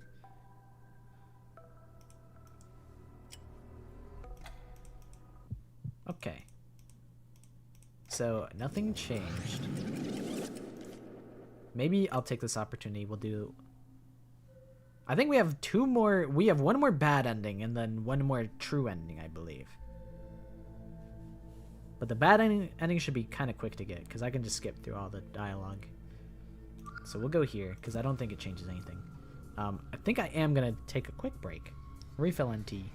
Many breaks today. You know, it's good to take breaks. That's the thing, though. Like, these two don't seem to have, like, the same... Hey, wait, we can't... Oh, wait. It was on our wrist.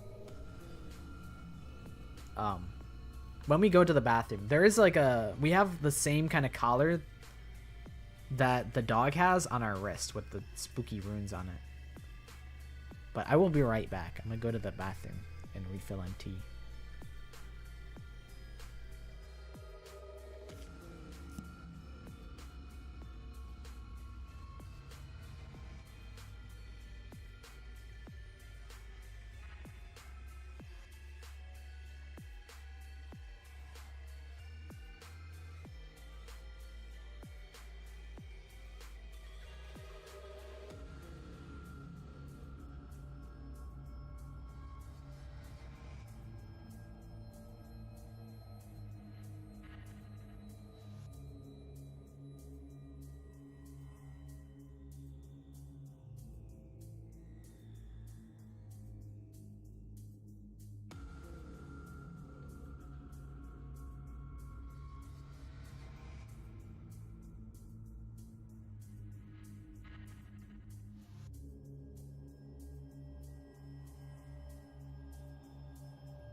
I've returned.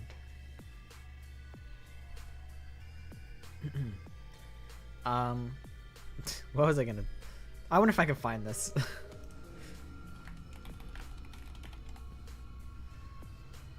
The Cecilia struggle made me think of something.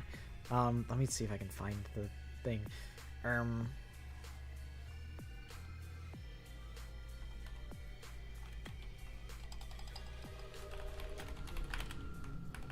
There's a meme that it made me think of.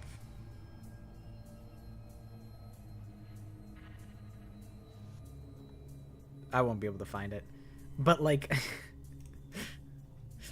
there's a meme of Street Fighter, and Greaser saying I would have parried that made me think of like, it's a Street Fighter hits the parry, and then it plays fucking la di da di da, slap amina, and it's like they hit one parry and then it immediately cuts to the you win screen and it shows them comboing the shit out of the enemy character.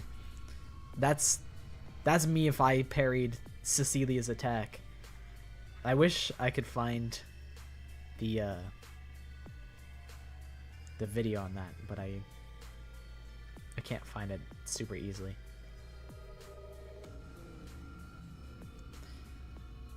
Fanta, we gotta get you hired by Spike Chunsoft. We gotta get you a job.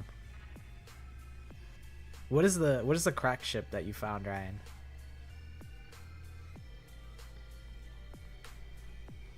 So, if the writing on the door is for real, then would it really open if, well... Ooh, you're going straight there? Love it. Shut up, Cecilia. And Melvin, no, that is not an option.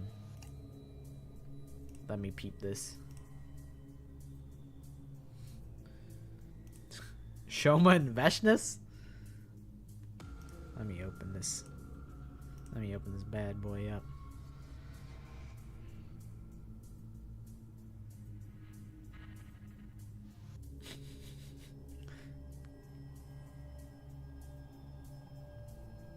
The Shoma Veshness long distance relationship. That is pretty funny. Get me a job? No way, I'm a gamer.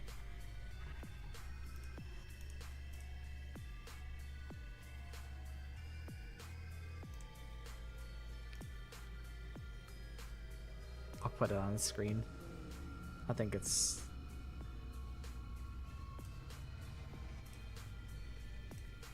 It's unhinged, but it's not like inappropriate or anything.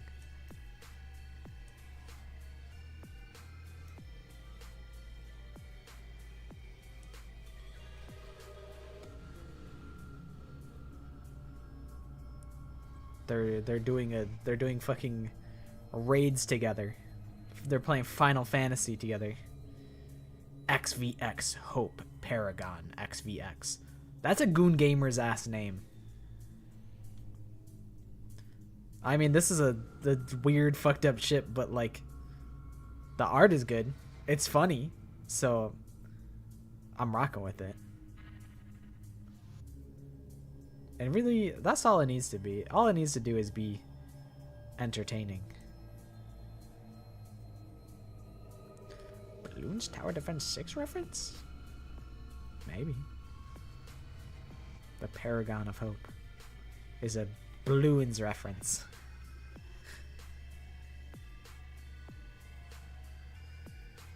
I like that Shoma types in like full punctuation and then Veshness is like K.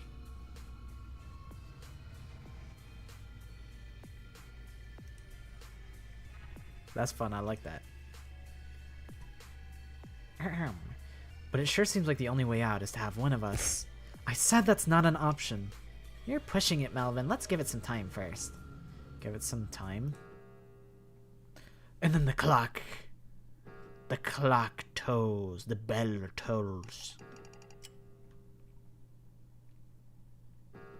I'm gonna say nothing.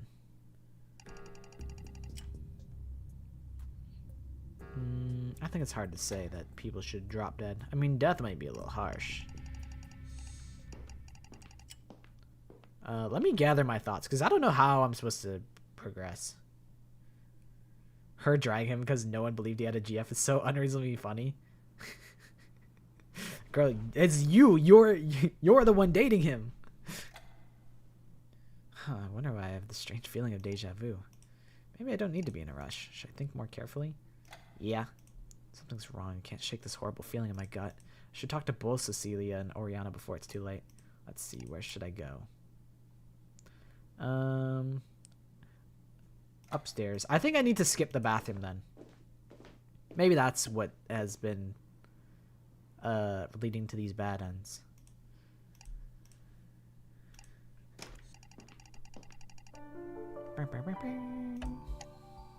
Skip. We win. I feel like I already know what to expect from investigating around here. Maybe I can zone out a bit as I go through everything. Skip. We've checked out every room on this floor now, haven't we? Yes, it took some time, but at least we have a few clues gathered. And one conclusion we can make for sure is that there were 2 people living in this house. The man in the master bedroom, and the little girl in the bedroom across the hall. Oh wait, at the end of this hall, what's around the corner over there? Just a dead end. Come on, you should go take a look.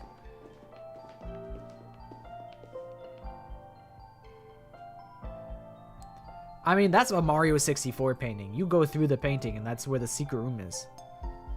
Or you take the painting off and that's where like the secret lockbox is.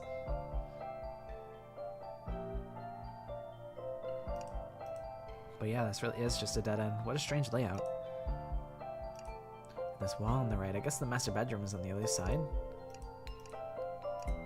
Oriana! Huh? What is it? You went all quiet and spaced out there. What's wrong? Oh, I'm sorry. I mean, it's nothing you need to apologize for. I was just thinking about the writing on that door downstairs. This door will not open until one of you dies.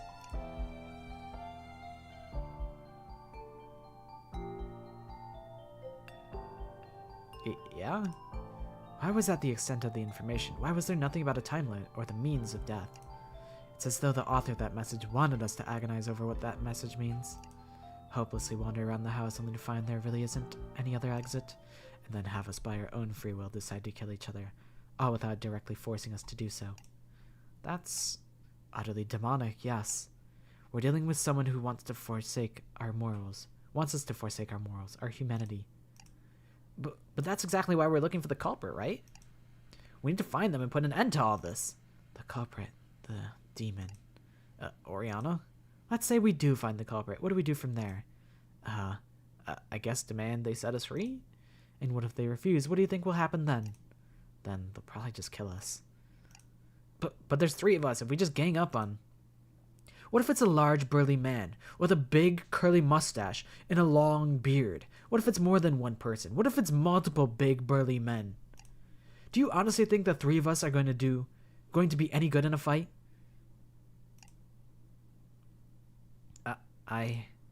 Don't you get it, Melvin? Don't you get it, Melvin? There's no way out of this. One of us will have to die. Oriana. Why we were brought here? What do we do to deserve this? Why can't they just kill us instead of making us turn on each other? Tell me something, Melvin. Are you thinking of killing someone? What? You don't know me or Cecilia. Why should it matter to you if one of us dies, right? That's... Murder is wrong. No matter the situation, no one deserves to end someone's life. Even thinking about ending someone's life is disgusting. You understand this, don't you? I'm pretty sure that depending on my answer to this question, things might take an unexpected turn. I need to choose my answer carefully.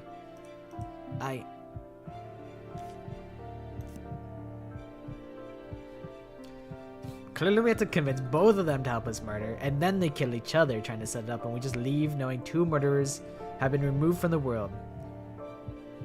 Melvin, what if it's 3 dog furries? You know how I get around dogs. I won't be able to help you, and I'm clearly the biggest of us. It's always wrong to kill people. I gotta just be like, guys, don't kill.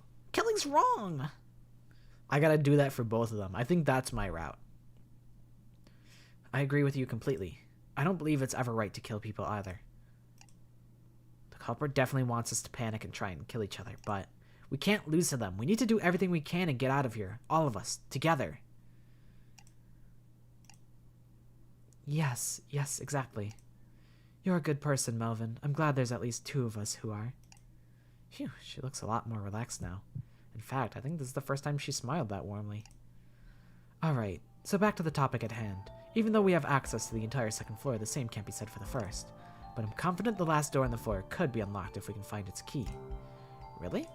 Well, there's reason to believe that would be the case. Before you woke up, Cecilia and I found a key behind the clock downstairs. It turned out to be the key for the furnished bedroom on this floor. You mean the little girl's bedroom? Why would that be locked up?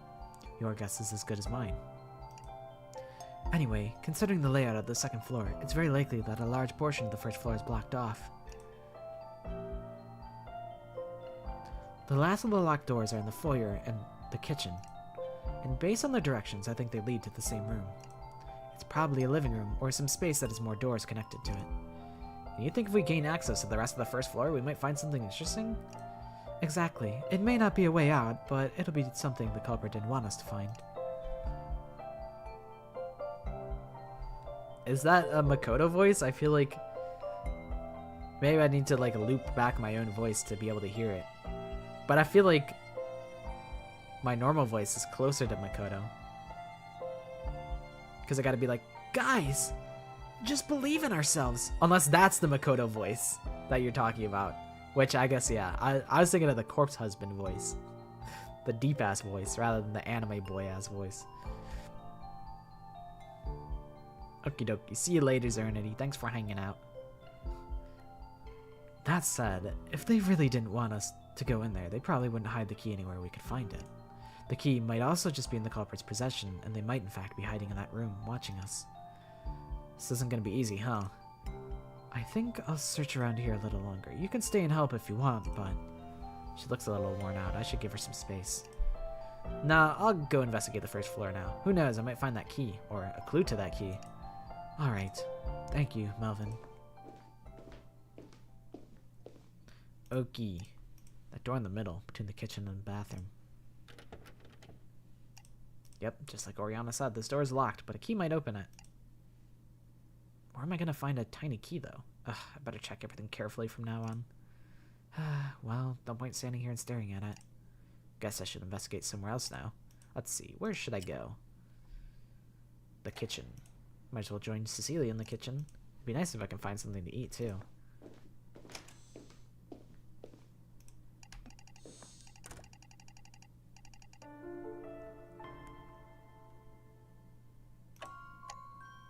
We skip these. Strange, but I feel like I already know what to expect from investigating around here.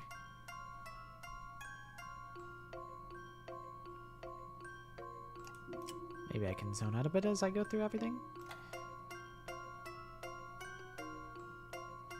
Looks like that's everything covered, both the kitchen and the dining room. And there really was nothing useful. I can't help but wonder if there's really no way out of this place, and that our only choice if we want to escape is to really... Hi! Hi, hello, hi. I forgot you do that. I forgot about that. Ah! You really jumped there, Melvin. Don't do that. I thought my heart was gonna stop. Okay, we have seen all this before. No! Killing's wrong! Cecilia, killing's wrong! No, we can't kill anyone. We have to get out of here together. All of us. That's the right thing to do. That's a surprisingly respectable answer. Surprisingly? But yeah, I suppose that's the outcome all of us would prefer. Let's just hope it's doable before time runs out. Right, we still don't know how long we have. Don't worry too much about it, Melvin. If life has taught me anything, it's that things have a mysterious way of just working out. But you know, time never flows backwards.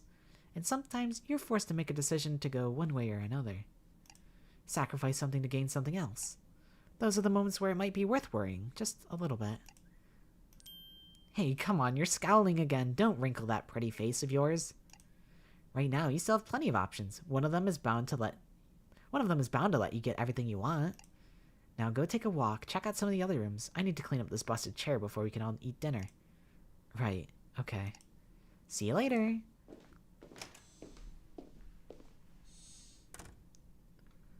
Aww. Cecilia, just what is she? Is she someone I can trust? Someone who has our best interests at heart? I don't know why, but deep down, I know I can trust her. But at the same time, I also know that I can't trust her. What is this bizarre feeling? Guess I should investigate somewhere else now. Let's see, where should I go? Let me gather these thoughts. What do I do next?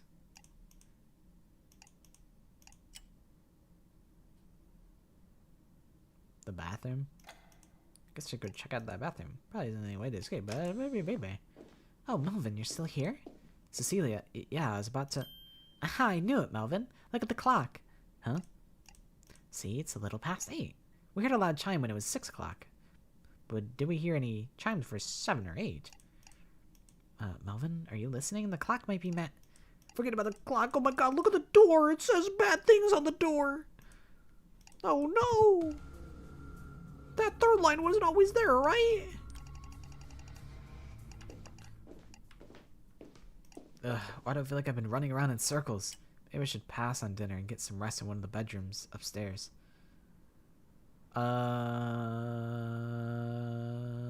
Sure. Yeah, I definitely don't feel well. I should go upstairs and tell the others I'll be skipping dinner. I can't imagine that, like...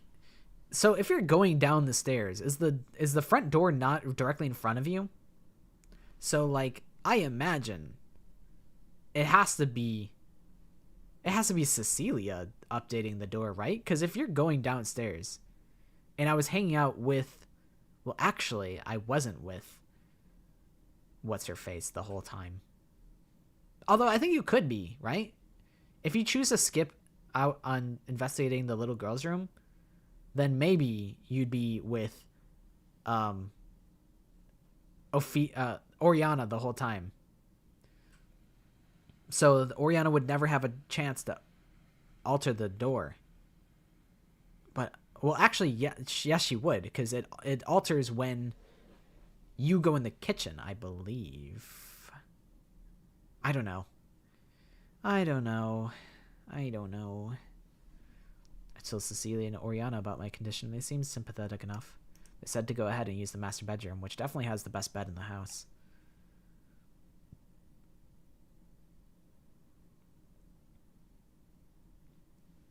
Yeah, the order of events this time is Oriana was up there the whole time. I came down the stairs, didn't notice the door was different. Went into the kitchen, came out, door was different.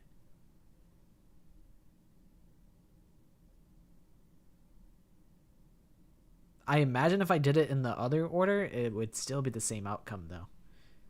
I wonder if those two will be alright without me. Maybe it's because of that sudden time limit, but I can't shake this feeling that something will happen tonight. But I'm so tired. Guess I won't be very helpful in this state. Let's get some sleep for now. Yeah, I imagine it'll happen regardless of the choices you make. Hey. Awake, Melvin? Is that Cecilia? There we go. Melvin, hi. How do you feel? What? Is it 6 o'clock? Nope, it's still the middle of the night, but I just thought you should know. We can escape now. Again? What? No. No, this isn't supposed to happen. Come on, follow me. Wait, no. Is this what I think it is? Alright, maybe I do have to convince them both to try and kill. Right this way. Uh-oh. Oriana, are you okay in here? Are you alright? Oriana? Oh, see? She's good. She's doing alright. Very alive and well. Oriana. She's tied up in a gag. I was actually planning to finish this quickly, but then I figured that you should be a part of it. A part of it? Yeah, you know, killing Oriana. I mean, come on, this is so simple. We just play by the rules and we get to escape. Easy peasy. Easy peasy? Cecilia, I told you we can't do this. I would skip this, but it seems like this is, that this is new to her. We have seen this before. Cecilia, I told you we can't do this. I told you that all of us have to get out of here together. That is the right thing to do. Yeah, what you're suggesting is certainly the right thing to do. But remember what I told you, Melvin. Sometimes you're forced to make a decision to go one way or the other. Sacrifice something to gain something else. This is one of those moments. And the thing forcing you is me. Celia, you monster. Oh, now that's hurtful. I'm still giving you a chance to make a decision here. Oh shit. What? Huh? Cecilia? What's happening to her? She looks like she's in a lot of pain. Oriana, did you poison her? Oriana's not struggling anymore. Is she laughing? Wait, I should untie her first.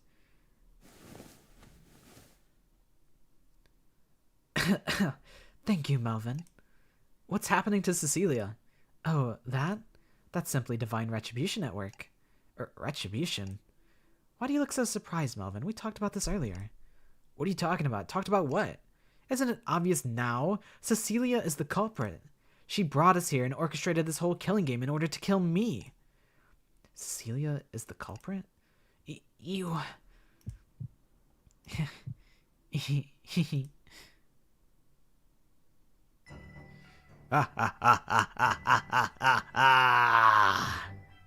Oriana. Hey, what's wrong? You look like you're having some trouble breathing down there. Could it be that rat poison is not to your throat's liking? I suspected you might try something like this, so I laced your plate at dinner. For it to start kicking in now is nothing less than godly timing. You poisoned Cecilia? It was the only way, Melvin. Neither of us could possibly take her on in a fight. But you were the one so adamantly against us killing each other. Obviously, that was so Cecilia would let her guard down. You deserve some credit too, Melvin. Your genuine shock and terror really helped fool her. All that's left is for the villain of the story to just die already. Cecilia, she's not moving. Oh, now the high and mighty have fallen. Oriana? Your mistake was not killing me sooner, Cece. Now die at my feet, pant for breath like the vile creature you are. Kidnapping the two of us, forcing us to play your insane killing game? A demon like you has no right to breathe our air. You are a stain to humanity. You bring nothing but chaos and misery to everywhere you go. That's enough. Come on, Cece, flash that knife again. I'm right here. Oriana, you are so close, so very close. I've never seen anything so laughably tragic before. Oriana, please. Don't just fade away like this. Squeal more. Squirm more. I want to see you... Uh-oh. Will you shut up already? Nothing. Personnel. Bitch.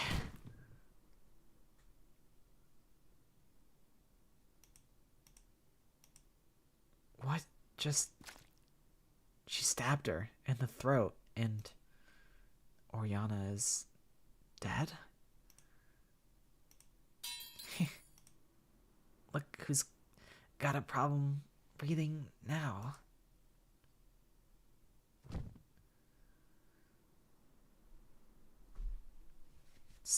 Cecilia!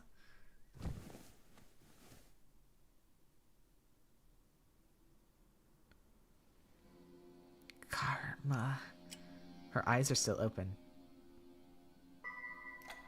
I don't know what to say. I guess just you now. Huh? Sorry about Rhea. I couldn't resist.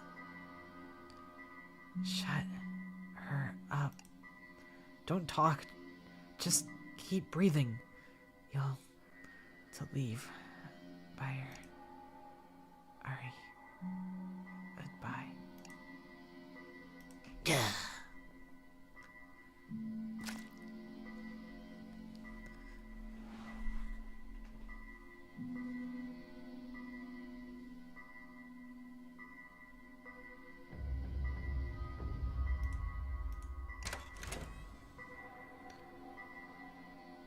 Oh boy, I get to go home!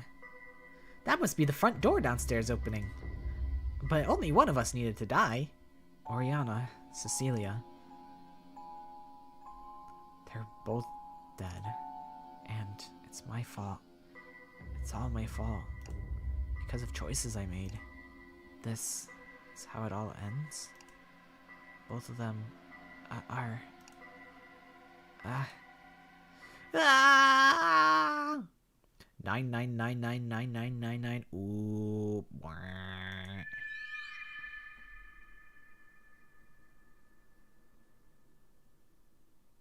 The karma ending. Yeah, I actively discouraged the murder, and yet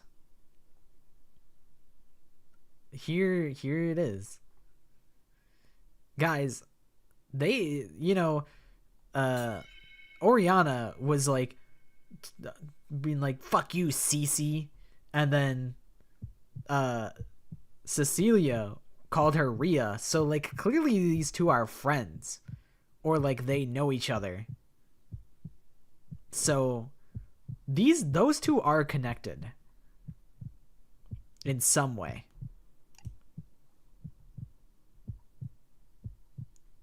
Will you reject this ending? Then this time, tell them the truth, the whole truth. Seek the truth. I think both of them orchestrated this. Because, I mean, regardless of our choice, the time limit still shows up. So I think canonically, it's not like a plot hole or whatever. It's that both of them are in on it. Unless we are a unreliable narrator, and when we're going between rooms, we're the ones who write the time limit on the wall. Those are our two possibilities. Either we're the ones behind everything, which would make sense because we have complete amnesia, or they're both in on it and they're doing this for us for some reason.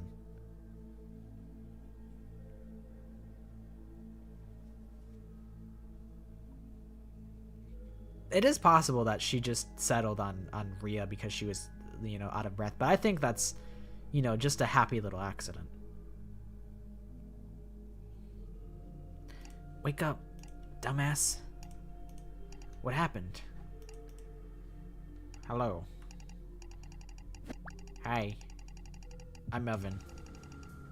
In fact...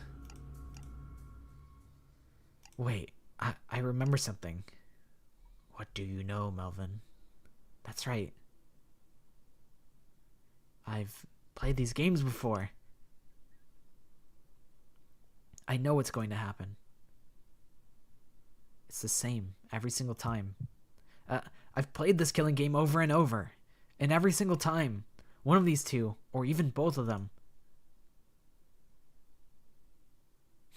What's wrong, Melvin? You look kind of pale.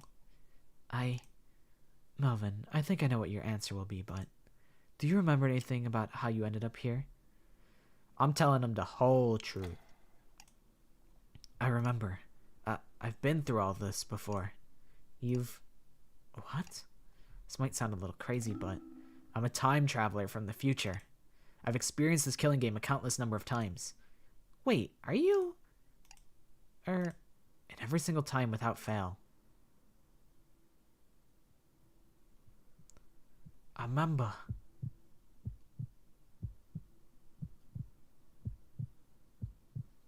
Bing, bing, bing. At least one of you two dies tonight. If someone told me that they're a time traveler, I'd be like, yeah. No fucking shot. No matter what I do, Melvin, let's go to the table in the dining room. I think we should sit down and talk about this. Melvin, clearly you're mentally unwell. This is an intervention.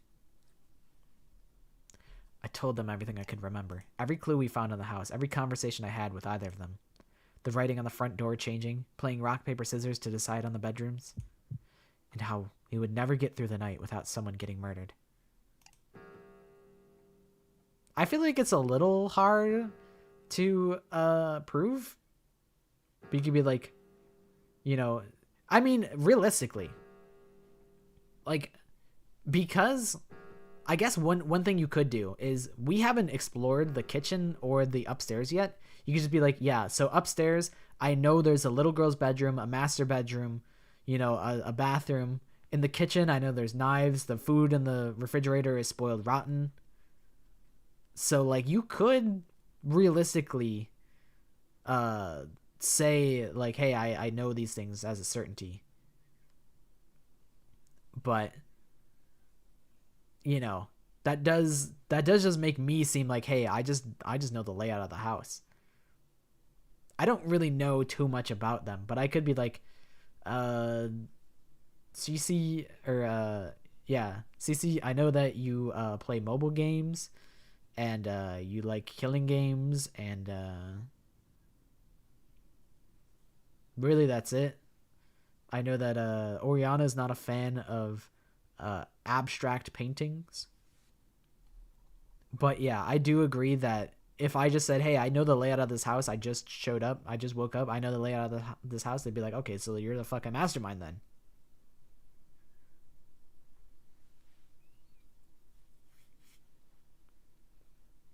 I mean, I could be like, I know that Cece threw the chair at the table even though I wasn't awake for that event.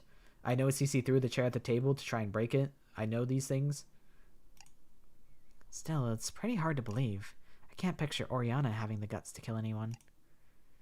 Do you want to try me? Actually, now might be a good time to ask. Ask what? Each time one of you died, it's strange, but it felt like you two knew each other already. Like, even before all this. Oriana, you even called her Cece. Looks like the jig is up, Rhea. It's not like we got very far with it. I suppose considering all you've been through, Melvin, you deserve to know the truth. Then, that said, we can only answer you with what we actually know. For questions like why are we trapped here, we're in the dark as much as you are. Sure. Okay, what do you want to know, Melvin? Ask away. There's so many questions I need answers to. I guess I should start with the important ones. Okay, let's do this. How do you two know each other? Cecilia and I are in the same club at our university, the Occult Club. The Occult Club? And I'm the president. You're the president? Hey, why are you more shocked about that part? Just as it sounds, we research and investigate natural phenomena, particularly with spirits, curses, and so on. Although in reality, it's more of a fan club with our president gushing over any urban legends posted on the internet. Hey, come on, ghosts are cool. Ever since I was a toddler, I've always wanted to play with one. She's my senior by 1 year, and yet she's never without this childlike enthusiasm. Why is Oriana in the club? You don't seem to be into the occult as much, huh? No, not even a little. Then why are you in the occult club? I have my reasons. It has nothing to do with our current situation. Oh, okay. Sorry? Anyways, that's how we know each other. As you can see, me and Rhea are the bestest friends. Oh, guess she's feeling shy right now.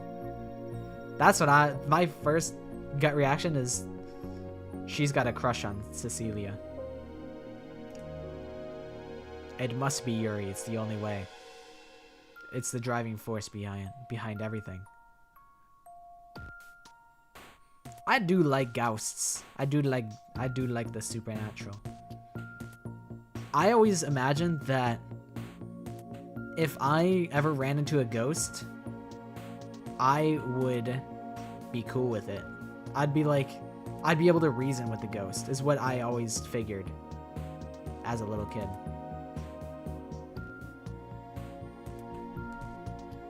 There was a Toxic Yuri, like, game jam.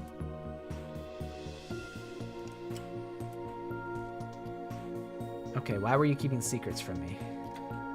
I don't understand why you two were hiding the fact that you know each other. There were a couple of reasons for that. The first is that we didn't know how you would react to us. Yep, I mean, if you knew the two of us were connected, wouldn't you have been super scared? You might have thought we would team up to kill you, or maybe that we were the ones who kidnapped you in the first place. That is a good point. I guess that makes sense. Sorry, Melvin, it was all Ria's idea. I was of the mind of just giving you all the details and letting things happen from there. That's too careless. Melvin's power is one thing, but from our point of view, we only have one shot of getting out alive. I also don't think ghosts are real, but if ghosts were real, I used to believe that I could reason with them and maybe we could even be friends.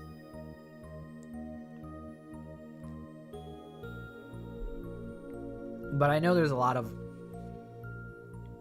ghosts in fiction that are just full of malice. So maybe it's not possible, but I think my first gut would be to try.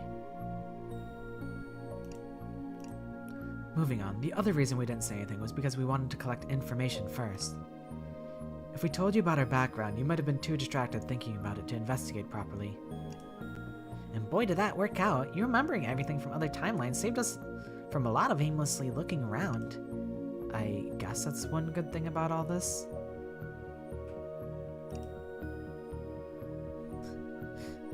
It's the skeletons you gotta watch out for.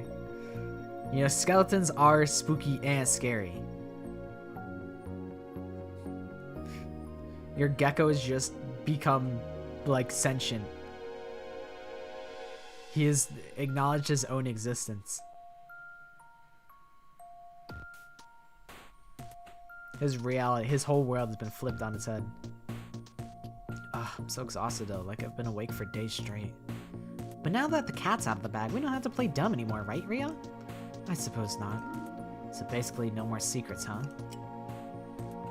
Could Cecilia really be the culprit? So when Cecilia died...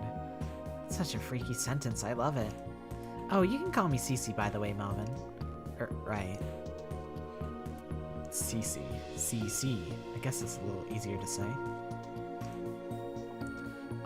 So when Cece died, Oriana, she said something about how Cece is the reason we're trapped here. What does that mean? Wait, Psycho Killer Ria said it like that? It's exactly what it sounds like. It was Cecilia's idea for us to come here. Oh, come on, you two.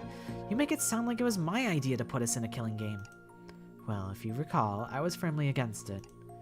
Sorry, can you please back up? Why did Cece want all of us to come here? As you know, the two of us are members of the Occult Club. A couple days ago, our president learned about this legend featuring a haunted house in a mostly abandoned... The Black Magic Mansion. The what?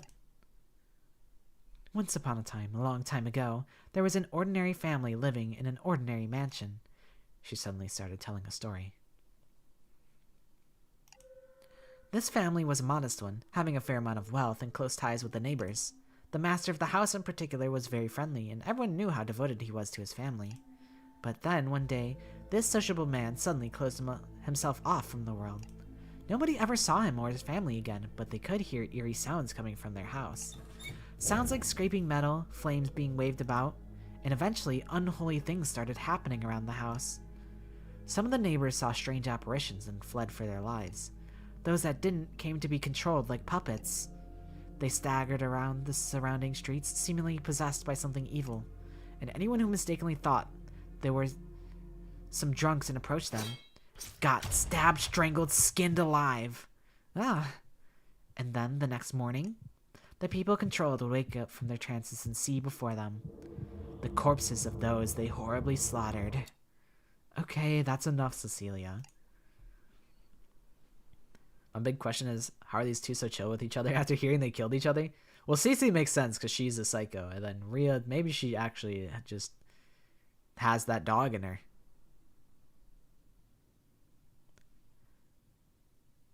But yeah, it's like they really were just willing to kill each other, even though they're like friends. Like, why would they not kill me? These two are friends. They should be ganging up against me, really. Aw, Rhea, you killjoy. Melvin, did I spook you at least a little bit? I was about to cry. Please don't do that again. Oh no, I didn't mean to scare you that bad, Melvin.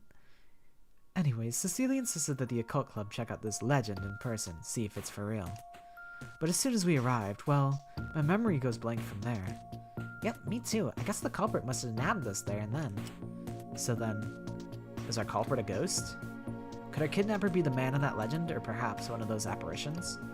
Are you being serious right now, Melvin? I mean, wouldn't that explain a lot of things going on here? Melvin, listen to yourself. You're suggesting that a ghost is responsible for trapping us here. And what's wrong with that? All this could totally be a malevolent spirit's twisted game. I can't believe I'm the only sane one here. Okay, look, say our culprit is indeed a ghost. What would be our plan for stopping it? Cece? I doubt this place will have any tools we could use to perform an exorcism. Yeah, if the culprit is actually a ghost, we'd be completely screwed. Alright, let's scrap that idea then. Might as well think positively. That's all I'm trying to say, yes. But still, black magic, huh? I wonder if that has anything to do with what's been happening to me. Why does Oriana hate Cece so much? When, Oriana killed Cece. That's still so hard to believe. Oh yeah, Melvin, you can call her Rhea, by the way. Rhea? Yeah, you know, Oriana, Rihanna, Rhea. It's not even the worst one she came up with. But it's fine, I don't mind if you call me that. Okay, so when Rhea killed Cece. See, doesn't that sentence roll off the tongue better than Oriana killed Cece? I think there's bigger problems with this sentence than pronunciation, but after we found Cece dead, Rhea seemed to snap. She said a lot of things that made it very clear that she despises you, Cece. Quite the thing to say out loud, Melvin. Rhea? Oh, Rhea, Melvin is asking you a question. I don't have an answer to that. I've known Cecilia for about a year now, and sure, I have my issues with her, but I can't say I despise her, as you put it. Okay, I guess you were pretty stressed at the time. No thanks to the things I said. I'm sorry if you had to see a version of me act in such a disturbing manner. Hello, Danganronpa fan, how you doing? But rest assured, you won't see it again. It's hard to get that deranged laugh out of my mind, though. See, Melvin? I told you, we're the bestest of friends. That's my doing. I typed Melvin in all lowercase. Yeah, no, there's definitely some tension there. But it might not be my place to pry any deeper. Can we trust Cece? Cece, be honest with me. What's wrong, Melvin? You look kinda nervous. Could this be... Oh, Melvin. You're not the culprit responsible for trapping us in here, right? Oh, that's all you wanted to ask? You got my hopes up. Cece, please, I need you to take this seriously. That's right, I'm not the one who trapped us in this house. I'm as much of a victim here as you two are. I don't think she's lying. I guess that means Rhea just convinced herself that Cece's the culprit whenever she would kill her. Okay, sorry. I know we have enough facts to believe you can't be the culprit, but... You had to ask, I get it. But there's another issue. I remember, each time you killed Rhea, it felt like you were enjoying the situation. Enjoying the sight of Rhea struggling for her life, and having me choose to kill her myself or not. What? Are you serious, Melvin? Cece, we can trust you, right? Yeah, that certainly sounds like something I might do. Then, hey, hold on there, both of you. All we've talked about are things that happen in other timelines. As far as the me right here, right now is concerned, I've never done anything that horrible in my whole life. That's true. Fine, how about this? Melvin, I swear to you here and now, with Rhea as my witness, I won't allow either of you to come into any harm. That's a promise. It's strange, but I can feel it. She's serious. We killed Aito for less. True. We do. Sometimes we just kill Aito off of speculation. Okay, thanks, Cece. Don't mention it. Oh, were you touched by my speech, Ria? I don't care if it happened in other timelines. What you did was unforgivable. And it's fine if it's fine you feel that way. You don't have to let that go. But going forward, I'll be on your side. And yours too, Melvin. Okay, but why do I keep going back in time? So what's been happening to me? Why am I constantly going back to the beginning of this day? That's not something we can answer. What you've been through defies all common sense.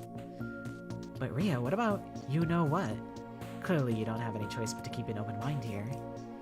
But if that's true, then there's actually no hope for us. Is that supposed to be whispering? I can hear them. There's no reason for you to keep secrets from me anymore, right? Are you sure nothing comes to mind?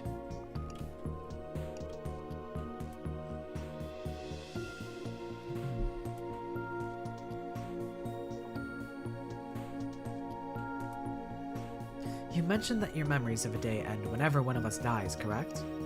That must be the trigger that sends you backwards in time. But isn't that the same trigger for opening the front door? Seems like a rigged game.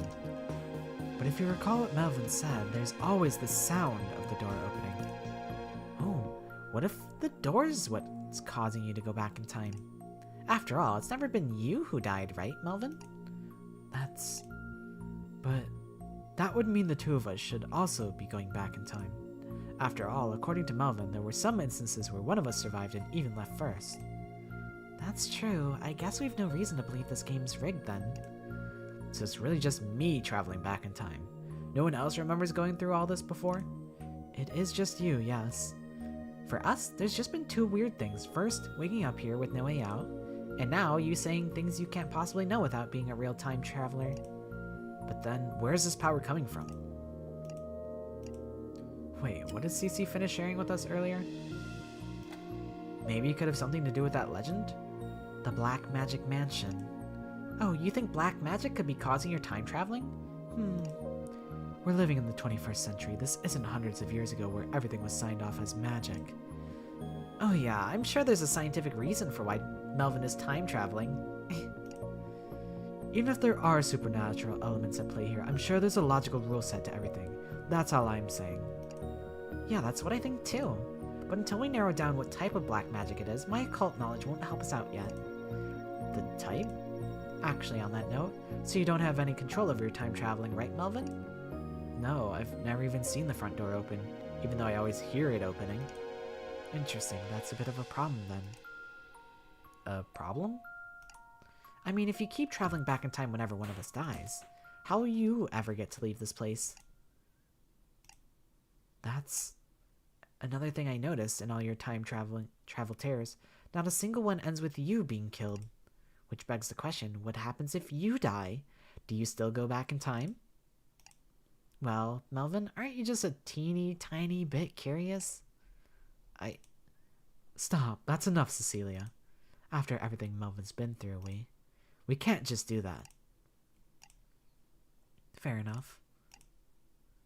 I suppose our only option is to just find an actual way out of here. But Melvin, from everything you remember, there isn't any other exit now, is there? Me. I am a little curious, but please don't kill me, because I don't think I can go back in time if I'm dead. Come on, think. Was there really no way to get outside? Wait. There was one thing we never finished talking about. But I guess if we're going to go looking for him, I'll need to end my questioning. The dog. What the dog doing? I guess that's enough questions for now. Boy, this ended up being a long discussion. How do you feel, Melvin? Was that too much for you? No, I'm fine. Everything you guys told me makes perfect sense with what I remember.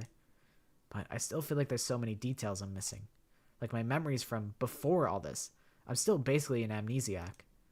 So neither of you know who I am, right? Nope. No, sorry. I see. Aw, don't look so sad, Melvin. As far as I'm concerned, you're an honorary member of the occult club until we get out of here. That means we're on your side to the bitter end. President's orders, right, Ria? Yes, of course. Don't look at me like that. Oh, Ria, you're so adorable. It's no use. I can't remember. I don't think either of them realize this, but If I'm not part of the occult club, then how did I end up here? The only explanation is the culprit captured me from some other distant place. Or maybe, have I always been inside this house? But then, wouldn't that mean that I'm...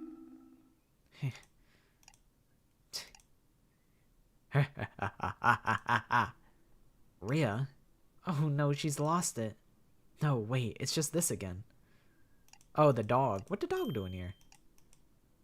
There he is, the dog. Looks like a black poodle? I don't really know dog breeds. So it seems like our consciousness is being transferred from when we escape. Dying means we wouldn't be able to experience that route.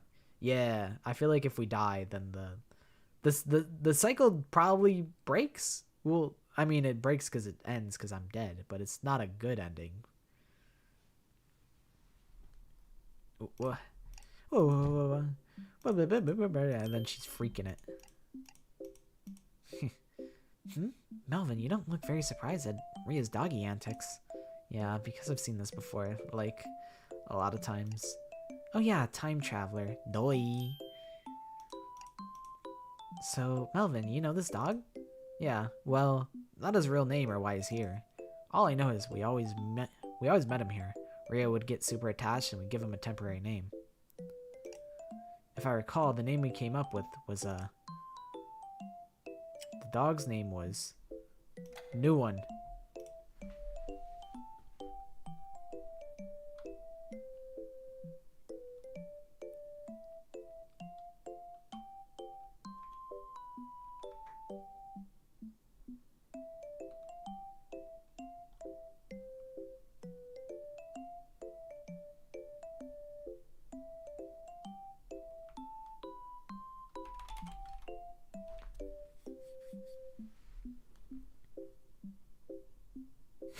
Cat.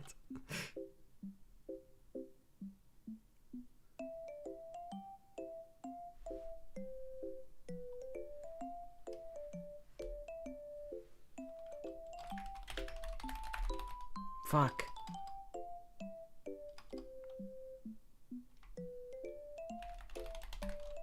I don't have enough spaces to... I want to Gab the Destroyer.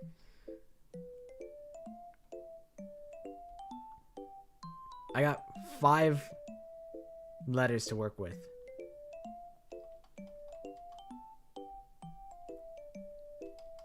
Maybe we'll just go Gab. I'm going Gab mode. Because I think this was what I was going to name him. Your birthday is in like 15 minutes.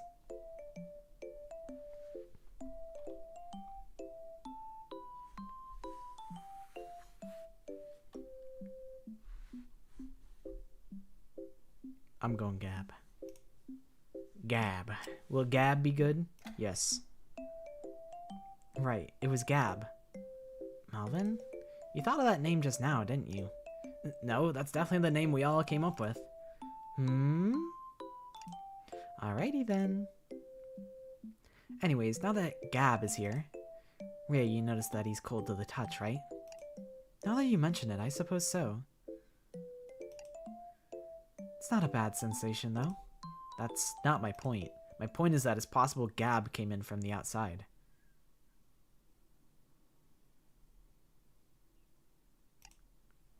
Oh? Just because he's cold? There are plenty of other possible explanations for that. It's not just that. There's also the fact that the dog's here in the first place. Oh, I see where you're going with this. If this dog belongs to the culprit, why would they leave it here, right? Exactly. Come to think of it, Melvin, you mentioned that I would always find a hidden key in the master bedroom upstairs, right? If it isn't for any of the other locked doors, and considering its smaller size, are you thinking the key is related to some pet door? No, I can't imagine anyone ever needing a lock involving a key for something pet-related. I'm just thinking if Gab snuck inside this house somehow. This house might have at least one secret passageway, perhaps even one hidden with a tiny keyhole. I see, so you're saying we should check every surface carefully for keyholes. Guys, not that I don't love your optimism or anything, but it's totally possible that Gab snuck in through a passageway only a dog could fit through. That's fine. If we can just find that passageway, we'll send Gab through it with a message for help. This is fucking Gab. This is Gab from Zero Time Dilemma. Same concept. That's his whole purpose in fucking Zero Time Dilemma. A message? Are you serious? But ultimately, I think in order for us to get out of here for good, we'll need to get inside the locked room next to this one. I'm shifting, and Gab's here. This is Zero Escape, the sequel. Featuring Darum Yamamiya from the 100 Line. Cece is definitely, like, got some crazy evil energy to her. It's fun, though. I like it.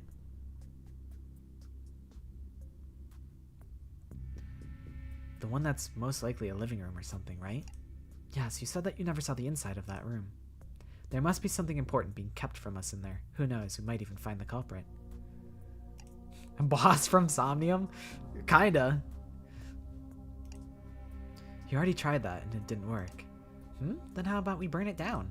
The stove doesn't work and there aren't any lighters. More importantly, we'd burn the whole house down and us with it. But also the culprit. Sure, we'd all die, but it'd be a real explosive ending, don't you think, Melvin? I mean, I have no plans to burn to death anytime soon. Will it kill you to take this seriously for a moment? In any case, let's not waste any more time and start searching. What's up, Gab? Wait, actually, let's eat first. Gab probably came here because he's hungry. Yeah, that sounds good to me. How about you, Melvin? Yeah, that's... Melvin, oh no, I think you've reached your limit. It must be mental fatigue from all that time traveling. I'm fine.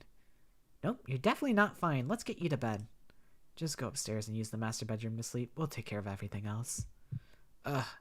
Yeah, I'd better just do as they say. Me. I'll handle dinner, Rhea. We wouldn't want you getting anywhere near our food. Sure, and I can hold on to the knife. Who knows, I might find a use for it later. Maybe I should stick around after all? We're just joking around, Melvin. Seriously, go get some sleep. We'll be fine. Go take a well-deserved rest. Okay. Good night. Night, Melvin. Good night.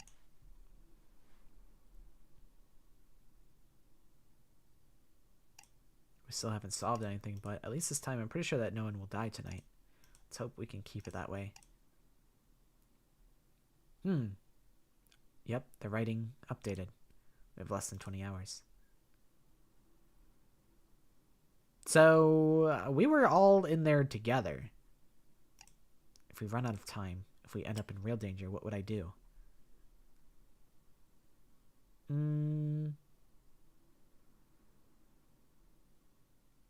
What if I sacrifice myself? If it comes down to that, then I'll do it. And I'm sure I'll have no regrets. I wonder if this is a different set of 3 endings. I'm so tired. I guess I'll sleep after all. It's okay. Morning will definitely come this time. I'm winning this killing game no matter what.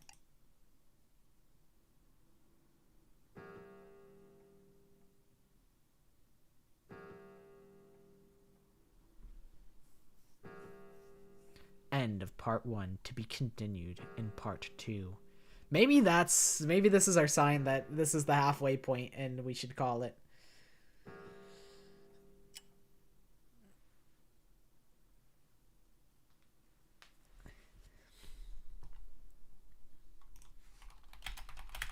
How many endings are there in yet another killing game? If there's like 7.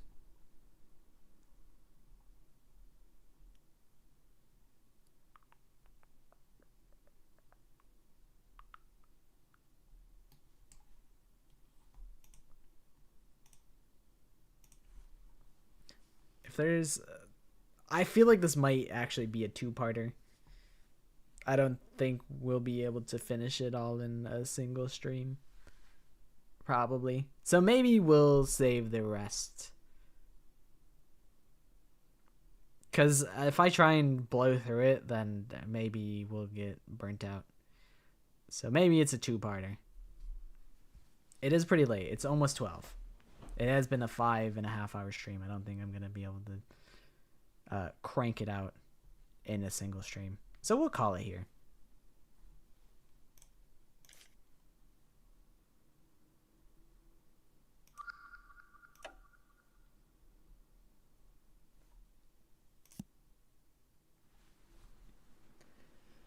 The saga of Melvin will continue next week.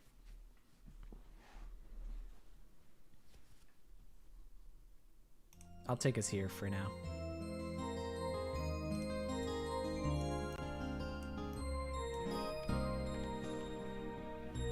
And yap for a little bit. Because I know thyself, I'm not going to be going to sleep right away. I stay up late because that's how I'm built. What is up, Sam? What is your question?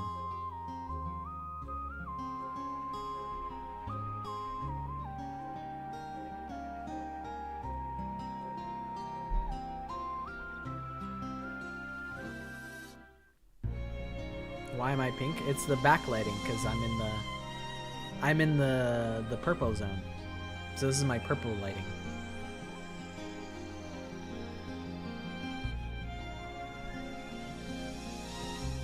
No, the last time, the time that the stream was going really long was because I didn't press the end stream button. I forgot to do that. So like the after chat room stayed up extra long, but I didn't forget to do that last stream. So then at some point it just closed the chat because they're like, the stream's over. They said stream's over, move along. So the reason the chat went so long, like the week before or whatever, was because I neglected to close the stream and then I realized everyone was still there yapping. But you guys were cooking. I was reading. I did see all of those messages. I went to type something and then it said the live's over. Get out. And I'm like, okay, my bad.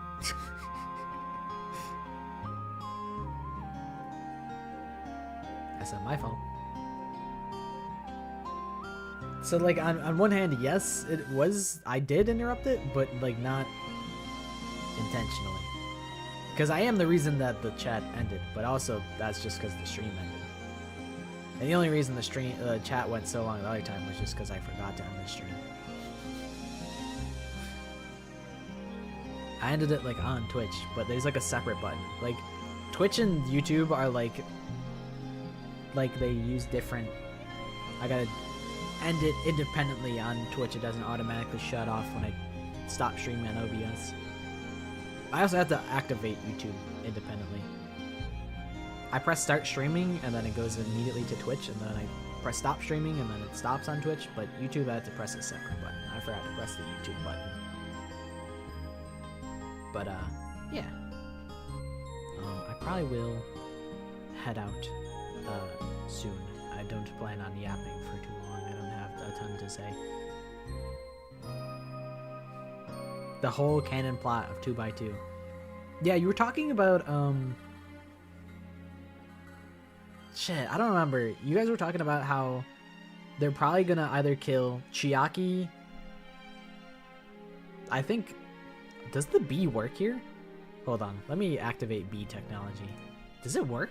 I have a setup for this. I missed it. I missed it the first time.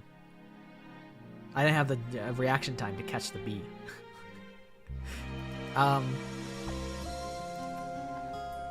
But yeah.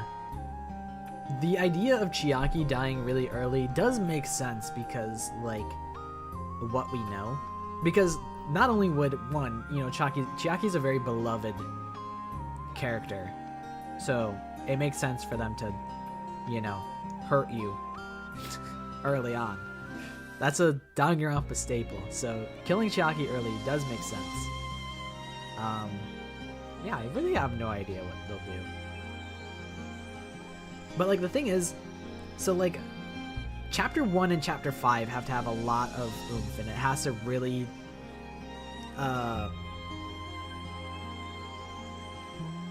to really like have a wow moment. That's why I think Imposter dies chapter 5. I think that makes the most sense. Because I'm like, who's... Like, when you think of characters that have an X factor to them, it's like a character to kill that would have a very strong impact and surprise everyone. I think it would be Chiaki, Nagito, Hajime, or Imposter. Because Imposter has an X factor to him because he's such a unique character. Such a mysterious character. Imagine you get to live with Imposter for like the whole game, and you know, maybe he comes clean. He's like, I'm gonna be honest, guys, I'm not actually Byakuya.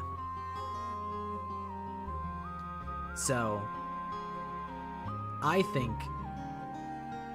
my hypothesis was that they basically just flip chapter 5 and chapter 1, where Nagito dies or is the culprit in chapter 1, and then chapter 5 Imposter dies. That was my theory. But at the same time, how pissed would all the Nagito fans be if Nagito doesn't even make it to the goal line, you know? He doesn't even make it past, he doesn't make it out of chapter 1, you know? How pissed would everybody be?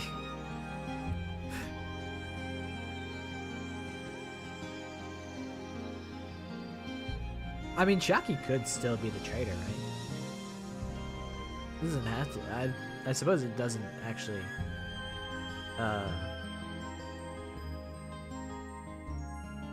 It wouldn't change, would it? I don't remember the relevance that being the traitor had over the game. I don't think the traitor was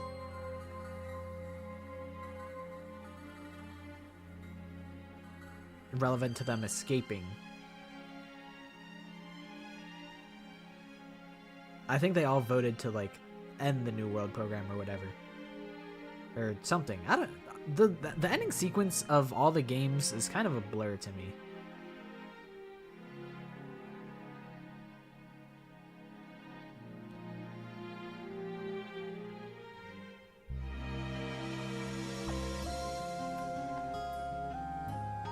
That is a good point, though. If Nagito dies early, who's gonna be the antagonist?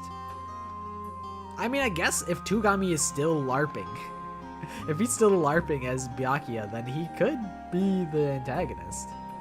That could be kind of cool.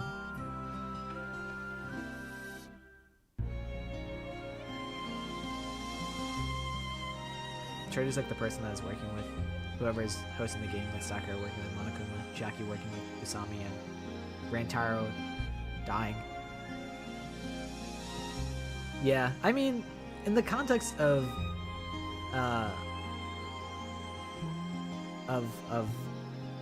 the second game, I think Nagito was just fed misinformation and thought that like Chiaki was like a bad person, when in reality she was actually a really good person, and that's why, you know, I think maybe it was Nagito thought that the traitor was a remnant of despair, but in reality they were all the remnants of despair. Oh, that's right. That is exactly it. That's why he made it an impossible thing, because he's like, oh, Chiaki, you're the only good person. Everyone here is a piece of shit. Die, bitch. That's right. You're so right. Yeah.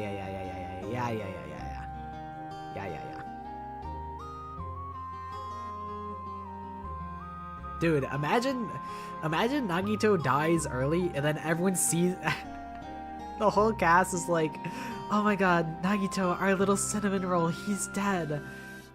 This cruel fucked up game, like, they killed such a sweet innocent boy. But they don't know he's actually just a fucking psychopath the whole time.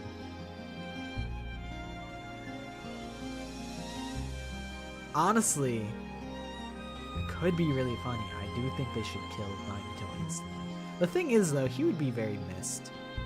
Nagito carries the drama of the story so hard. Having no Nagito the whole game would be kind of sad. But I think it would be funny. It'd be interesting and it'd be funny. But I think, I don't know, him being alive is probably more interesting than him being dead.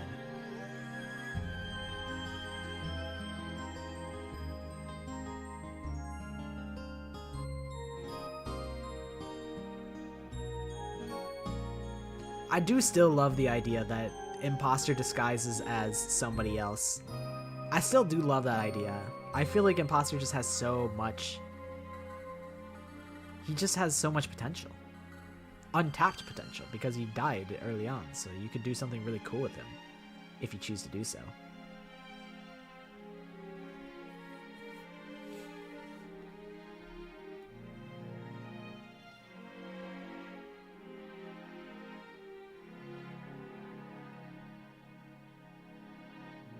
Sonya, Nagito, and Chiaki to make it to the final trial. I don't think Sonya's making it. I'm gonna be honest. I think Sonya's cooked. Give me... Alright, my wish list. Here's my dream list, right? Here's who I want to see make it to the finish line. Give me all my faves. Give me Gundam. Fuyuhiko again. Let him live again. He deserves it. Give me Gundam, Fuyuhiko, Ibuki.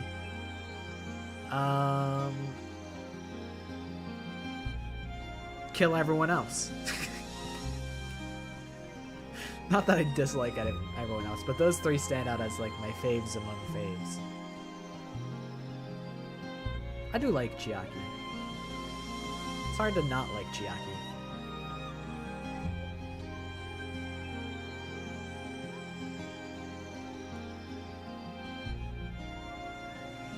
I unfortunately think Fuyuhiko and Peko make sense as the double kill.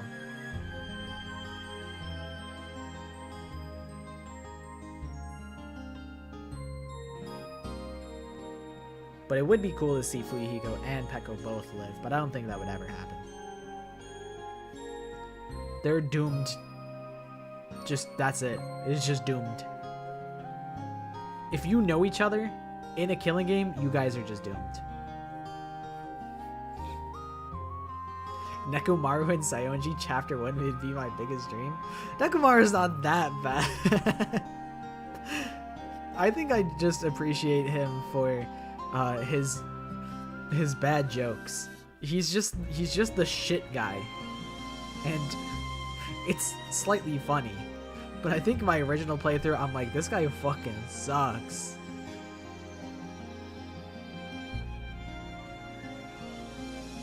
Like, if you want to make a crass toilet joke, Nekomaru's your guy. So he has value for that. If you want to make a pee-pee poo-poo joke, Nekomaru is going to take the brunt of it.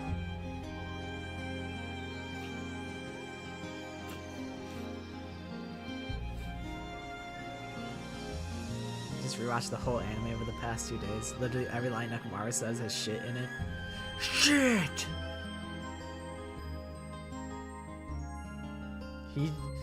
He's another, like... He's another victim of shit writing to be as literal as possible. I think if Fumi's a victim of bad writing and... Or not even like... I mean, yeah, I guess ultimately it is bad writing. But it's just like a... unwillingness to like use him in a meaningful way.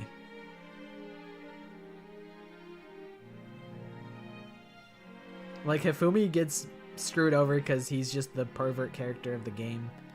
Nekomaru gets screwed over because he's Poop Man. Like, just unfortunate, really.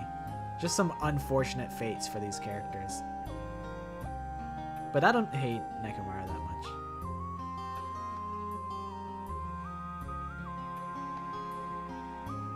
I can't wait for people to be outraged when, like, Mikan, like, or like Sayonji sacrifices herself to save Mikan. I can't wait for everyone to be pissed off because they'd be like, Sionju would never do that. She would never save Mikan. Like, someone's gonna get mischaracterized and then everyone's gonna be pissed.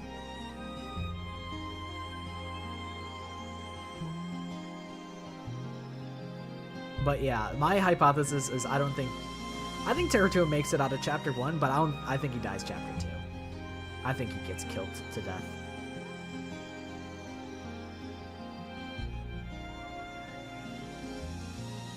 Trying to think of all the cliques. So there's like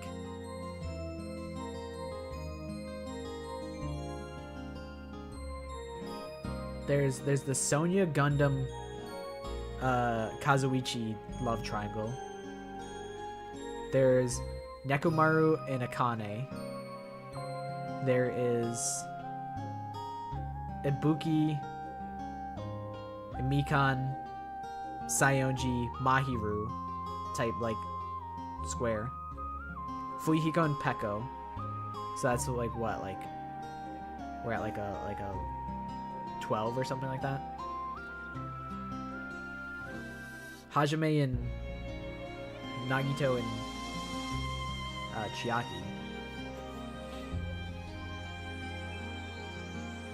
And then Teru. I guess like Ibuki kind of connects to like Byakuya because she likes Byakuya.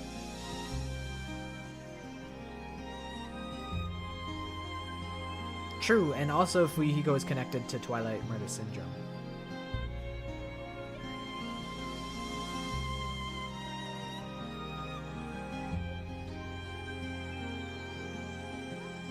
But Teru makes the food, and Akane loves eating food, so Teru is an honorary ally of Akane's. One of the girls murdered Teru for his comments in chapter 2. Yeah, Monokuma was like, okay, actually this time, we're actually gonna let you have the free kill perk. Like, first blood perk from V3, you know, that was a trick. We tricked you. See, you fell for it. Danganronpa 2? Nah, you could just kill him for free. No consequences, don't care. And then chapter 3 doesn't have to be a double kill, because, you know, there's an extra kill in there, so you don't even need to do the double kill in chapter 3.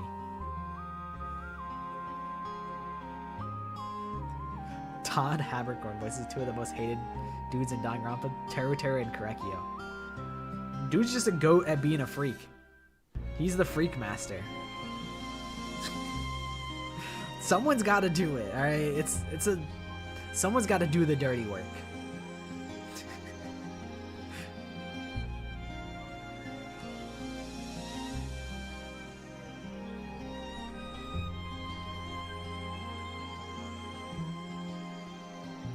The final boss. Welcome back, Teal Duck.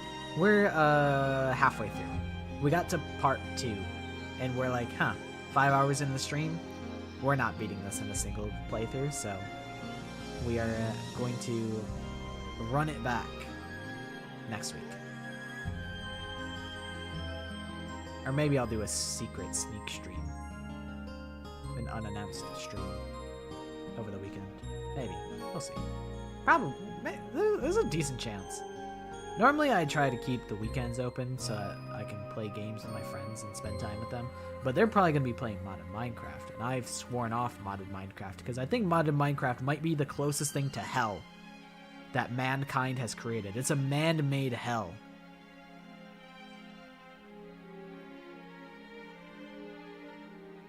Because, like, modded Minecraft is like... It's industrialism. It's like you get to view industrialism at its strongest. The most minus two-able statement you've ever made. I know it's a hot take. That's a hot take, but I think it's hell. Modded Minecraft, they're playing all the mods 10 currently. But my modded Minecraft experience, I feel like a Native American who's just lost like all of their land to like the Pilgrims. The Pilgrims come in with their big guns and like their technology that is completely beyond anything that I've ever learned or was capable of grasping. It's beyond my grasp. And all of the things that I know how to do are just completely obsolete, and I feel like I have no place in that world. I did start doing magic, and you know what? Ars Nova is the worst mod pack ever created by man. It is created to be the most tedious, painful experience ever. It was never designed to be fun. I do respect the level of customization you can have in creating spells, but it's essentially, if you like coding, then you love Ars Nova. Ars Nova is coding. It's you've been tricked into learning how to code. You're learning like functions and shit. Like, nah, you lost me.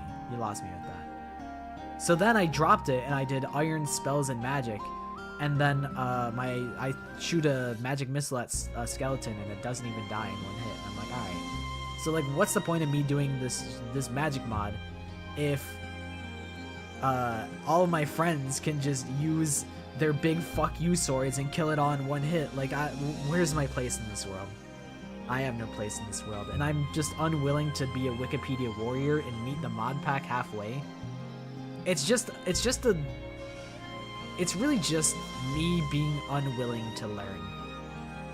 And the things that I know how to do are completely pointless. Mining is pointless. There's not enough exploration mods to make running around and exploring the overworld a worthwhile piece of your time. It's just not worth it. Because mining is pointless when you can just grow iron and diamonds and netherite. You can grow every ore that you could possibly ever want. So what's the point of even going out and mining? So really, I just feel like a Native American, and I've just lost everything. I'm completely outclassed in technology, knowledge, like everything that I could possibly do is just completely obsolete. Not that I could possibly do. I could learn a new mod pack. I could boot up the 3-hour video on how to do Ars Nouveau. But it's just a lack of desire to do that. I don't want to do that. I would love to just kind of stumble upon things and figure it out. And I think Iron's magic is pretty good about it. It's a lot of like, you know, you just find a new spell, you slot it in, you try it out. It's pretty fun. But the thing is, like, your spells suck. I'm not as strong as I would want to be.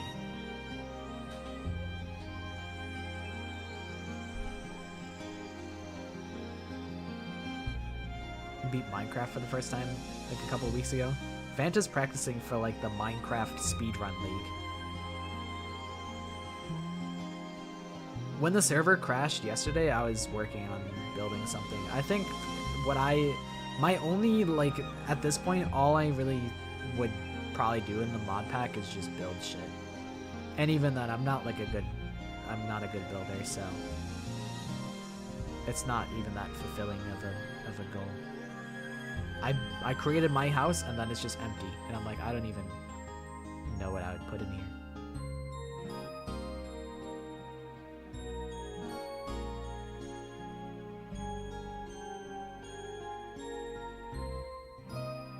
But I was thinking about maybe I would just redecorate the town square. I would just trick it out or something. Turn the whole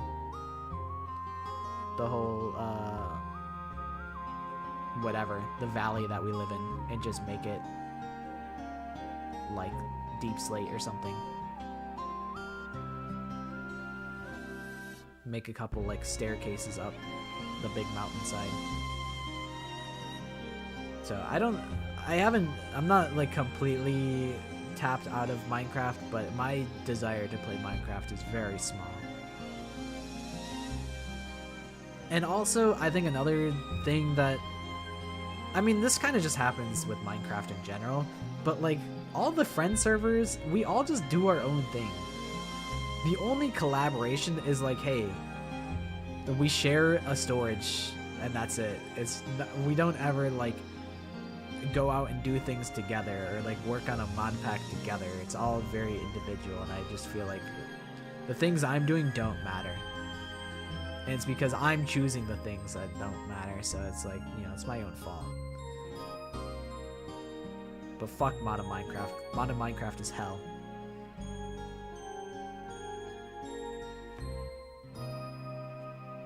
It's not natural. There's nothing. It's all man-made horrors beyond our comprehension. Mankind was not meant to be so strong.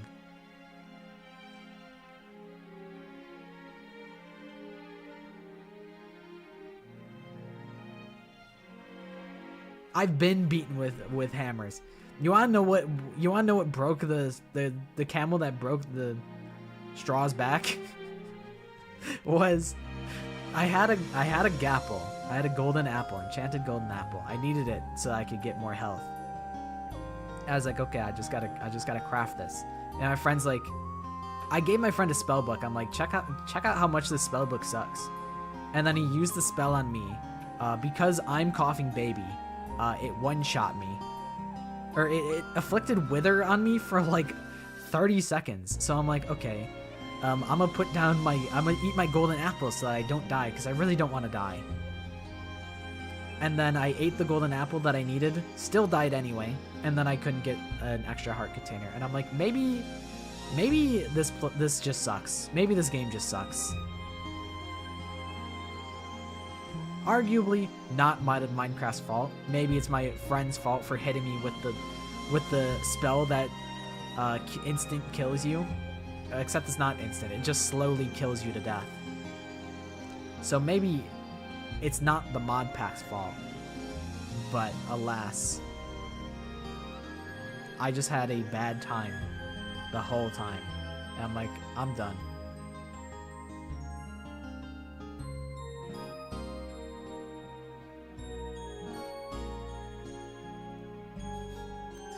Bro hit me with the leukemia spell. They hit me with the fucking stage 4 cancer spell. Like, it's just really just tragic.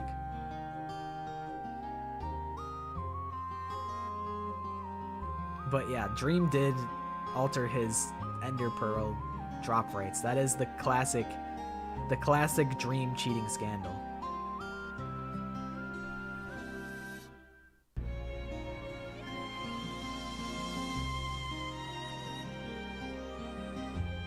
Maybe if I didn't interface with shitty magic mods that suck balls, I would not hate modded Minecraft. But I probably would. I knew going into the server that I probably wasn't going to enjoy modded Minecraft, because I never had. I've always been stubborn and unwilling to learn modded Minecraft. But I was like, the only way that the friends will actually stay on the server for any amount of time is if we try modded Minecraft. So I'm like, I'll just bite the bullet on this one.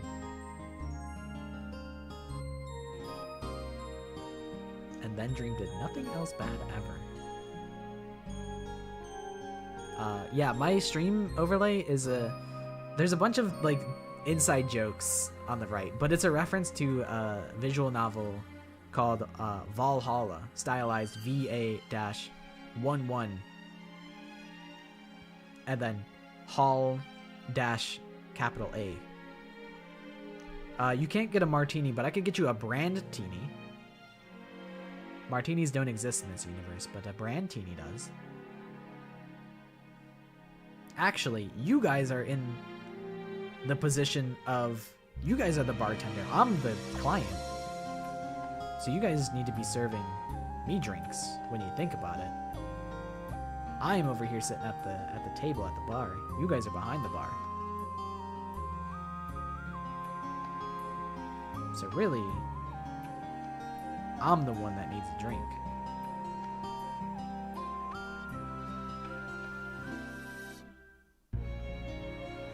This is your substitute for alcoholism? I don't need a substitute. I can be trusted to hold my alcohol.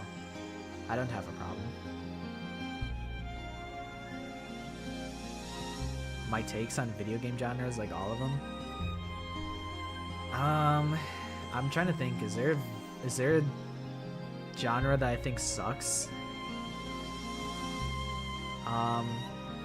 There's something about me that I just can't get into RPGs. RPGs are just not my cup of tea.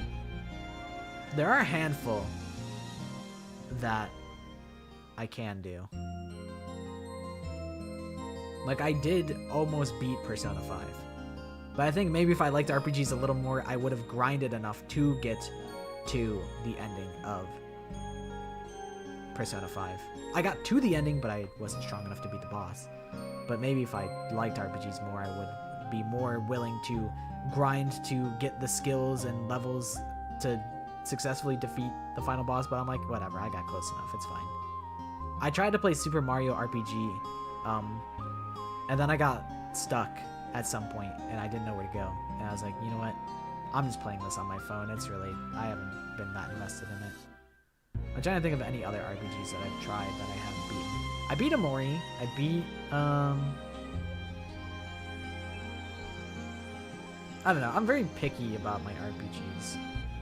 I would not usually go out of my way to play an RPG. I respect most video games. Like, fighting games are just too hard for me. But I respect fighting games. FPS games, that's my hometown. That's where I was born and raised, is FPS games. You know, I've played my fair share of really just League of Legends as my only MOBA. MOBAs are not bad. Card games.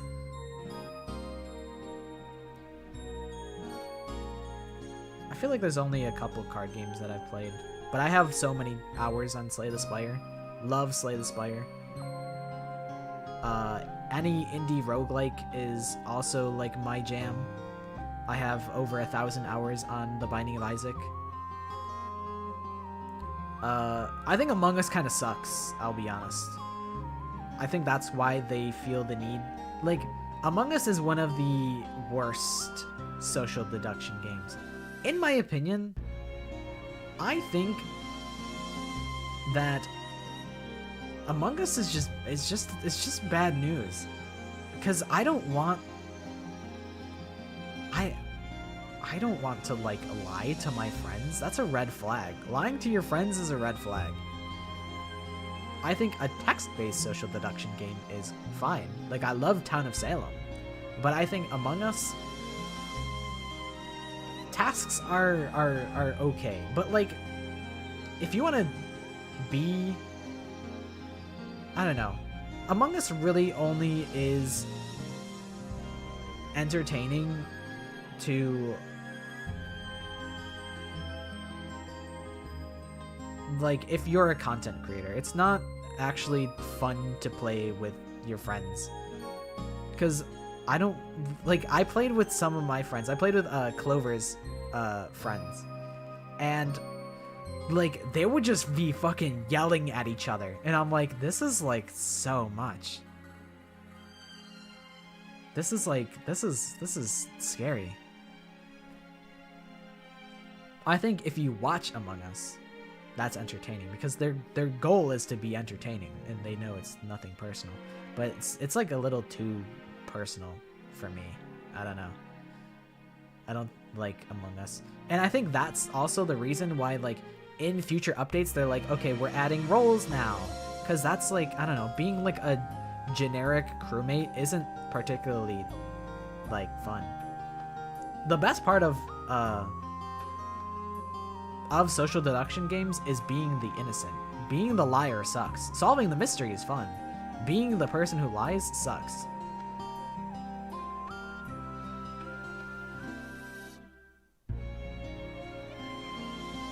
And when I played Among Us with my friend group, there was a severe disconnect between people who actually cared about the game and people who did not care about the game at all.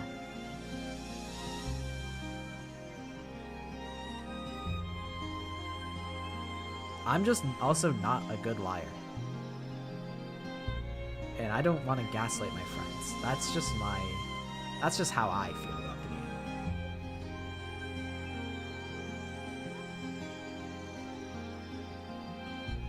Also, I have played Anna Dream Barbecue. I have played that. I played it on stream at some point when it like just came out. Pretty neat game. I feel like it was a lot shorter than I thought, but pretty cool game. It started as a video series, and I was pretty up to date with the video series. I like Anna.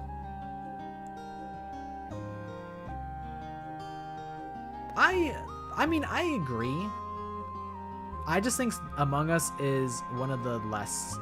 I think Among Us is a... I think it's an inferior social deduction game to Town of Salem, basically. That's basically my gist. I think it's way easier to lie over text, so a text-based social deduction game is a lot more fun.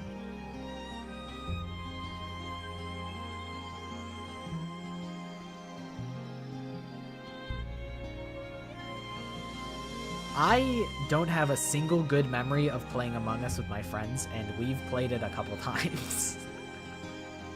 That's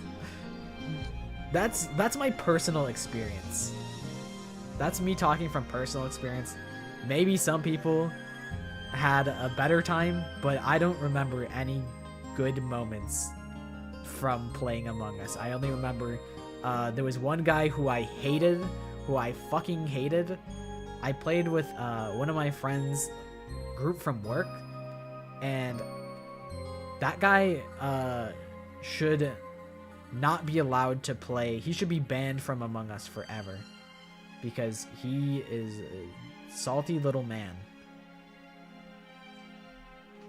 And yeah, I only remember my friends either basically refusing to play, my friends yelling at each other, or one person being really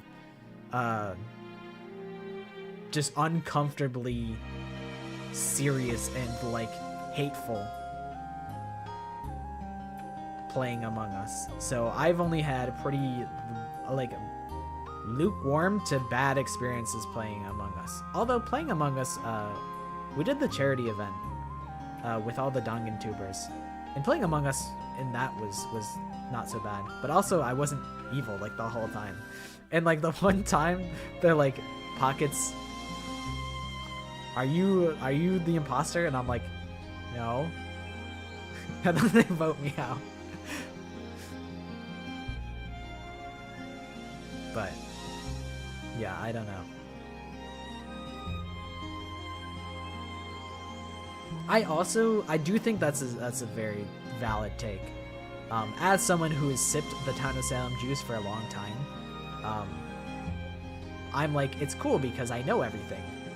But if you were to get into Town of Salem, that's a daunting task. And also, like, everyone who plays it has been playing it for like hundreds of hours, so if you're just like, you don't know what's going on, you'll just be berated and punished for like things that you didn't even know you did anything wrong. But like, the problem is, say you're the cleric. Basically, the clerics, we'll say sheriff. Okay, say you're the sheriff. Your goal is to check somebody each night, and you get to choose. You get a result. Your character, or the person you checked, is suspicious or innocent. So you check someone each night, and if you are the sheriff and you don't post your innocent results, no, the investigator sees. The investigator specifically, in the original Town of Salem, he's been reworked a couple times. He's actually been reworked like 3 times. In the original Town of Salem, you would get a list of potential roles they could be. The original Town of Salem, if you investigate someone, you would see like they're either the bodyguard, arsonist, godfather, or like whatever. You get like 4 or 5 like possibilities of the person it could be. But yeah, the meta for Town of Salem is very rigid. So going back to Sheriff, you check somebody, you see that they're innocent, and you're like, okay, that's not important. So I'm just not gonna I'm not gonna flood the chat with information that isn't important. So you say you don't say anything, and then you see on like the second night that you check somebody, you find somebody suspicious, and you're like, hey guys, Melvin's suspicious. We should get this guy. And then Melvin will be like, huh? Where's your night 1 will? How come you didn't post night 1? You're obviously fake. You're an obvious executioner. And you'd be like, no, why are you turning this on me? Like, it's this guy. I literally know it's this guy. The game told me this guy is evil. And then, because the normal precedent is, even if you're a sheriff and you find somebody innocent, that's still important information to post, and you should be posting every day. But maybe as a new player, you don't know that. So you'll get hung instead of the person that's evil. The person that's evil, knows the meta of the game, and they'll get you hung in place of them. They'll take advantage of you being a new player and not knowing, the etiquette. So yeah, it's like, it's just a very unforgiving game, and the community is also unforgiving. But I think it's really well designed. Most roles have something they can do every night, so you're constantly engaged. But it's also easier to lie over text. Lying over voice chat, I feel like, one, you can just tell. If you've spent enough time with people, you can just tell when they're lying. Like, I could pretty confidently guess when somebody's lying.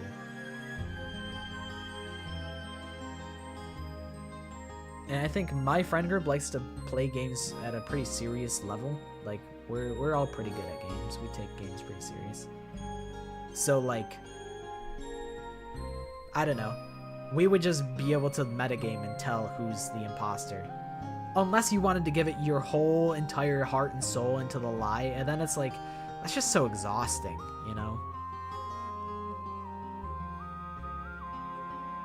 And honestly, I don't like being lied to by my friends, so I'm like, you'd really lie to me about this over this game? It's fucked up. It's fucked up that you would do that. I could never lie to my friends.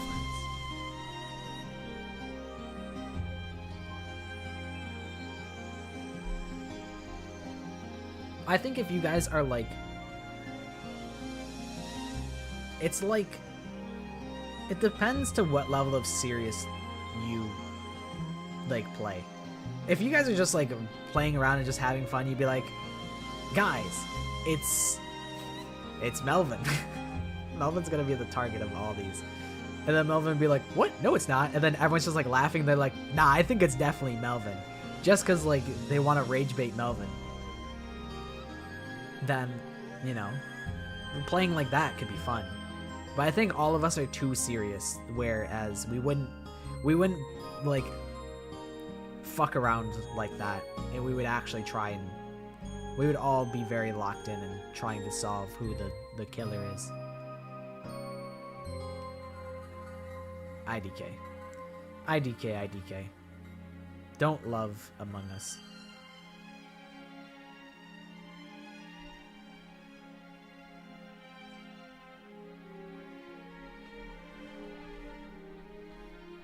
I mean, I think it definitely is. My take is based on my personal experience, so I'm sure there's plenty of other people that have had better experiences. And also, I think Among Us is entertaining to watch, like, a bunch of streamers play Among Us, where they know, like, hey, we're playing for both content, and also it's like not that serious. Like, don't take anything too personal. We're just doing this to make things entertaining for the viewers, and also, like,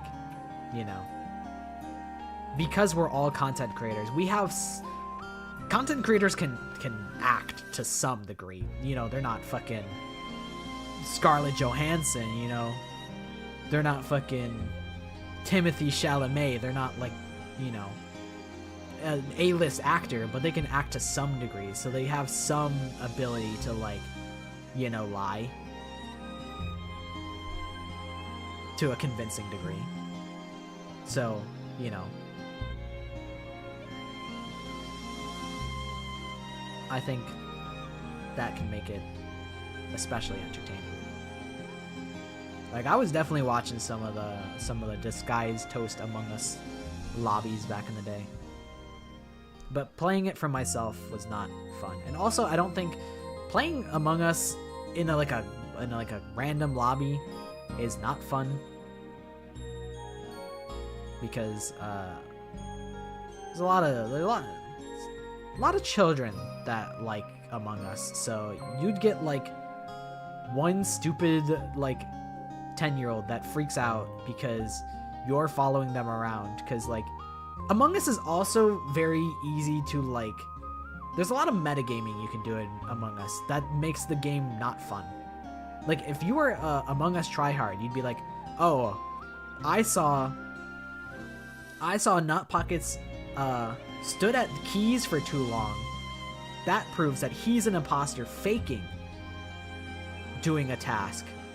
And then it's like, it's not fun. And then you got the designated cams guy. Everyone's walking around in pairs of 2. So, like, you know, you can't kill the person that you're with because everyone knows, hey, I'm buddied up with Melvin. So if Melvin dies, obviously Not Pockets is the killer, most likely, unless there's like a double kill. It's just like, I don't know. There's too much metagaming that makes the game unfun. There's a lot of metagaming that you can do in a lot of games, but in my opinion, Among Us is people figured out how to solve it pretty well.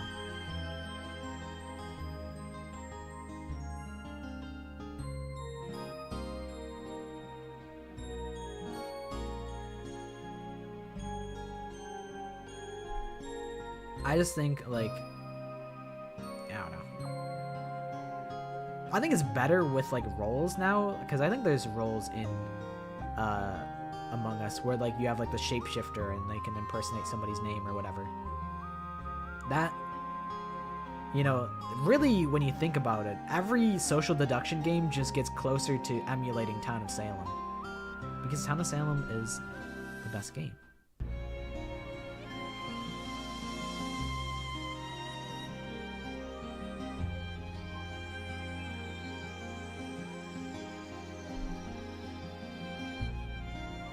But really it is just, you get out of it what you put in my opinion. And I chose to put my time into Town of Salem instead of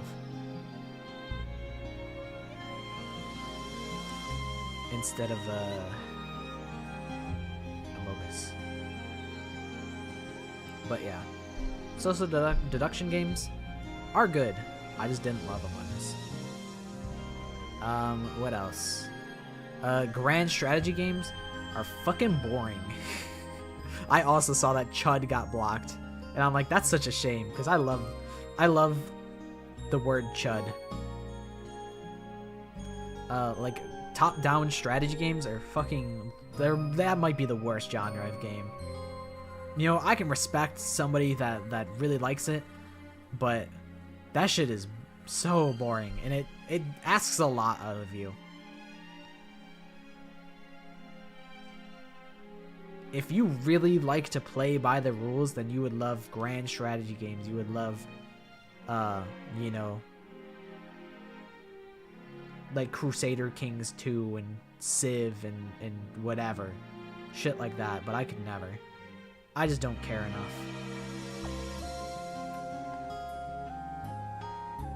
I don't feel like Civ has funny things you can do.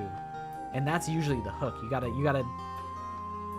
gotta reel me in with a funny before I can determine that your game is actually fun and worth putting my time into it. Civ is not fun. It's not a funny game. This is a serious game for serious people.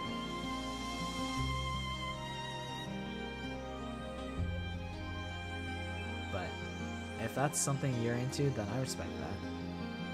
I can't say that the game is bad, but I would never be caught dead playing a game like that. I do like, you know, turn-based, like XCOM, something like that.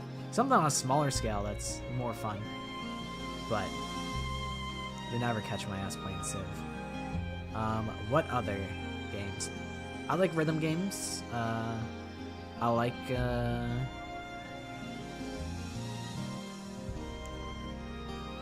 I'm okay with gacha games. I don't think there's been a single gacha game that's really reeled me in, but I don't mind. I see this as a test. I'm being tested right now to see which message I would read out first. I love my children equally.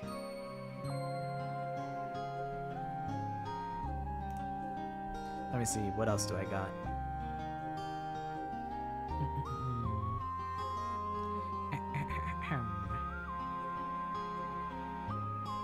I don't play a ton of horror games. But also I don't think there's that many like good ones, you know? There's a lot of slop. Played CRK until I got a character I liked and then quit. I played Isekai Slow Life for a while, and then my wrist started hurting because of the way I was holding my phone, and I'm like, that's a sign that this shit's gotta stop. And I stopped, and I haven't come back since.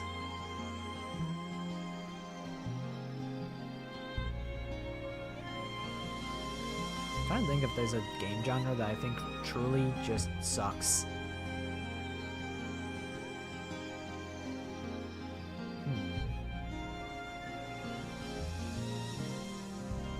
I guess it wouldn't be in my recently played games.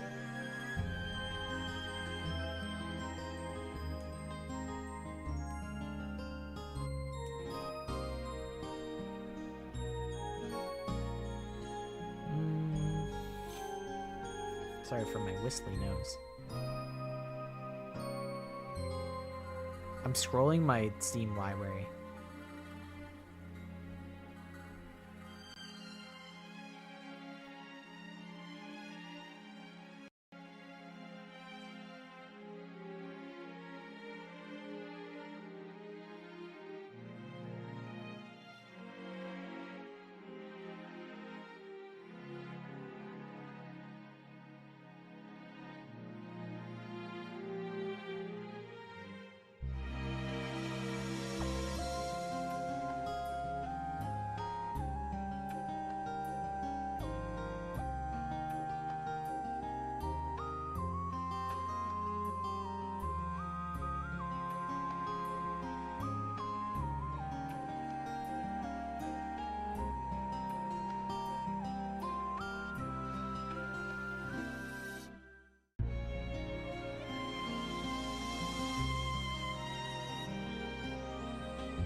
tap tap hello.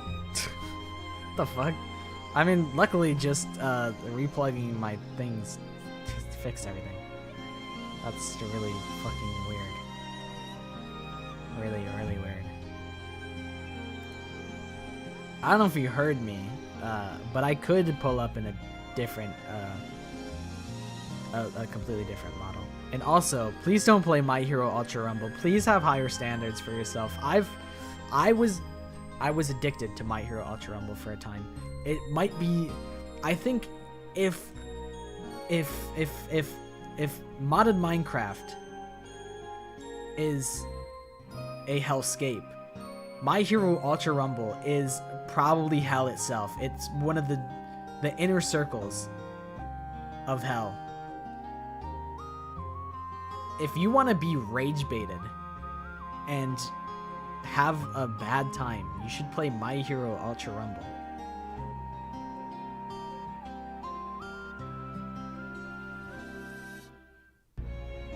I got into it when it like first came out. Maybe it's better now, but I doubt it. I doubt, like, all of the problems I had were like systematic, where like there's like the team chug jug where you have Ida all the way across the map drinking the full health chug jug, and you're 1v1ing someone and then you just lose because that dude just out of nowhere gets full health. However, Momo's cannon ability is really fucking fun, so you know, there's that. But and playing as Cementos is hilarious, because that guy's Fortnite, and that's really fucking funny. But yeah, systematically that game is just bad. Just at its core, just a bad game.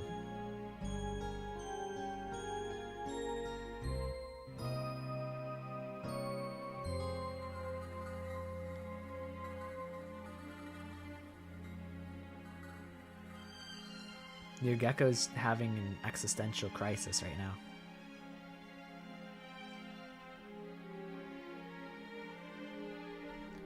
But yeah. The game is objectively bad, but it's fun in the worst way. It's fun to stunt on people, I can't lie. It's really fun to stunt on people. But the thing is, you'll just, I don't know. That game would rage bait the shit out of me. I would rage queue My Hero Ultra Rumble all the time. And I'm like, you know what? I'm done. Why am I even doing this?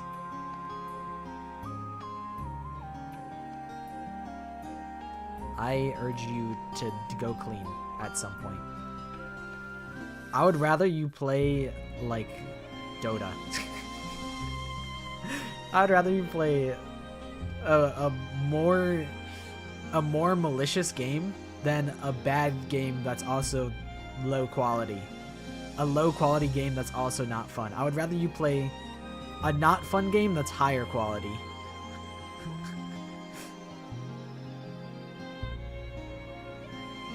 Opinions on Pokemon? When I was a kid, we had Soul Silver for the DS, and then I would start playing, and then my sister would take over my save, and then she would beat the game, and I would just hatch all of the Pokemon eggs, because it came with a little Tamagotchi. It came with a little Tamagotchi that it was a step counter, so she would give me the Tamagotchi, and I would run around the house and hatch eggs for her. So that's my Pokemon experience. I don't know like anything about Pokemon. I don't even know the types.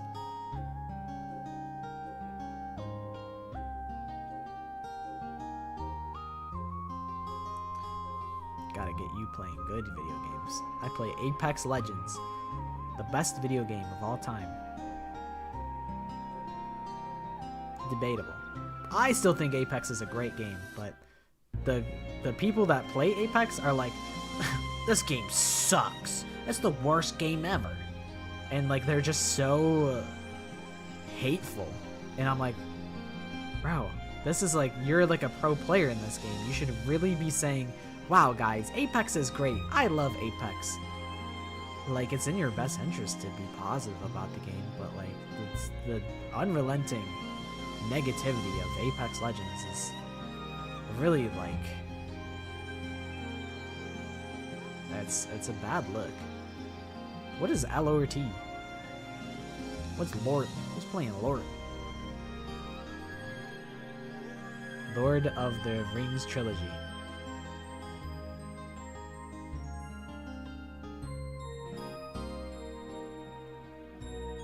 Oh, it's just called Lord? It's not even an acronym. Let me look into Lord.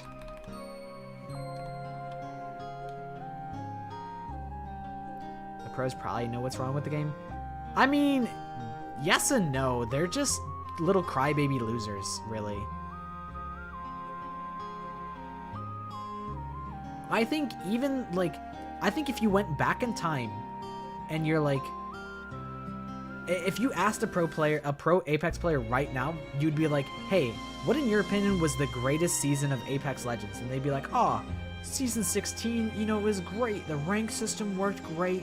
The meta was really fun. And then I'm sure if you took a time portal back to season 16, that same pro player would have been like, dude, is Respawn fucking stupid? What were they thinking with these changes? This shit is brain dead. Everyone at Respawn should be fired. Like, that's just it. They're just endlessly negative at all points. And I'm like, at what point do you just quit the game? I'd rather you just quit rather than be constantly negative. If you're always miserable, then just stop playing. Clearly you're still playing, so clearly the game must still be really fun or like satisfying to play, but they would never admit it. I think most pro players in most esports probably feel the same way. I think it's kind of a universal pro player thing where they always are complaining. But in Apex, I see it all the time. It's just like a level of entitled that I don't think they're... I don't know. I mean, it's not that they don't have a valid opinion, but it's just like, it's just so tiresome. Because it's every season. Every season, it's just like a rage bait and like just pure negativity going into the season. And it's just like, bro, it's like just one season. Just suck it up. But I imagine there's a lot of, you know, pro players that are like that about their respective esports. The thing that's different about Apex, though, is that they can stream all the scrims, so you get to see them live be, like, sore losers. Like, there's so many, like, two of the most decorated Apex Legends players are just, like, they're just the whiniest, like, crybabies, and they'll scream at their teammates. And it's just so... it's just such a bad look. And it sets such a bad precedent for all the people who look up to them, because, like, you know, if you want to be really good at the game, then you look up to, like, some of the people that have the most wins in, you know, the esports history. But, like, if that's your idol, like, that's such a bad look. Like, there needs to be a lot more positivity. It's just really, really bad. Person want the games to be funny and silly. They want to be able to abuse all mechanics and for everything to be hyper optimized so they can win. I mean, true, but also at the same time, like, they made two characters super strong, so they're like, oh, you know, if I play Newcastle and Crypto, I'll win. But, like, that doesn't make them happy. And there's a very defined meta, that doesn't make them happy. Like, if, you know, if the guns are more balanced, that doesn't make them happy. They're just never happy. Never ever in Apex has anyone ever been happy, except for, like, 5 people. And then the thing is that the average player base also, because they look up to these pro players that just cry all day on Twitter, they look up to those players, so they start pantomiming their opinions. So then the majority of the community is also complaining, and it's like, dude, we're like in plat, like it's not that serious. You can play whatever you want to win. It's really not that serious. So, I don't know. The Apex community really disappoints me. I think I'm pretty good at the game, and I continue to have a positive outlook on the game. Always. You know, I will admit, I think the changes that they made this season are a little overkill, but I don't think it's like... It's not... It's so over, bro. Oh my god, Apex is dead, bro. Oh my god, they changed crypto so now he gets EMP faster. Oh my god. Like, it's just so dramatic. It's just ridiculous. I'm not gonna go pro in Apex. I'm like, if there's like pro players, there's like a tier below that, and then there's me. Like, I'm 4 tiers lower than the professional level. I'm not even semi-pro. I shouldn't even be in their lobbies. I'm just like a Masters player.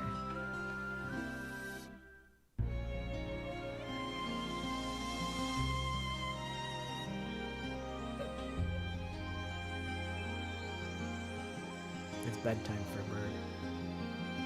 Saw the most intense clip of a Japanese clip playing League and screaming and sobbing for like 5 minutes straight during a losing match. Yeah, I mean, I'm sure like, you know, pro players having like meltdowns, or like even just good players, not even professional, have meltdowns all the time. It's just way more public in Apex from what I've seen, because they can stream all of their scrims, whereas like in League you can't do that for the most part. But yeah, what the hell were we talking about?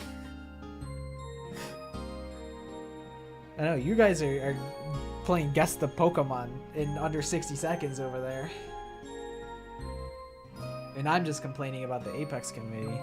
The thing is though, like, as much as I would love to make a YouTube video talking about how the Apex community needs to grow the fuck up and people need to have a better opinion and stop idolizing these man children, the thing is, like, somebody spoke up about the level of entitlement in the Apex esports scene, and then that dude got death threats. So I'm like, honestly, like, on one hand, it's really cringe that they could just make death threats on someone and force them to take the video down and shut them up and continue to, you know, be both immature and like hateful.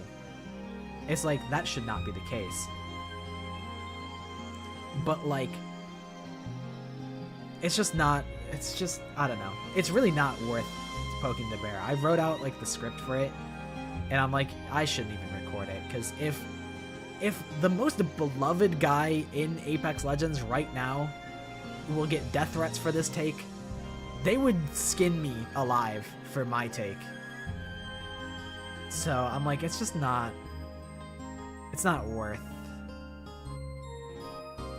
like putting that commentary out in the world.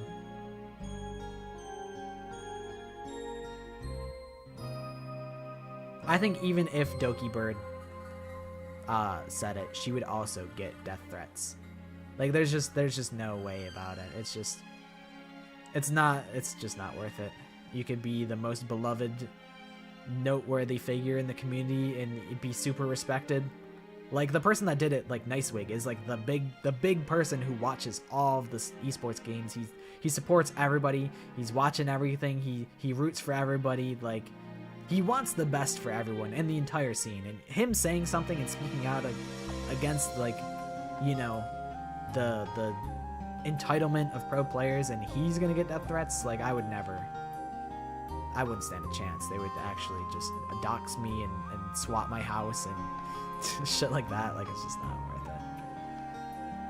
But the fact that they could just do that and avoid the reality that they are being just ridiculous is pretty disgusting.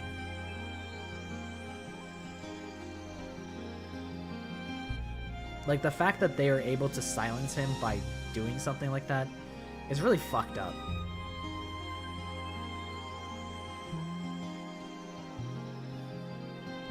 Yeah, I wasn't planning on rambling long, and then I did.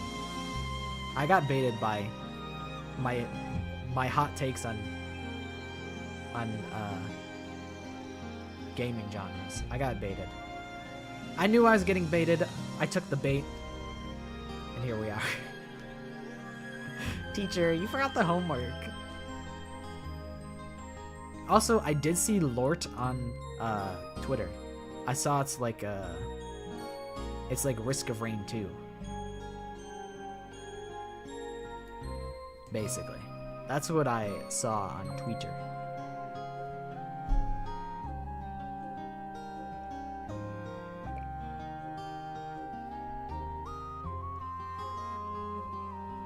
Streamer, you forgot to end the stream. Risk of Rain 'em up. I mean, for $10, it's not a bad deal. Not a bad at all. I still have a lot of things that I haven't. I'm not even up to date on all the Risk of Rain DLCs.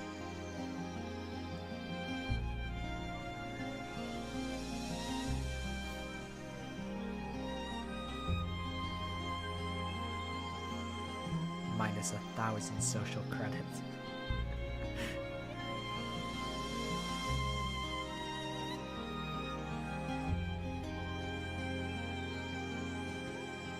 But it's possible maybe Sunday could potentially be a stealth stream.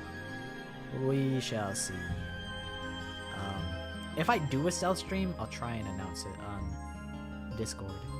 If not, then I'll just have a watch. I'll have like a waiting room pop up on YouTube, unprovoked, and it'll be there. So it's possible, maybe even likely, that we would finish this week. Because waiting a week kind of sucks. I mean, it's like that with Somnium Files, where every time I wait a week to play Somnium Files, I'm like, what the fuck happened last time? So, maybe it's not my best interest to wait like a week to get back into playing story games. But alas, that is unfortunately the fate of Somnium Files. But we are almost done with Somnium Files, allegedly.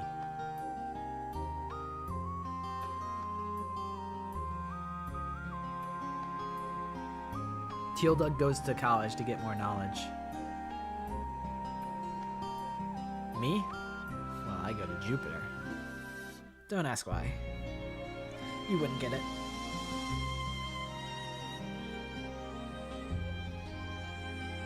Two more streams than max. That's we'll see. We'll see. You doubt my ability to stall and waste time. I'm an expert at that. But I mean, if we're really close to the finale, I would probably do it a long stream. But we'll see. We'll see. We shall see. I think last Somnium stream, I was pretty good at staying on track. I think even this stream, I was pretty good at staying on track.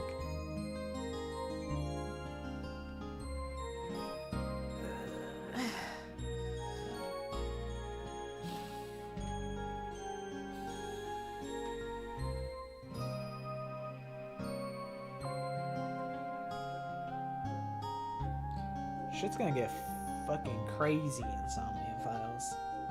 There's so many pieces that are set up for Uchikoshi to knock down. He got like the loop-de-loop. He got like, you know, the Rube Goldberg machine.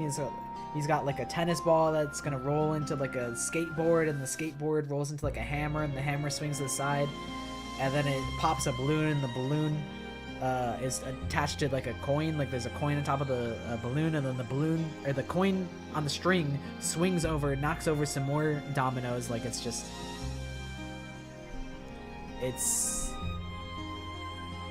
about to get crazy. He set up so much stuff.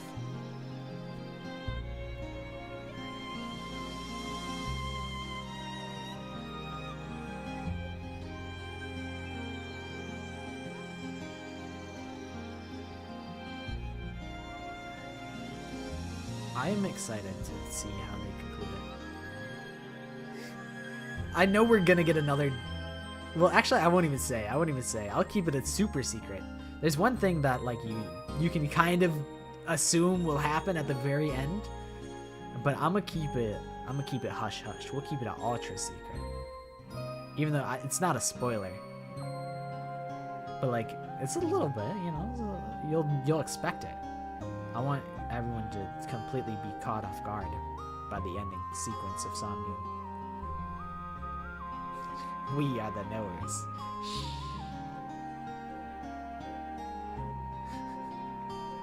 Because I know I was gobsmacked when I happened in the first game.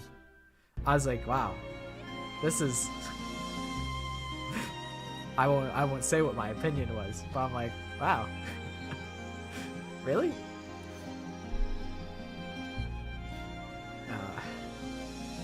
But I am excited. I don't know if we'll actually finish just another killing game in another stream, because it said there's a part 3 when I did a little look-see up-see. So if there's 3 parts, then this might be a 3-part stream. But it depends how long the second part takes and the third part takes. How good is Somni Files? I mean, I think it's probably an 8 out of 10. I'm trying to think, what? I know the first time I played Somni Files, I was like not super into it, but I got a lot more into it on my second attempt at getting into it. Like my first playthrough, I was like, bleh. Less Ota in the game, and I'd give it a 9. That's fair. That's a good point.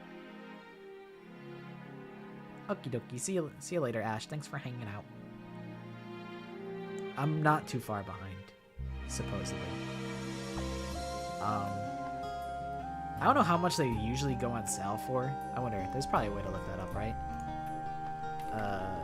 Steam lowest price history. Is that a thing? Steam DB. Probably. Let's see. How much has Somnium Files ever gone on sale for? The lowest recorded price was $4, which is not bad. When was that, though? Can I check?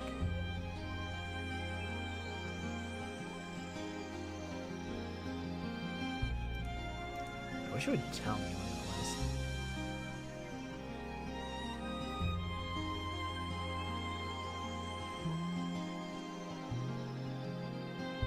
On the winter sale, it went down to $4. Let's see. The most likely time it will go on sale is March 3rd for the Visual Novel Fest. Most likely. And that's for the first game. Nirvana Initiative has gone to $8. And that has, I believe, also happened in March, if I can find that. Yes, it has also gone on sale for the Visual Novel Fest for $9 in that case. So, it is worth buying. It's just, I don't know when they'll go on sale.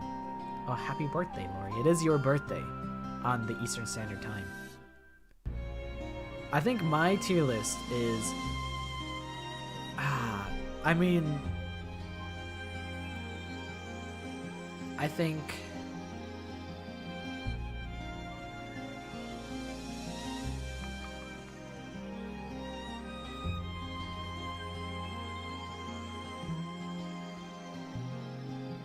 I mean, really what you could do, if you wanted to, is you could just ahoy the games and then buy them later if you truly love them. You could just do that, you know.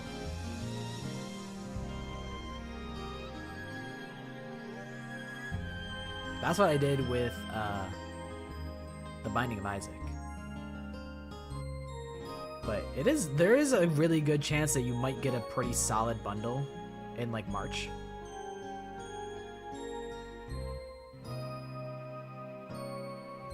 Potentially. I don't know what platform you will be buying your games on, but probably somewhere around early March they will do a bundle for the 2 games, since the most recent game has gone on sale. Although it might be more expensive than you would like, because you know that game is so brand new. So maybe the bundle would be like I mean, if it's like $25, that's not bad. Somnium Files is really good. Have you're bald? Why is this the conclusion that you've come to?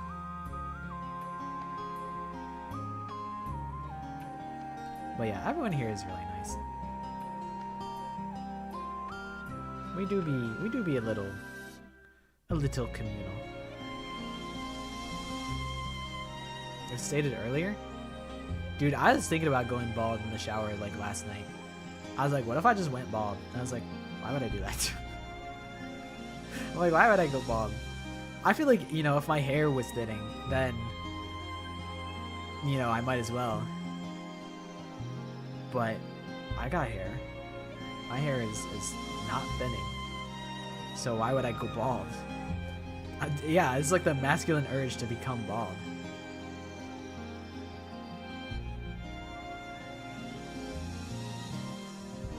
I was about to call you corny for saying that. The cure to being bald is to be...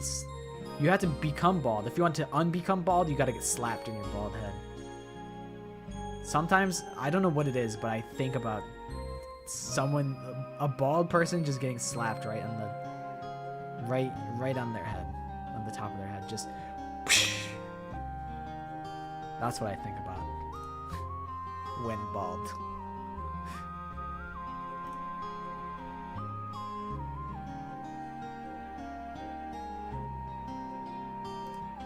This really is cyberpunk bartending, not Pocket's action. Pocket Dimension. Pocket Dimension is pretty sick. That is a pretty sick name for it. I call this Purgatory, but I suppose 2 things can be true at the same time.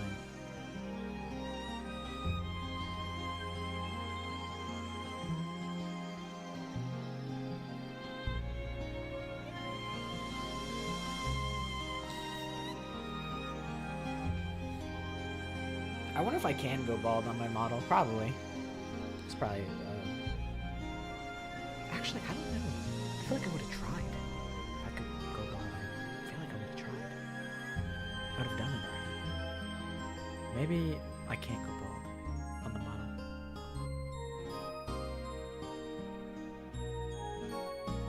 Man, speaking of Schrodinger, the Zero Escape franchise. Specifically VLR. Although I think 999, in my opinion, is the peak of Zero Escape.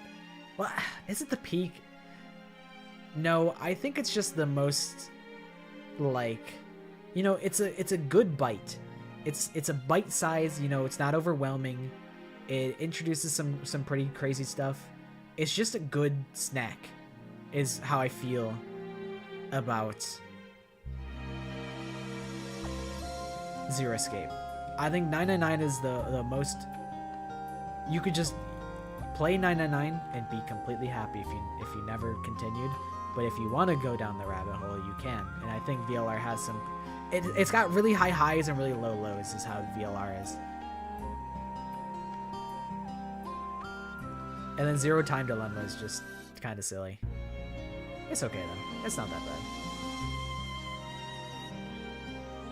Sub for Angie content? Why? I've never in my life have I ever shown particular anything towards Angie. Neither love nor hate, just true neutrality towards Angie and Angelica.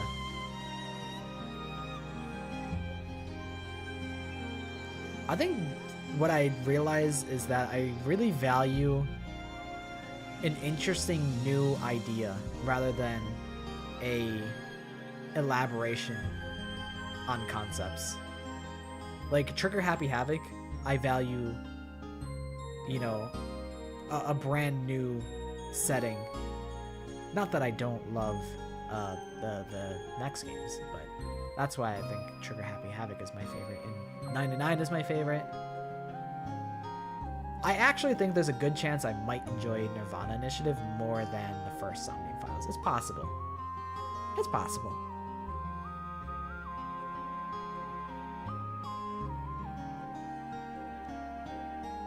I feel like it's crazy that Sam found me from Raincoat of all things.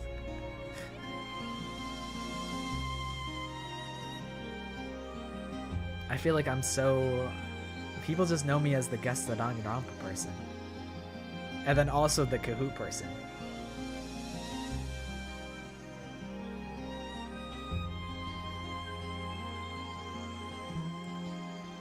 Yeah, so far, I mean, Nirvana Initiative does take into... it does assume you understand what syncing is and stuff like that, but it also doesn't really stress too much about the whole major plot point of the first game. It doesn't really delve into that so much.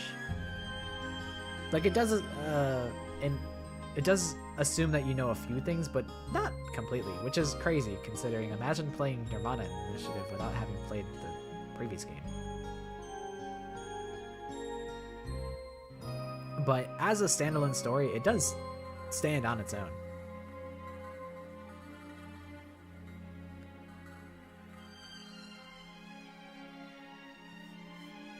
Nirvana has a more shocking twist, but the first game felt like it was more satisfying to see the pieces fall into place. I can see it. I feel like they're building towards the world actually is a simulation in Nirvana Initiative. I think that's going to happen. I don't know how they're going to tie it in, and that's the real mystery for me. I feel like it's just going to... That's just going to be... It has to be. It's going to be a simulation. It's going to be.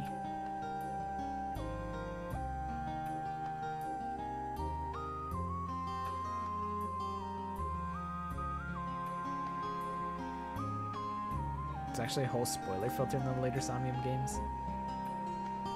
I know, like, they do assume, like, you might not know the previous games in Nirvana Initiative, and I was like, really? For a Guess the Danganronpa character on April Fool's, you can make it like a self-insert. There's just so many things I could do. It's like...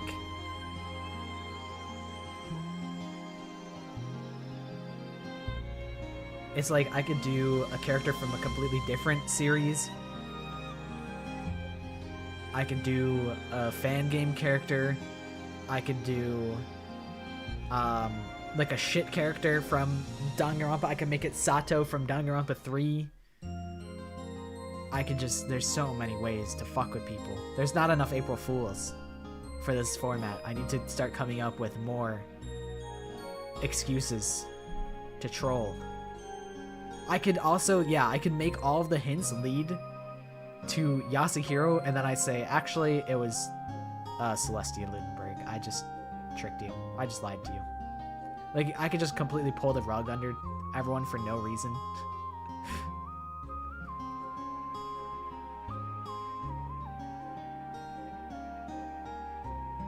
The spoiler filters in Somnium games does like jack shit though. It changes maybe 20 lines over the course of Nirvana and No Sleep for Date.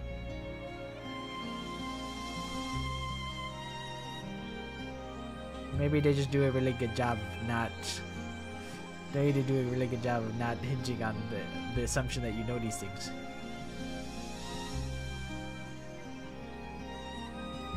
Dude.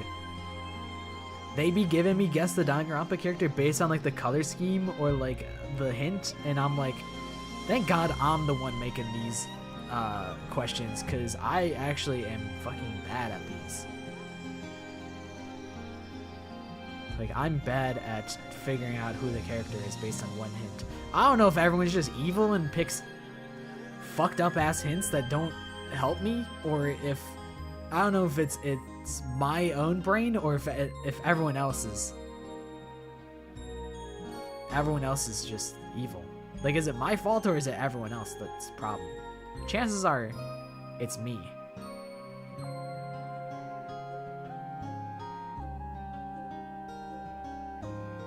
It's good but hard with 2 colors. Do Mumba? I don't remember. I don't remember who it was. Was it like fucking Monica or something? Oh, the hamster. Yeah. It was like yellow and cream or something like that. Also, I agree. I think they could really tie...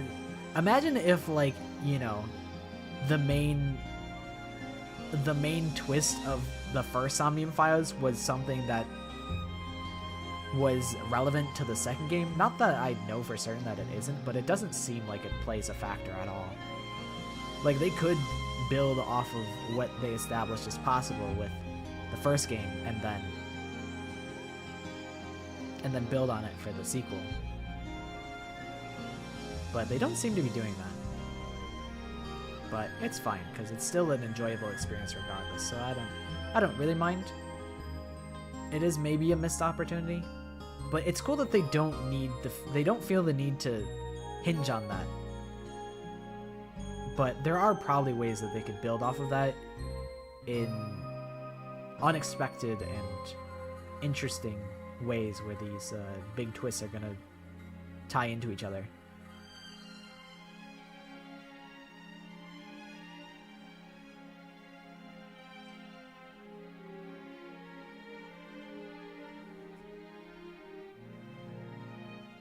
Yeah, they seem to be, like, more separate from one another. Dude, Clover did not like No Sleep for Kaname Date, and I'm like, I trust Clover's opinion. I hope it's good. I hope it's still good.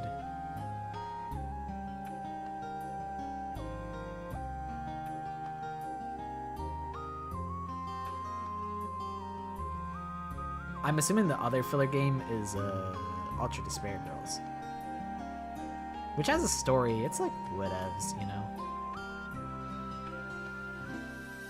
I would argue. I would agree that it's a filler game. I think if you just played through the 3 main games, I think you would just have a good time. Like, I don't think you really need... I don't think Ultra Despair Girls really offers much in the, you know, Hope's Peak trilogy. So I think, honestly, like, the average gamer, I would say, bro, just skip the animes, skip UDG, just play the 3 main trilogy, like, and you'll be fine. I don't think, let's see, how long is a full playthrough of UDG? I know I watched one that was, like, at least 12 hours.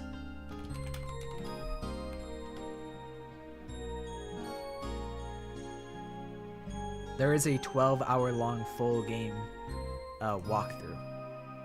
I think sitting through or playing for 12 hours just to make Toko likable, it's just not worth it, you know?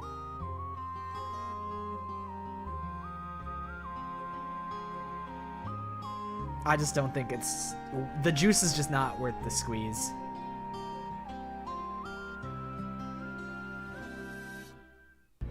It doesn't really contribute anything to, like, the whole Hope's Peak Academy thing. It's just a spin-off, which is, like, fine. I think in my first Danganronpa, like, video, I said skip the animes, skip UDG, just play the main 3, and people were like, UDG is really important, and so is the animes. You have to watch them. I'm like, listen, you're like me. We're in the Danganronpa community, we're sipping the Kool-Aid, like, it's... Of course you would say that, but as someone completely isolated from the series, I would say just play the first 3, like, you can come back to them later, it's not the big deal.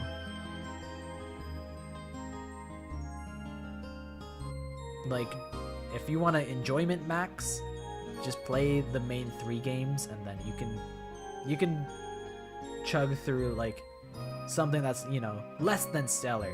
Because I think the 3 games are great, and UDG might be like good, or like the anime could be considered good, but it's like, you know, just consume the peak, and then, you know, if you're hooked off of that and you want more, there is more.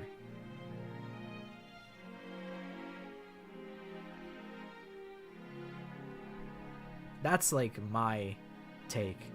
But some people, or at least like one person that like commented on that video, they did not agree with my take. They didn't agree with that. But I'm like, listen, I'm just talking about, you know, as a new person, and if you're uncertain about if you would even enjoy the series, which is basically me saying, hey friends that I know in real life that support my YouTube videos, if you're interested in playing Danganronpa, here's how you do it.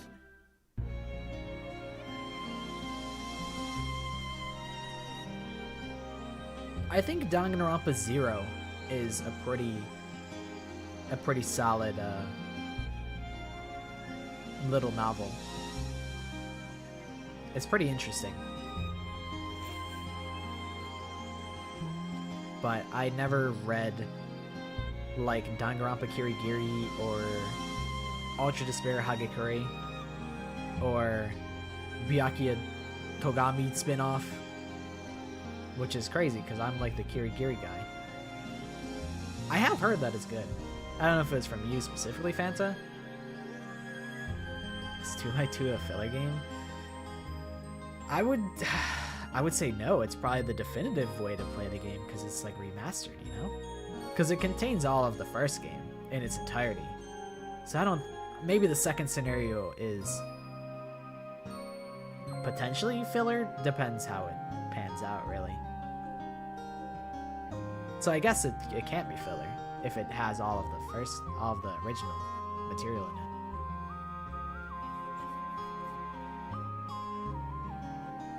But I am pretty confident that it's going to have the exact same script, considering you can tie like the little bit where like Mahiru's in the class trial or whatever and you refute her.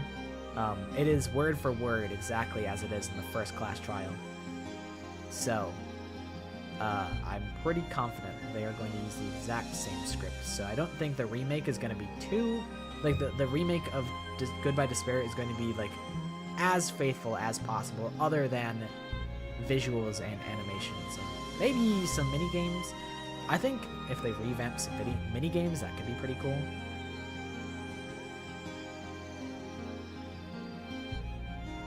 Yeah, they might retranslate some stuff.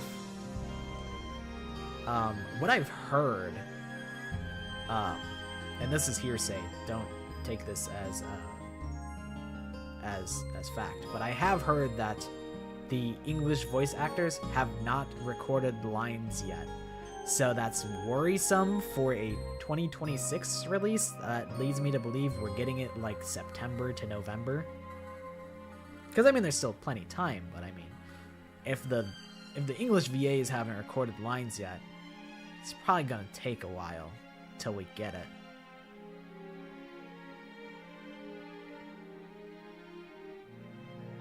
But that's just what I've heard. I don't know if that's truth or not.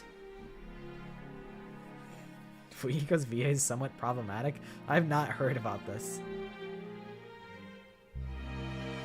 I don't know about it. Maybe they'll recast some people. Because, like, you know, it's been like 10 years. I feel like the odds of getting everybody together after 10 years might be hard. But I imagine a lot of them will be coming back. Just maybe not all of them.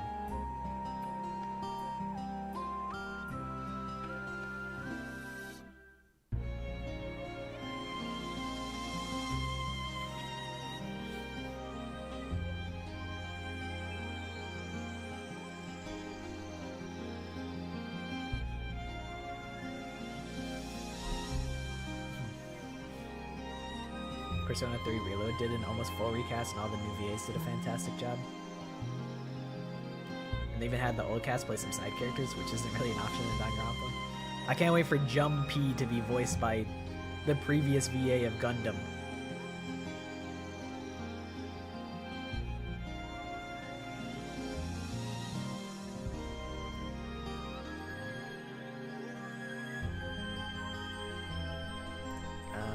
What did Fuyuhiko's voice actor do?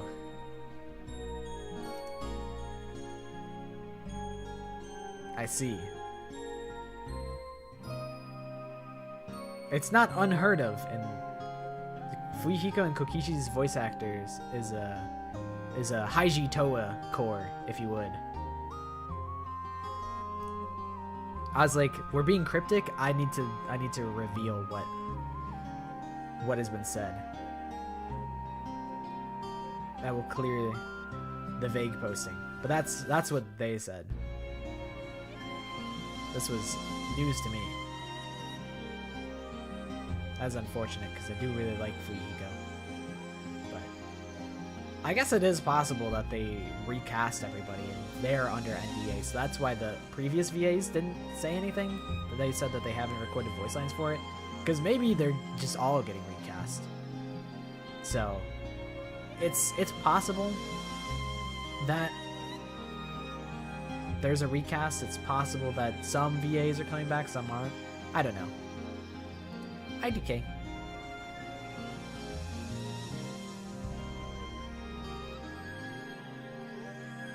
To be honest, I didn't even play any of the games in English.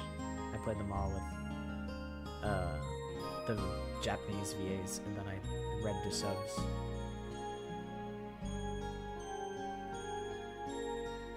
I'll voice everyone. Everybody, don't worry. I'll handle it. I'll do all the voices. No need to thank me.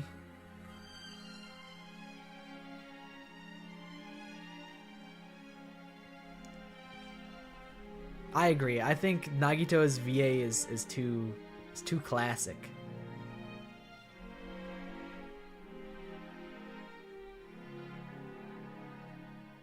Because it's important, because he's Makoto Naegida as Komaeda Nagito.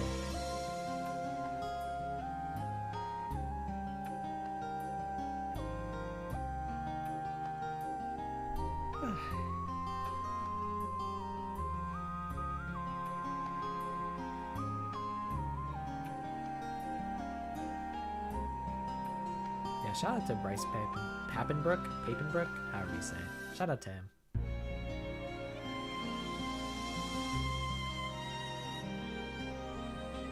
Yeah, I think I'd be happy with whoever does it. If Spike Chunsoft called me up and said, they want me as Mikan Sumiki, I would do it. I would absolutely do it. Would I do a good job? No. No. But like, if there's a director, maybe they can help me out a little bit. They'd be like, hey, no, we're gonna get you a voice coach. We're gonna teach you how to do like Mikan Sumiki, and then eventually I'll be like, I don't know, guys.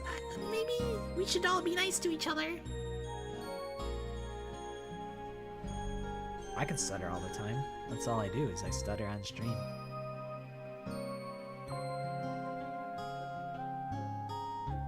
Yo, when did Mikan get here? Please don't blast me off into space. I really wouldn't want that.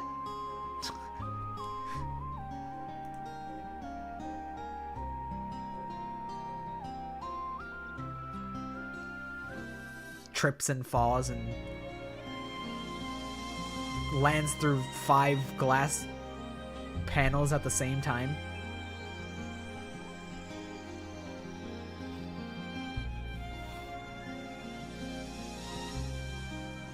It's me, I'm the anime girl.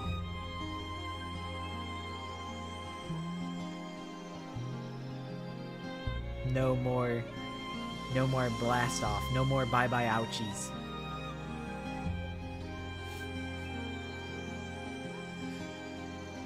Trips and falls and dies and also gives birth to my own clone, and then my own clone picks up the microphone and I'm completely back to normal.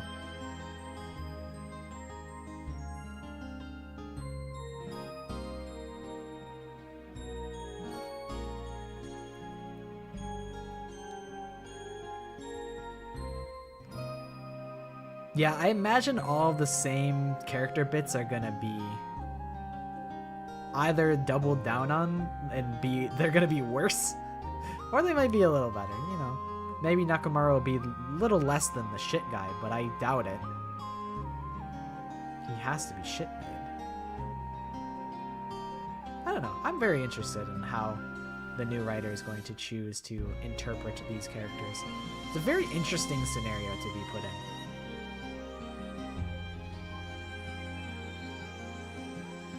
In 2x2, Gundam's gonna be the lover boy, and Sonya's gonna actually be interested in Kazuichi. And Kazuichi has been watching Andrew Tate videos, and he's now a Sigma male, and he's red-pilled. And he's misogynistic now. Sorry, guys. Taro investing into crypto. Kazuichi's a entrepreneur now. He's starting up his own AI company.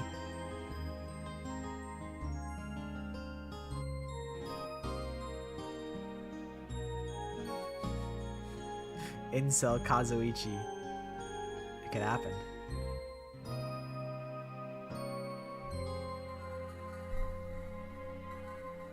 It would be really funny if Sonya switched up. I think it's possible. It's very possible. We're talking about 2x2 naturally.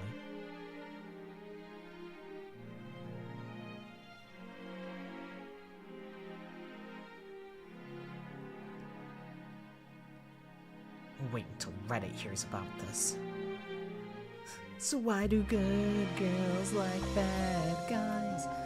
I had this thought for a real long time. That's what Kazuichi sings to himself in his own cabin. And then Sayonji throws a fucking lamp through the window, and she says, "Shut the fuck up!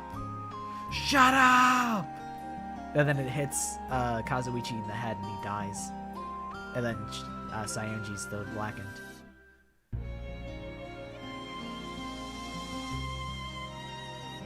But I also agree, Sonya does have some of my favorite lines in Danganronpa 2. I was talking about it with Clover. I was like, maybe I was just really immature when I played Danganronpa 2, and that's why I like, you know, Sonya talking about how she fucking zerks off in the bathroom. And then I was like, nah, but typing that out loud, I'm like, that's kind of funny, I can't lie. So I'm like, maybe it actually just was funny. Maybe it's still funny to this day. Because I'm like, just typing that out so plainly was... It made me smile. I'm like, that's so stupid. And then I was like, maybe Sonya actually is just as funny as I remember.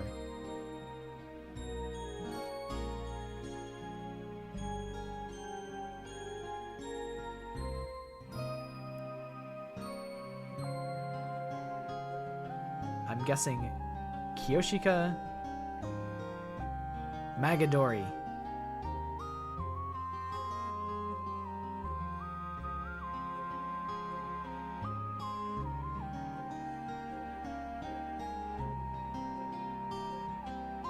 I hope we don't get Survivor Hyoko, to be honest. I hope she dies. I hope. I don't like...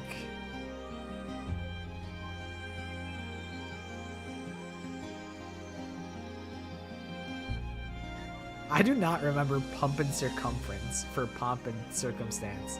I do not remember that at all. That's really crazy. Sonya's kind of slept on.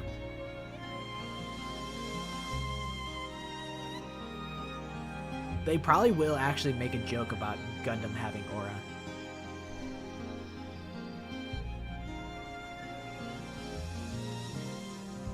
My Survivor bingo card is Nekomaru, Mahiru, Gundam, Ibuki,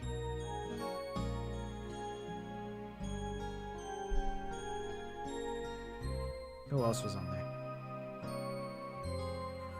I don't think Hajime was on there. I think I put Sayonji on there. I don't know if I said Sayonji, but I said Sayonji again. We gotta make a... Dude, when we play 2x2, we gotta make a bingo board. Or maybe like a super bingo board.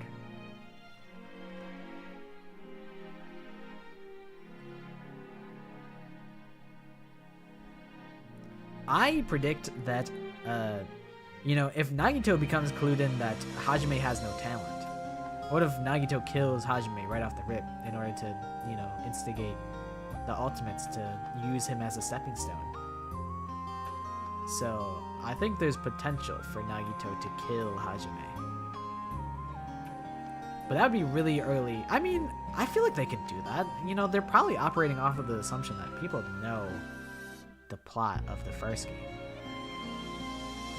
So, like,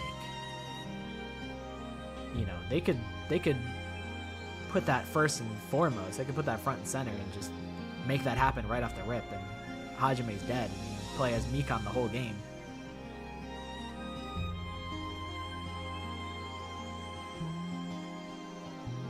My money, I think there's no way. I don't think Teruteru dies chapter 1, but I don't think Teruteru lives past chapter 2. I think Teruteru has to die early, because I think they know that people don't much care for Teruteru. So I don't think... I think Teruteru is locked in as one of the deaths for chapter 2 for me. Did I say Mikan? I meant Mahiru. I meant you play as Mahiru, not Mikan.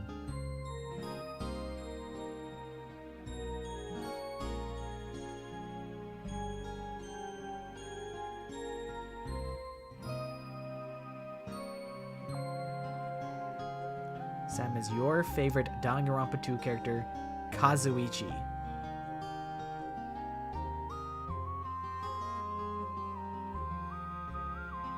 Fuck. I haven't been paying enough attention. I'm sorry.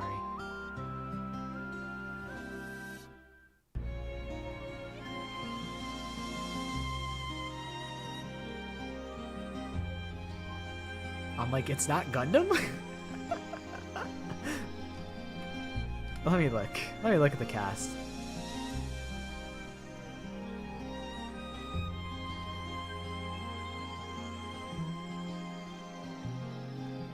So it's not Kazuichi, it's not Gundam. I don't think it's Tugami. I don't think it's Hiyoko. I don't think it's Nekomaru. It's not Teruteru. I don't think it's Mikan. I'm like, bro, is it Hajime?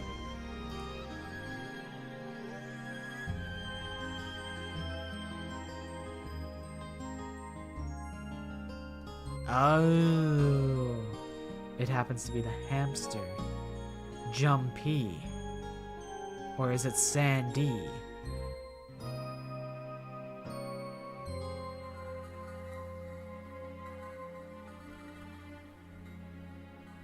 You tricked Fanta. I can't believe that. He clocked it. And you baited him. Magazine. And then Kazuichi makes a joke about Make America Great Again. He's like, oh, is that why you named him Magazine? Because you like the president of the United States? He's like, what the fuck are you talking about? I have no idea who that is. This is anime.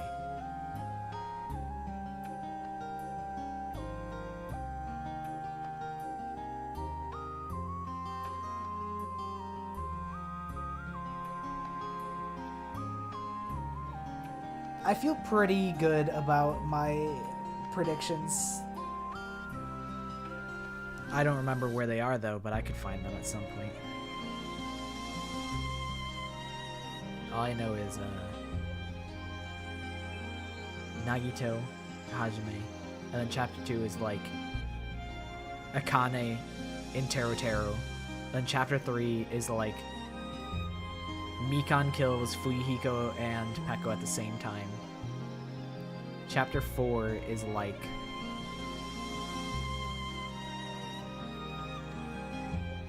I don't remember who chapter 4 was. I think chapter 4 made like the least sense to me, and it was like Sonya and like who the hell else could it be?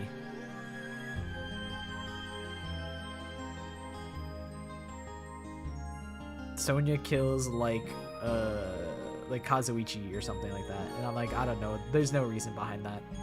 And then chapter 5 was like Chiaki kills, or like Tugami kills like Chiaki or something, or like it was like a triple, it was like a double kill for some reason, where like Chiaki, Byakuya, and like Mikan die or something like that. Because I feel like they need a little extra pizzazz on chapter 5. I think Imposter brings a lot of the pizzazz, and so does Chiaki.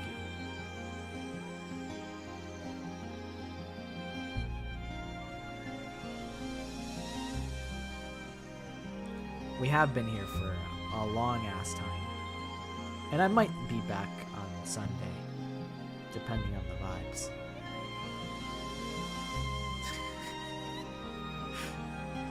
Rev's gonna get jumped outside the classroom. He's gonna get shoved in a locker.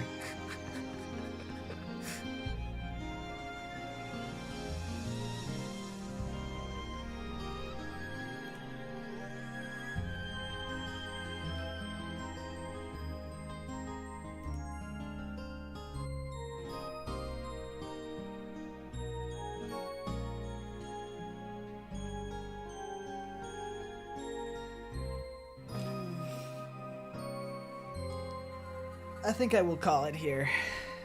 I was supposed to call it like an hour ago, but alas. We like to yap here. So, I will make my outro here. I appreciate you guys being here. Even though it's not Danganronpa. We're playing yet another killing game though. And potential for a incognito guerrilla stream, as they call it, this weekend, so that we don't take eternity between games. But if not, then I will see you guys on Thursday for potentially the finale of Somnium Files. That will be very fun. That will be off the walls. But Tuesday Somnium Files is a guarantee, and then a stealth stream between them is really up in the air. It's who knows. But yeah, I will be working on the Danganronpa in 2025 like recap video. I started that yesterday. Well, I mean, I already recorded all the script. I started editing it yesterday. I need to get Somnium Files footage, 100-line footage, Raincoat footage. I gotta get a lot of footage without me in it, because I've played all those games on stream, so all my footage has me in it, but I need like B-roll for those. So that'll be my task for tonight, probably.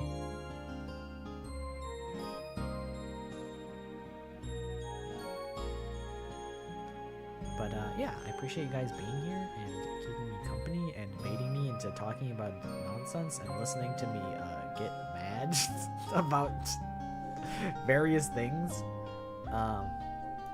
Hopefully you guys are having a good night or good day, depending on what time of day it is. Hopefully it continues to be good. If you are on twitch.tv, I'll probably send you over to It's So Hirover. What are they doing? Working on their own model. They are the ones who created my, what's it called? My low poly model. So that's Oomphy right there. But there's no rating function on YouTube, so you guys get to sit in silence and ponder and reflect on the events of today. But yeah, always glad to have everybody be so nice to me, and also get to have fun with one another. I'm glad that you guys get to have fun amongst each other as well. So, yeah, I'll catch you guys potentially soon. It probably won't show up on the schedule because I'll probably stream it, or I'll probably stream. If I do an incognito stream, it'll be before the schedule goes live. So, yeah. I guess like a lookout on Sunday potentially. You would see the waiting room, like Saturday probably if I do it. It's still up in the air though. But regardless, Tuesday, Somnium finale potentially. Pipe bombs on the way to YouTube chat. If you see an unmarked package, don't open it. I'll catch you guys later. Let us, how the fuck do I set up a raid? And also, what the fuck does the raid, I don't raid people. What would the raid message even be? It's gotta be something like unfathomably stupid. We need like an emoji. It's gotta be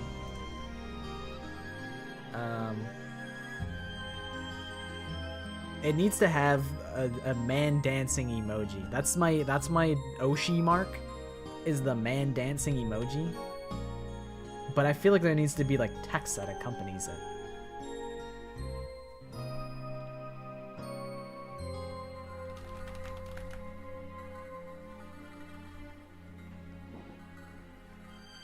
I don't know. This is something I need to workshop.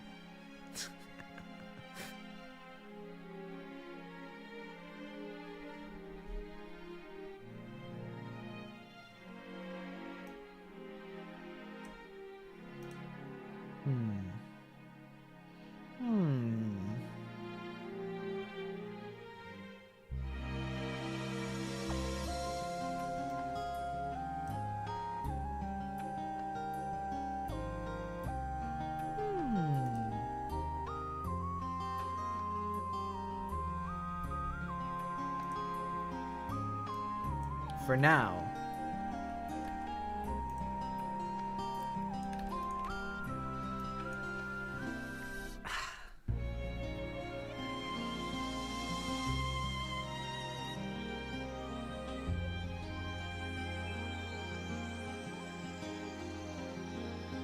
I'm thinking. Sorry, I'm thinking. I'm like, do I want, you know, I am, you know, my VTuber lore is that I'm the Prince of Purgatory. So I'm like, you know, I'm a ghost. I'm ghost flavored. So I'm like, should I haunt Herover? But haunting is like it implies bad things are gonna happen.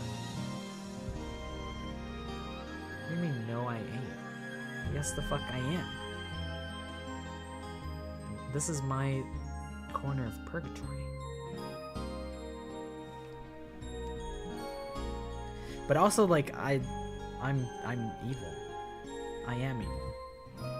So, like, you know, get haunted, idiot.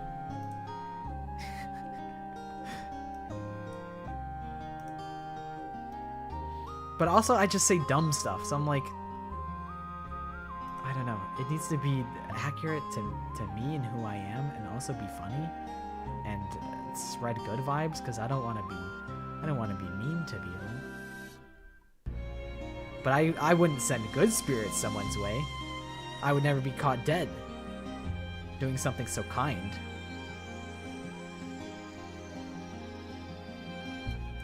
But also, I need the man dancing emoji. It's important. It's important to me.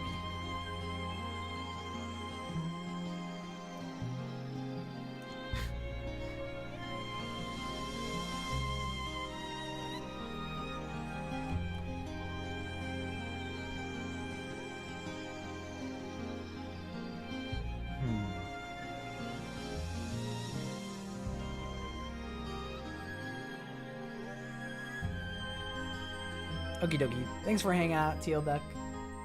I appreciate you hanging out. Enjoy the rest of your day/night.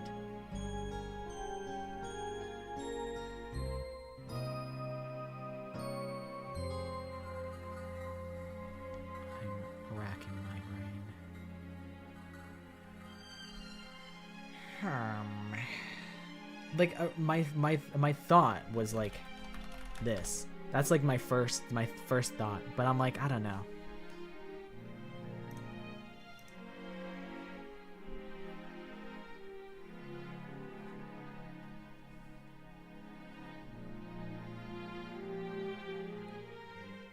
I don't know if that's what I'm saying. You know what I'm saying?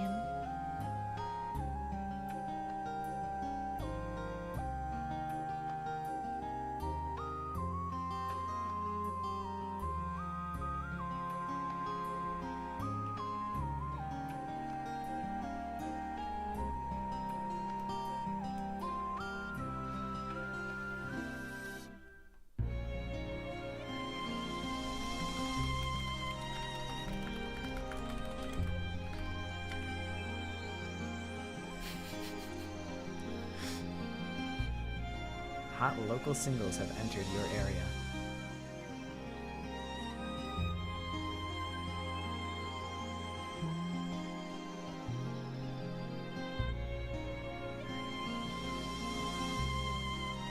We shall go with that.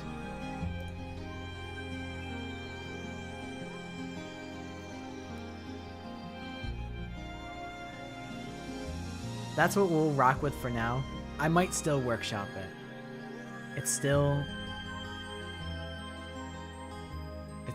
a work in progress, but that's what we'll go with for now. Because we've been here for a long while, so. Yes, I'm pimping my viewers off. And if you guys were previously in a relationship, no, you're not. You guys are now all hot local singles, and you'll be entering someone else's area. With what type of intent? Who knows? Is it malicious intent? It could be.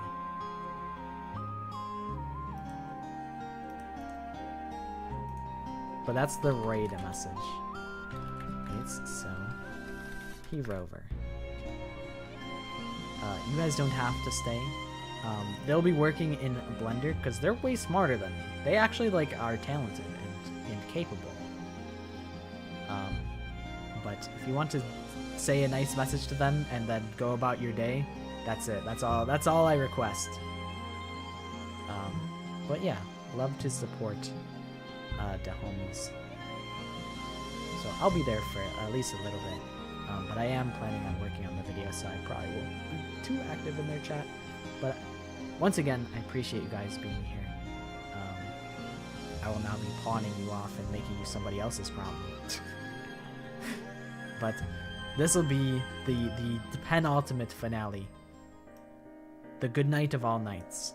I'll catch you guys again soon. Thanks for spending time with me. Bye-bye. See ya.